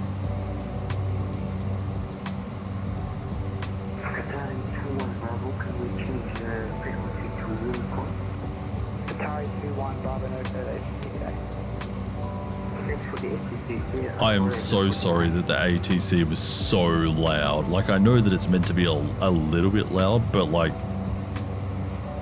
Jetstar 411 from Bori, clear direct to Madjar. From Madjar, rejoin the Star. From Bori, clear direct to Madjar. From Madjar, ready. Direct to Star, Star 411. Okay. What's your ground speed, Pringle? To... Oh my god, I have 42 knot headwind. But I'm 253. 214. Okay, so I'm probably going to get there well before you then, right? And increasing now, awesome. I guess you'll be at cruise now. Cross 16 right, Charlie, cross 25. Is it 12? I feel so bad for that other controller asking for advice.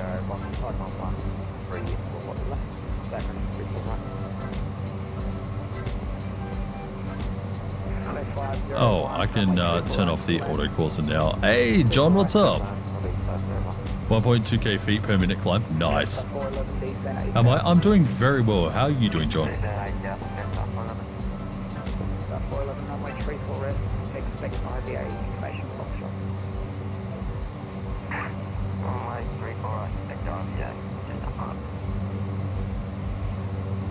Is that an A220? No, this is... Set 438 is passing through 9,200 feet for flight level 200. And set 438, gonna get out. No, this is a Saab 340. So we're flying the Rex livery, flying regionally Australia, from Melbourne to a small town called Mount Gambier, which is where I grew up. And yeah, so I'm flying a Saab 340. We have Pringles behind me as Ansett flying an RJ. Yeah, we're flying to a very small regional airport called Mount Gambier. It's at the very bottom of South Australia, essentially. You're doing a domestic flight, A-firm. Today is your birthday? Whoa, happy slip and slide out the birth canal anniversary. Sorry, that's a really gross way of saying it. Happy birthday. 260 ground speed? You're probably going to overtake me.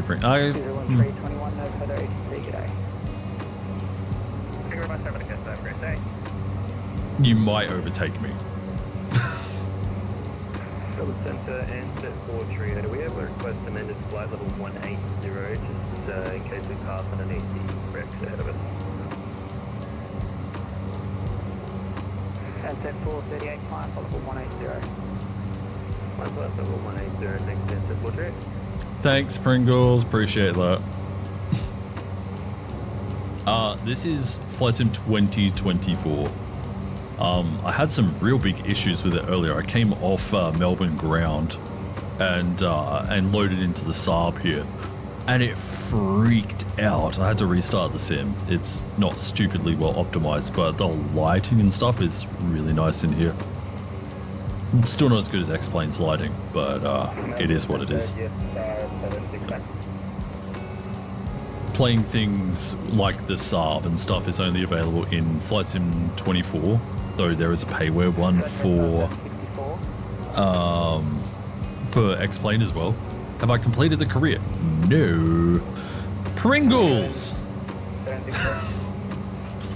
Thank you very much for the $4.20 tip. $4.20! Let's go.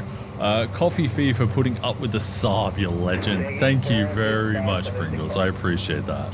Though I really enjoyed the Saab. Let me get the nav frequency for Mount Gambier as well. Where are my charts, mate? Oh, of course, it's being difficult now. Mount Gambier, charts. Approach. RNP. No, I want VOR.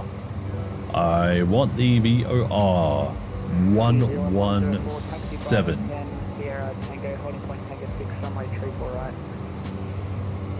Thank you, Bravo 10, Sierra Tango 640.34, right, New Zealand 124. There we go. And then runway heading 356.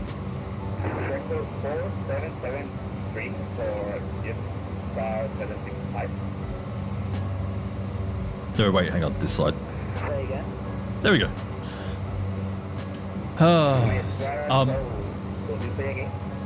Oh my god, they are so loud. I didn't complete the career, though I have played careers like Neofly and stuff as well. I prefer like the Neoflies and whatever sort of careers. It feels more freeing. You're not like limited to no traffic, no VATSIM, no nothing. You know, you can fly it like that. So picture if there was an MFS 2026 releasing next year with better super ultra graphics and better realism like in real life and better scenery. You know, honestly, the better scenery would if they rendered the scenery a bit better, that'd be great.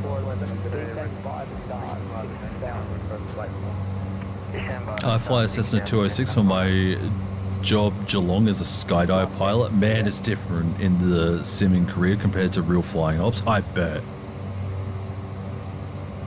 I'll tell you what.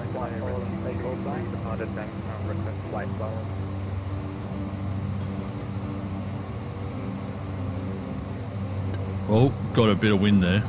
Nope, never mind. We just moved off of SDIC. Man, people are so loud when they have crap mic on VATSIM. I know. Like... like that. It's so bad.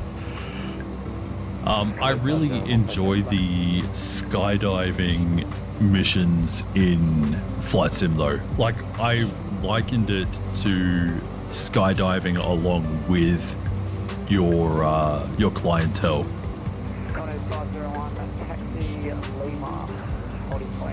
Like, I was rotating down like 7,000 feet per minute or something. Seychelles? I have no idea where that is.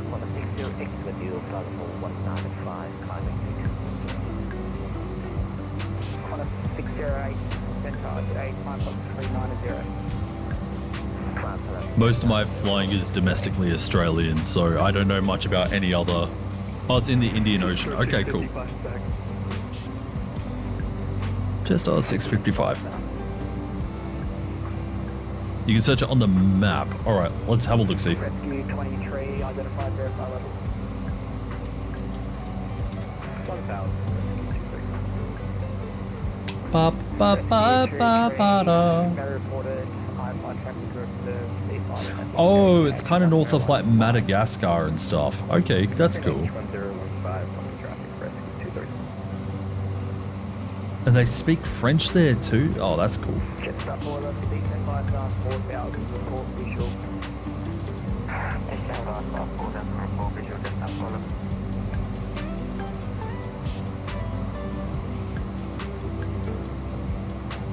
Actually, I think I remember my mate Jamie doing a map like a flight like that. Were you doing a are you doing a qualification right now?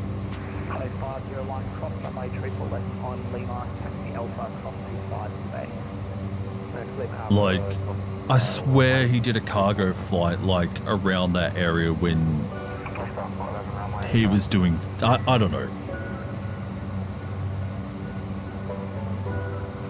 Off ground, your head needs a rest from this headset. That's fair enough, Spencer. You've been at it for a long, long, long time. You know, honestly, I like just hanging out.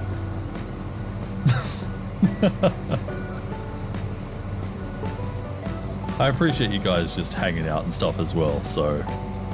you can fly the Air Seychelles Twin Otter DHC-6 from Mahe to, I don't know how to pronounce any of these things, between the islands, and flight time just 15 minutes. That's a nice short hop, actually. I like that. Why does it say I'm on X-Plane 11? That is not the game I am on. Stupid. It just assumed I was on X-Plane. I can't change that either. That's so dumb. Nope, never mind. My soft flights in 2024. That's Sydney. There we go. Sick. But for ferry in real life, it's 1 hour. Oh, that sounds... Actually, it's still not too bad, all things considered. Planes are faster than ferry, absolutely.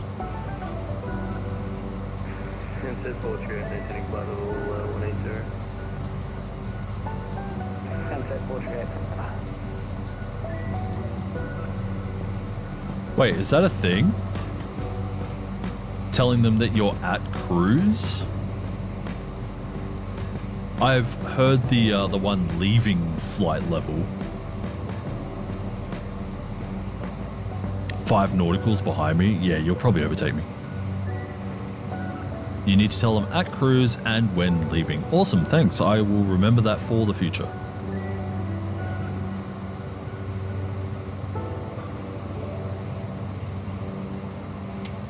Hoping one day you'll visit our beautiful country. I mean, I probably will in the flight sim. I don't think I ever will real life. Tree 10 to join final. Combat heading cleared IVA runway 34 right. Report established on the copy. Sort of optional in Milk Run. Is it super busy? Yeah. I do try and mention that I'm at least descending in Milk Run because you sometimes get forgotten. So, just best to quickly, you know, get it in as fast as possible. It's crazy that I can't see, like, there's not like a rose version instead of like just the in front of you. Oh, you're below me?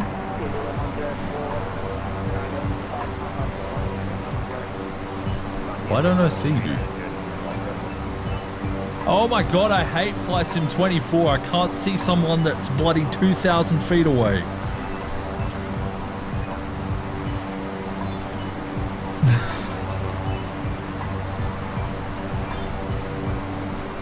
Strange, I can see. What sim are you running, Pringles?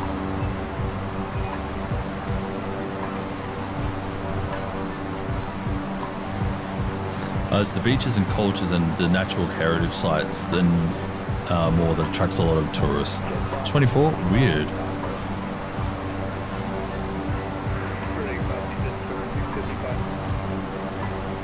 No multiplayer, just VATSIM. Yeah, that's odd. I mean, honestly, John, that's kind of why people visit us as well. The beaches and stuff. And there's heaps of natural heritage sites as well. Look at that view. Alright, let's have a look at VATSIM radar. Wow, you really... Oh, well, according to VATSIM radar... Never mind. Disregard. Check again now. Okay, let's have a look. There you are.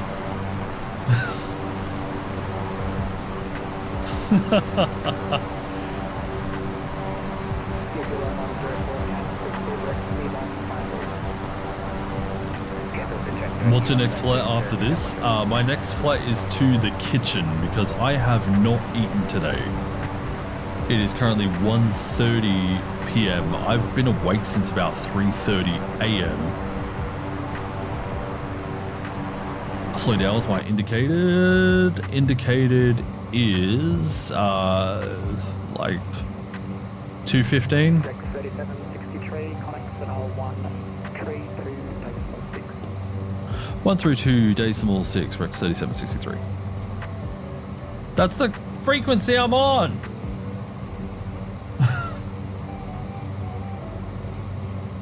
Melbourne Centre, Rex 3763. Rex 3763.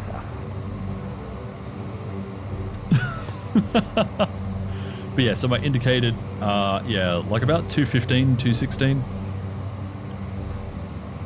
You'll go 2:20, lovely. Yeah, we want to keep you moving forward, obviously. It's 8:05 a.m.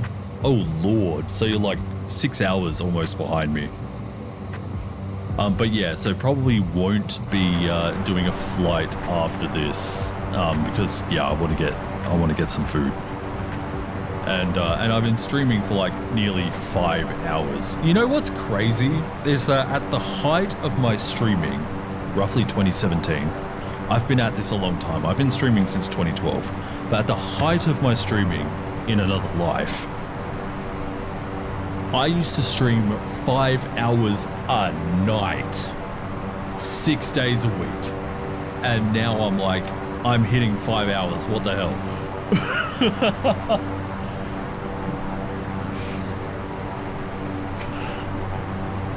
I guess that was like 8 years ago. Oh my god, I feel old all of a sudden.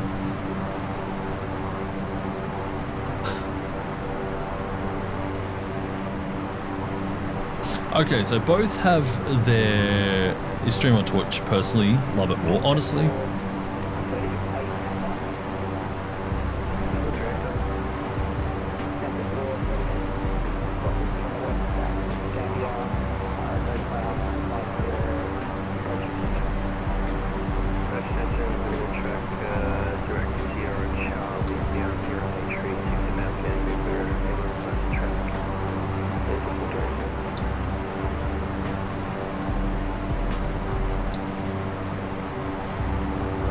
get back to you momentarily on that.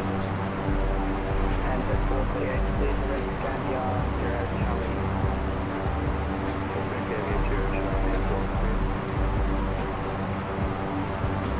I also stream on Twitch, though I only do flight sim on YouTube. So I stream everything else on Twitch, twitch.tv/chilliness, if anyone's interested. Right now I'm playing a lot of Minecraft, and that might not be people's jam, but it's chill, you know. But between Flight Sim 24 and 20, which one is the best? I would...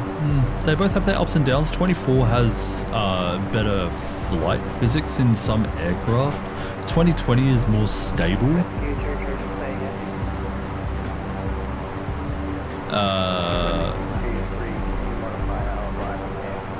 That's Mount Gambier is Mike Tango Golf.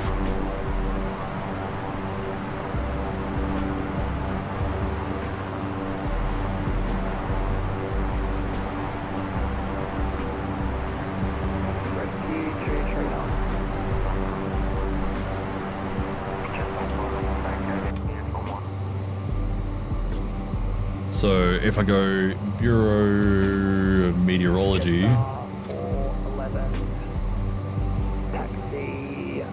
so we have winds 290 at 14 knots, visibility greater than 10 kilometers, no cloud detected, temperature 15, dew point 06, QNH 1014.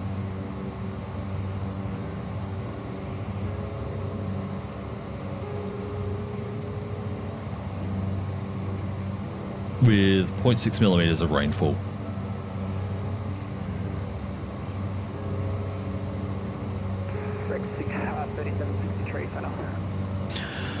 Rex 3763, go ahead. Rex 3763, your arrival intentions for Gambia. Looking for the RMP runway 36 via Sierra Charlie if possible. Rex 3763, cleared Gambia, Sierra Charlie. Report your estimates for the field when able. Clear direct Sierra Charlie. We'll be estimating the field time 3-5 or 40. Rex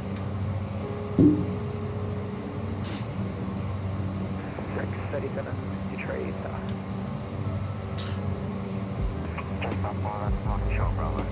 Might change to RMP 18. Ground 121 base 7. Then you'd be coming in via November Delta, just letting you know.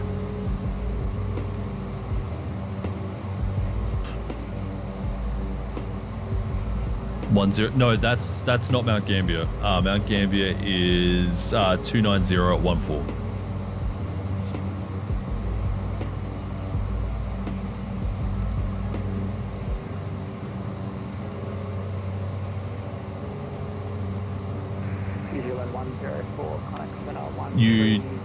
You did get your code wrong. Here you go.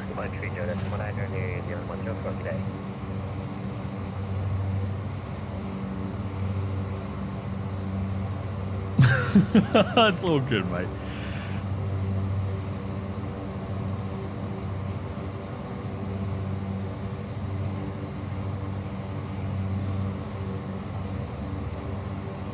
So when we get by Hamilton, that's about the time I'll be requesting my descent. Do I request a descent over the radio? Like approaching top of descent, request, you know, approaching top of drop, request descent. Yes, as you are, IFR, roger. Yeah, so top of drop is right next to Hamilton, which will be off our right wing shortly. Anyway, what was this? You can do a 2-hour, 40-minute flight from Mauritius to Seychelles, like, not now, but maybe later using the A320. Oh, that's not too bad. Yeah, I'd be keen. Where is Hamilton? There's the lake. Hamilton should be just about here. And when we're in line with the lake, that's about our top of descent. Yours will be more in line with Hamilton town itself.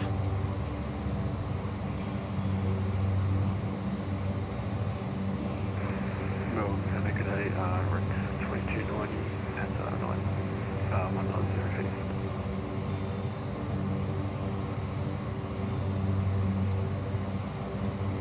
You can do it first if you like. Ah, it's all good. I mean, you can if you want, but I only have like a minute or two until I have to drop, so that's on you. 2290, Center J, squawk 4030. 4030, Rex 2290.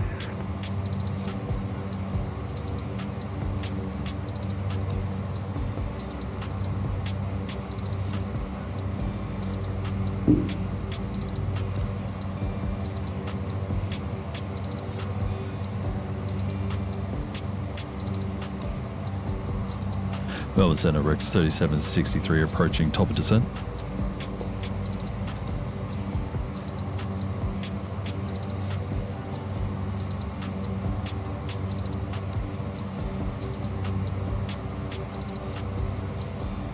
Rex 3763 for separation.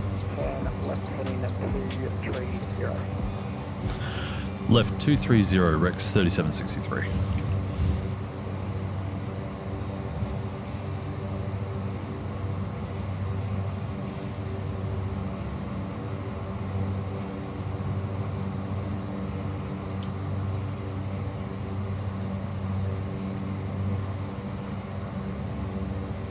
Vectors, nah, piss off, we can manage. Rex 2290, identify plus for 190. I mean, you could always speed up again, so.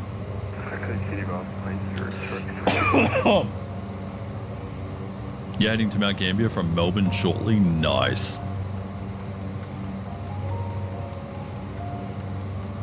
You'll fly pretty much right over my old house if you're coming in via R&P. You fly right down the middle of town, right down Bay Road, and my old house is somewhere just off to your left wing on the main highway that passes east to west through town. Speedbird 422, connect center 132.2, expect start. 1322, Speedbird 422, east again. You can see that I've picked up on the VOR here, by the way.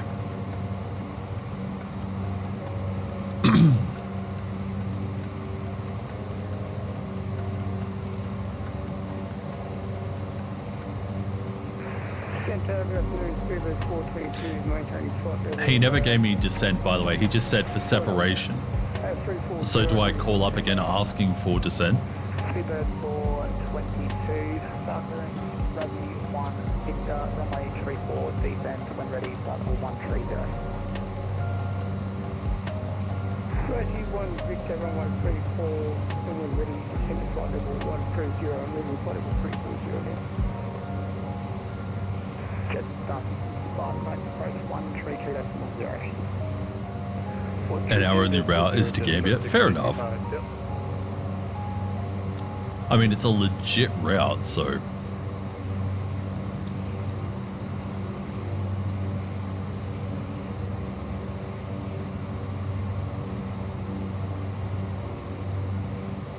In the PC-12. Yeah, that's a solid aircraft.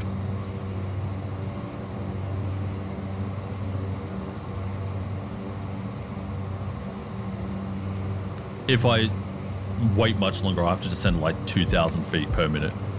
Yeah, the PC-12 is awesome. Both of them, the NGX and the SimWorks Studios one.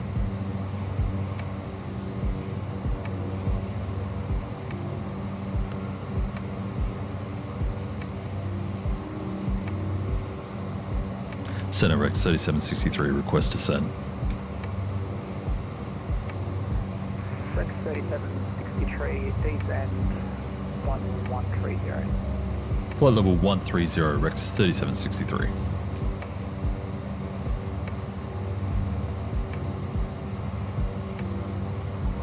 Alright, we'll push it down at about 1200. Then it's not too far out of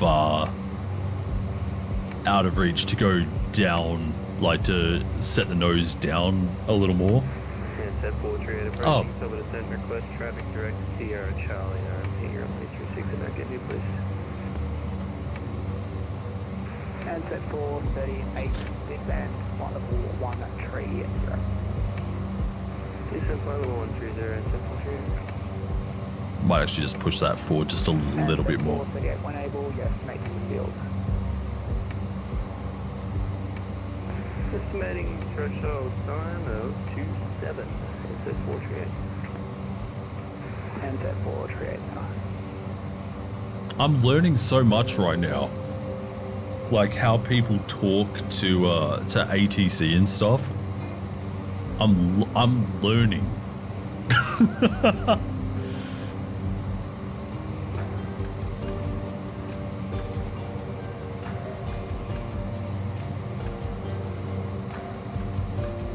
I'm having fun. Me too. 763, clear direct Gambia, Sierra, Charlie.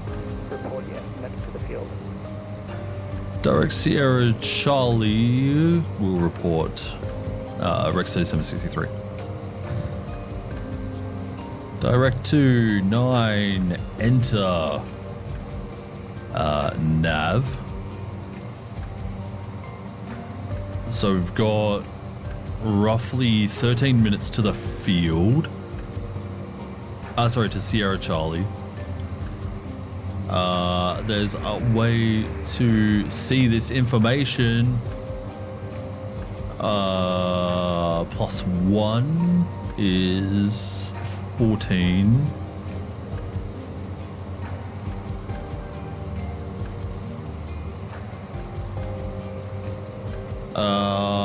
Crap. 419. Hang on, is that local? It is. Okay, so we're estimating field 21. Hang on, wait. This is in Zulu. Never mind.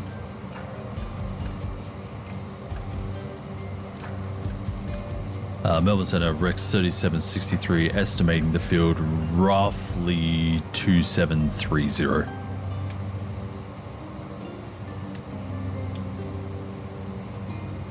Hey, Disco, how's it going? Might just slow it down a little bit. 763, thanks. Could leave controlled airspace on descent, area QH1014, traffic and set 438, also tracking via the RMP via Sierra Charlie, estimate field time 27. Clear to leave controlled airspace, descending. We'll keep a lookout for the answer 438, QNH1014, Rex 3763. Thanks. I feel like I messed that up really bad. Clear to leave controlled airspace on descent, QNH1014, traffic is Rex 3763. From the east, tracking via the RMP via Sierra Charlie, estimated field time 30. Could leave control to the airspace on descent and QNH1014 and copy the Rex inbound to Mount Gambier as well, Rex, Christian handset 438. Just came back from Specsavers. Hey!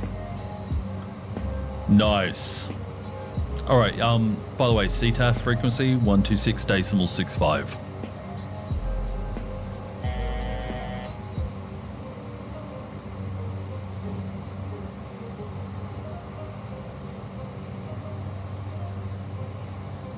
Your eyes are screwed.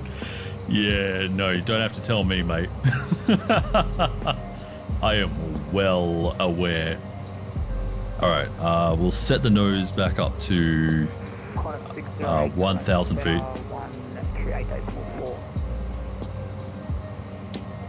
A-firm, 126.65.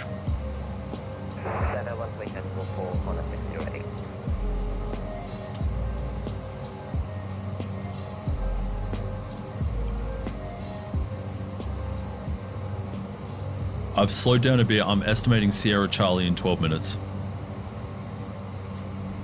11 minutes.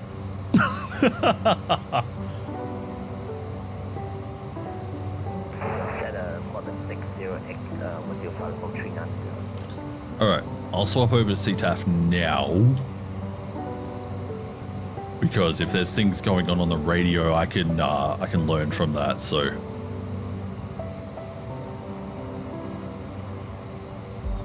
I'll jump on there soon. Once in Mount Gambier Circuit, I'll hit center with a Mount Gambier Circuit, cancel SAR watch. Fair enough. I was told cancel SAR once on the ground, so.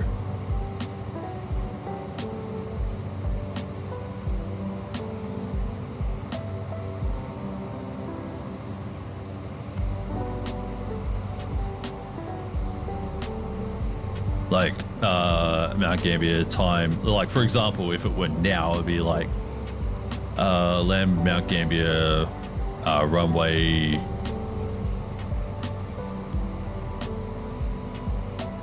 54, cancel SAR. You can do it on the ground visual with runway or in the circuit. Fair enough.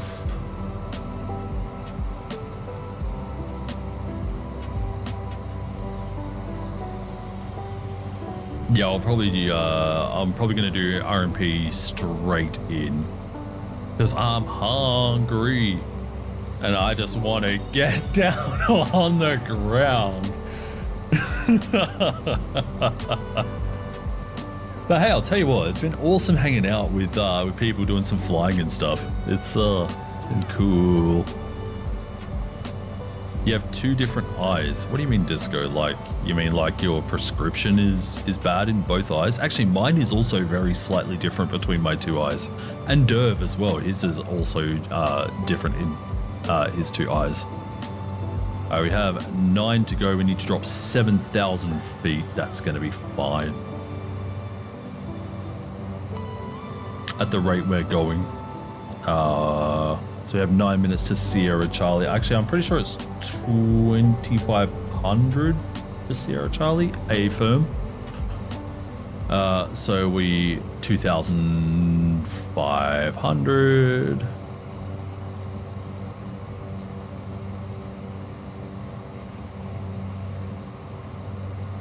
All right. Landing lights on. Crap, what is 101 for? It's like 299 or something. Mount Gambier traffic, answer 438 IFR J85 inbound to the RMP runway 365, position Sierra Charlie on descent passing through 9,000, estimating Sierra Charlie at time 28. Call again, commencing the RMP approach, Mount Gambier traffic. God, I'm not going to remember how to do all that. Jesus Christ. No, I will remember how to do it all eventually.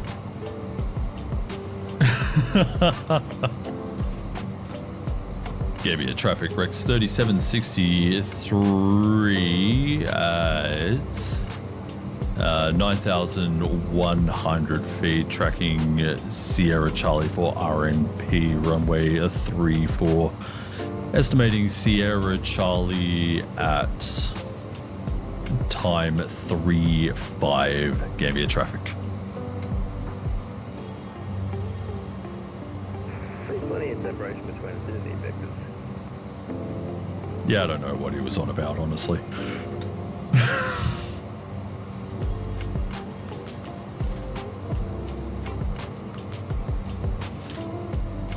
You got the drops the eye person gives you. Oh, God. I hate eye drops. With a passion. Okay, so here we go. Disco, you might remember these beaches. This is the beaches between Gambier and Portland. And then you got Portland just kind of over here behind these clouds. Me and Disco were flying this route VFR the other day in the Piper, whatever it was that they offered up.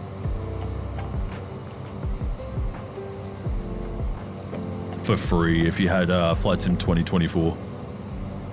Yeah, the PA-28, that's it.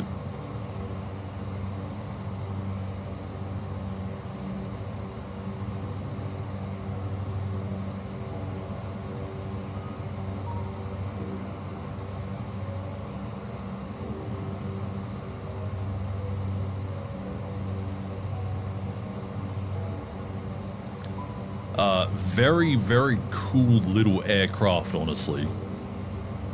It's awesome for VFR as well. Actually, I think the best VFR aircraft still remains like the Diamond DA-40. Like, its views around the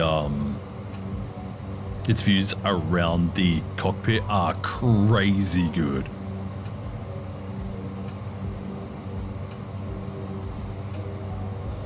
Cal's DA-421 is mwah. Yeah, I gave it a go. And yeah, it is nice.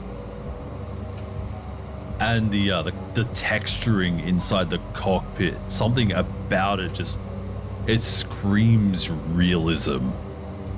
I don't know what it is. It's like how it's scuffed up, like a little bit, or something to do with the texture. It doesn't feel flat.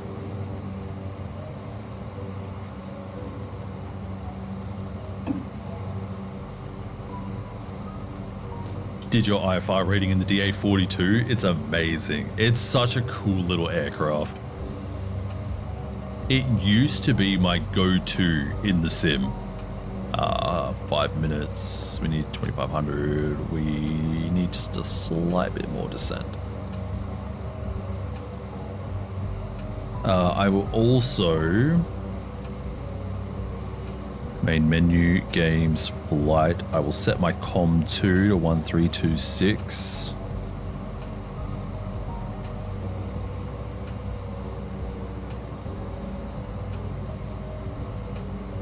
How do I listen to both? I mean, I should be hearing both.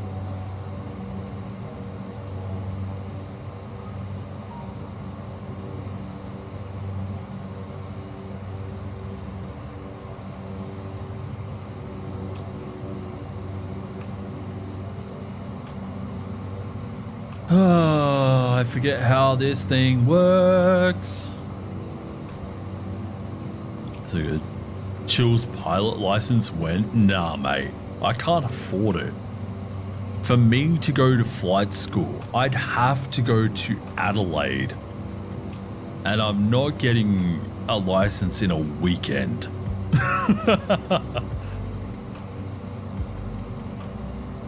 So, there's a flight school in Parafield. Traffic, NZ 438, overhead position, Sierra Charlie, commencing RMP, runway 36, estimating threshold time.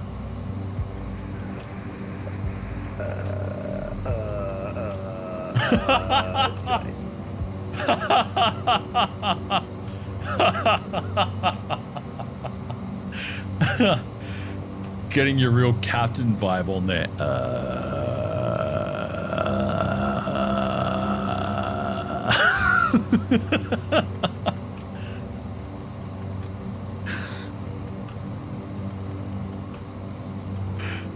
Oh my god, that's great.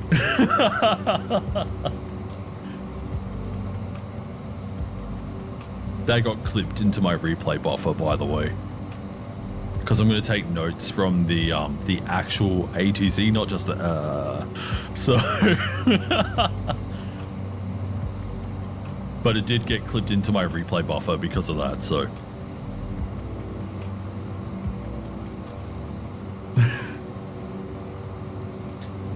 Anyhoozle, I'm 3 minutes from Sierra Charlie. At 200 knots. Yeah, he didn't need to vector me out of the way. You should see Port Mac here shortly.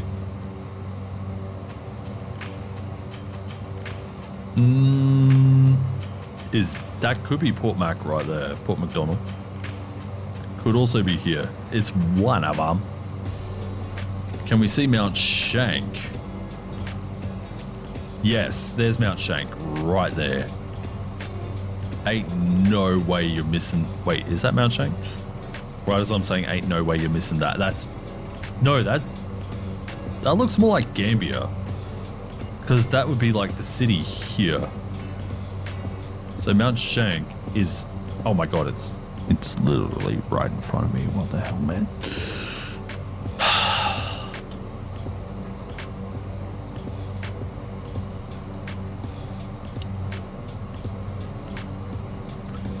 Okay.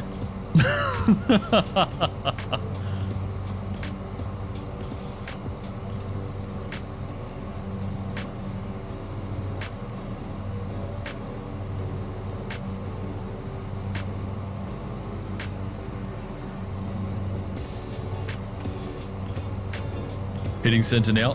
Nice.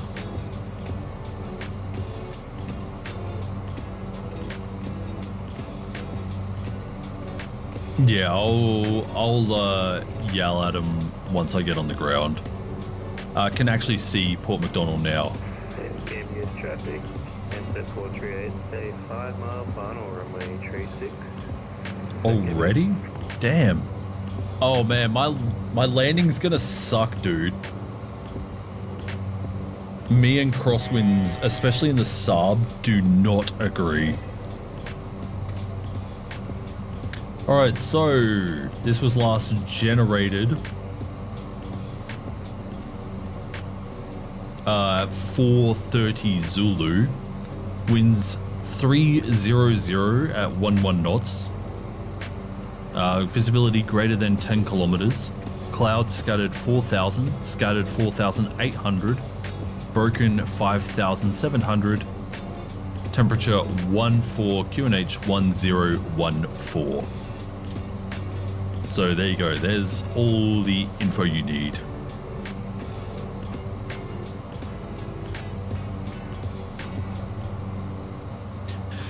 Gambia traffic Rex 3763 Sierra Charlie for RMP runway 36 estimating field time 38 Gambia traffic. Full set. Absolutely balls to the walls. I'm not going to say that on the network though. Taxiing now. Nice. Balls to the wall, you say? God damn it, Pringles! Balls to the walls. There we go, gotcha. Okay, so we are coming up on Sierra India. I've never really used this, so I'm going to try the activate approach here as well. Now, in another one of my houses, they used to fly in visual, and they would fly literally right over my house, which was somewhere. If you see this big grey building here, that's the shopping center. My old house was kind of here, and they used to fly literally right over.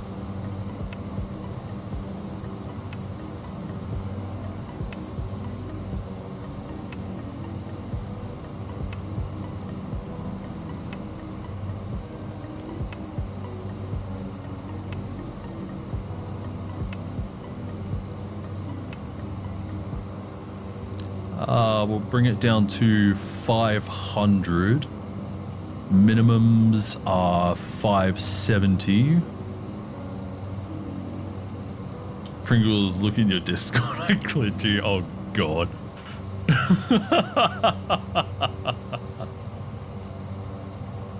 Alright, runway is in sight, directly in front. It might be a bit hard to see, but it's kind of... My mouse is kind of on it right now. It's a bit hazy.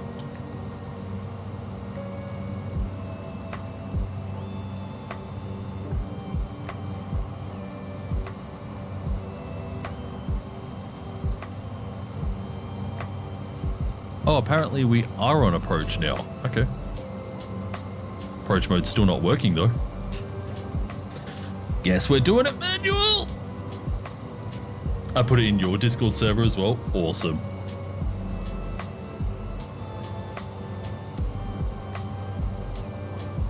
Alright, let's have a look at the Pappies here. Let's vertical speed this down, like, not stupid hard. More than 200 though, or else we'll never hit the runway. 600, there we go.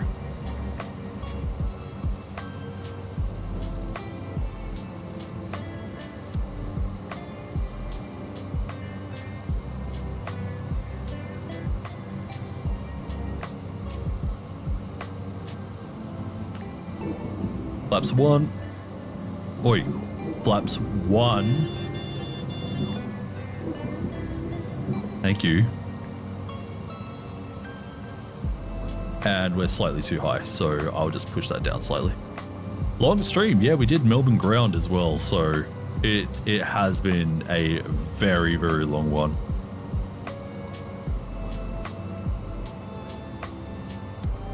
There we go, now we're more on profile.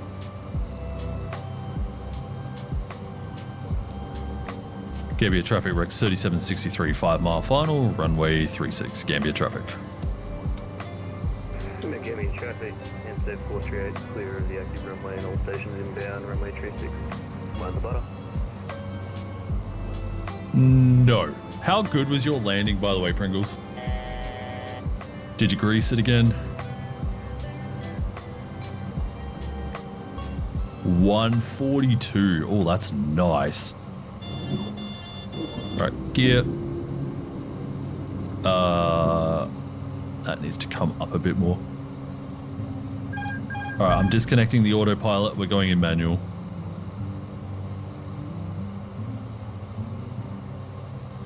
Because I'm going to come in really low if I don't. My headphone cable is getting in my way.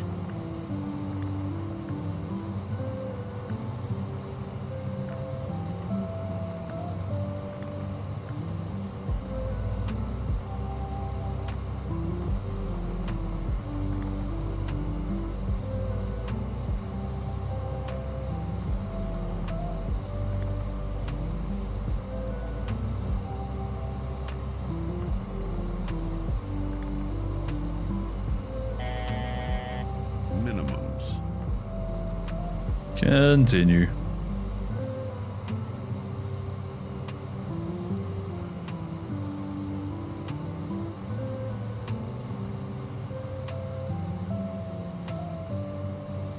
My trim is doing screwy things, dude.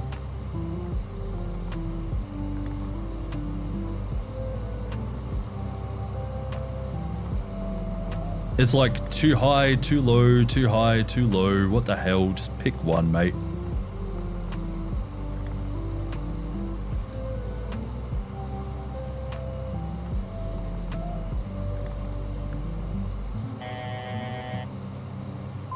Get down!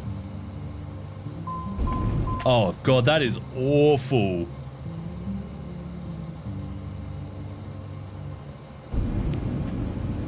I hate that so much. I hate crosswind landings. I would normally go around, but oh, I didn't have auto coursing on either. Far out, man.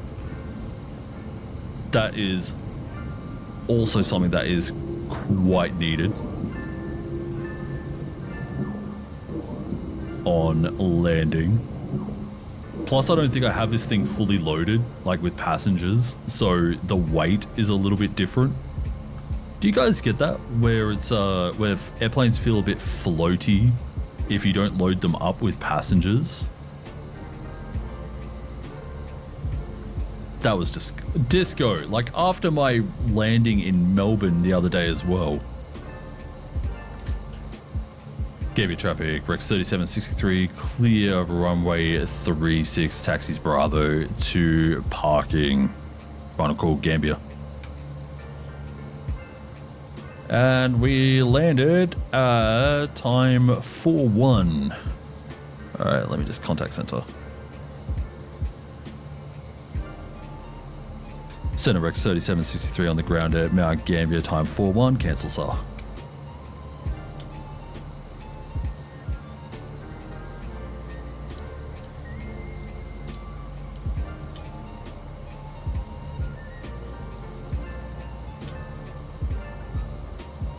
Hello?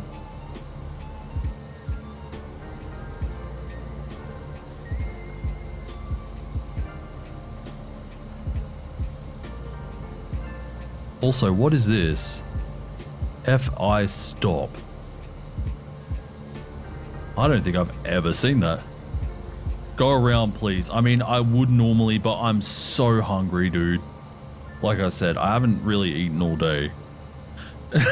From Pringles, $6.90. Nice. Here is the cost to repair the runway due to threshold damage. Cheers, mate. I mean, I don't usually see the winds like that. Like, it's usually very north or very south. That is almost direct left to right. Dinner time. I mean, it's lunchtime. And plus, I don't want to hog all the bandwidth. My brother also streams, so he might want to do one as well. Nice landing. Nah, it wasn't. It was disgustingly bad. Like, compared to the one I did the other day flying into Melbourne, that one was like crash and burn. The one I did into Melbourne the other day was like your Melbourne, like an hour or so ago. It was bad. Sorry to say. Don't feel sorry to say that. It was terrible. I saw it. Everyone saw it, okay? And I can't edit that out. This is live. You're in bed, so... fair enough. Well, I'm still going to go get some lunch. Also, there is custom scenery for Mount Gambier on flightsim.to. It doesn't like Flight Sim 2024, but if you fly in Flight Sim 2020, go grab it. It's beautiful.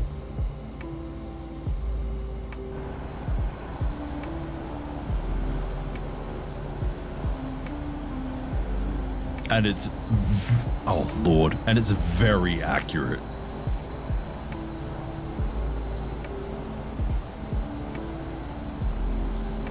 And it doesn't have this sort of stuff. It's all straight in.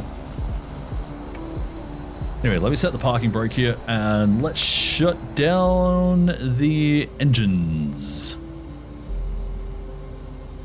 Gus lock on.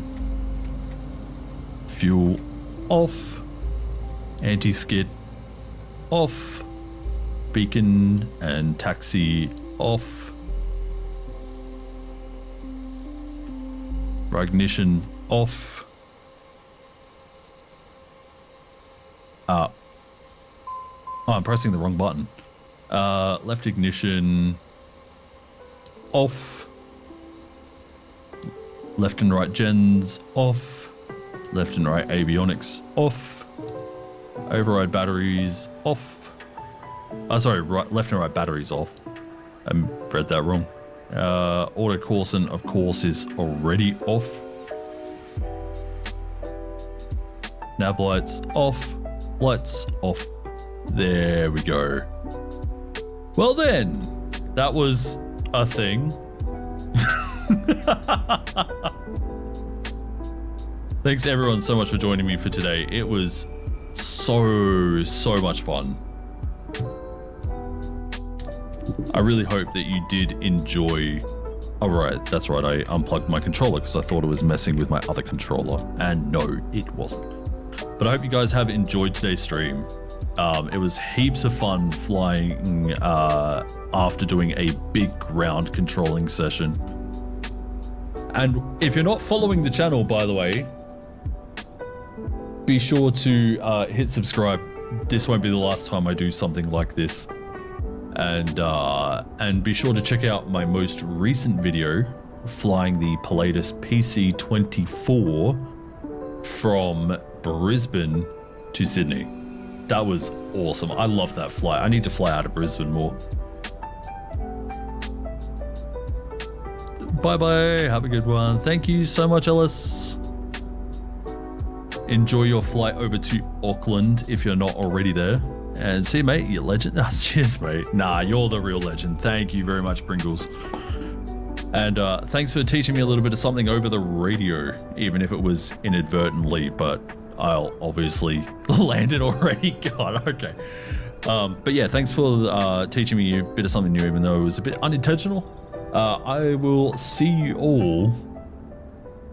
I'm not going to say when, because I don't know. It'll just be when I'm feeling good. And until then, do take care of yourselves. Teaching you. I mean, there's things that I didn't know, so even if it's just saying you're at cruise. Any hoozle. Do take care of yourselves, everyone. There is only one of you. I will see you in whatever next piece of content there is. be sure to jump in the Discord and check me out on Twitch, twitch.tv/chilliness, if you like games other than Flight Sim. Might play some Dead Cells a bit later if I'm awake. Anyway, have a good one, everyone. Ciao.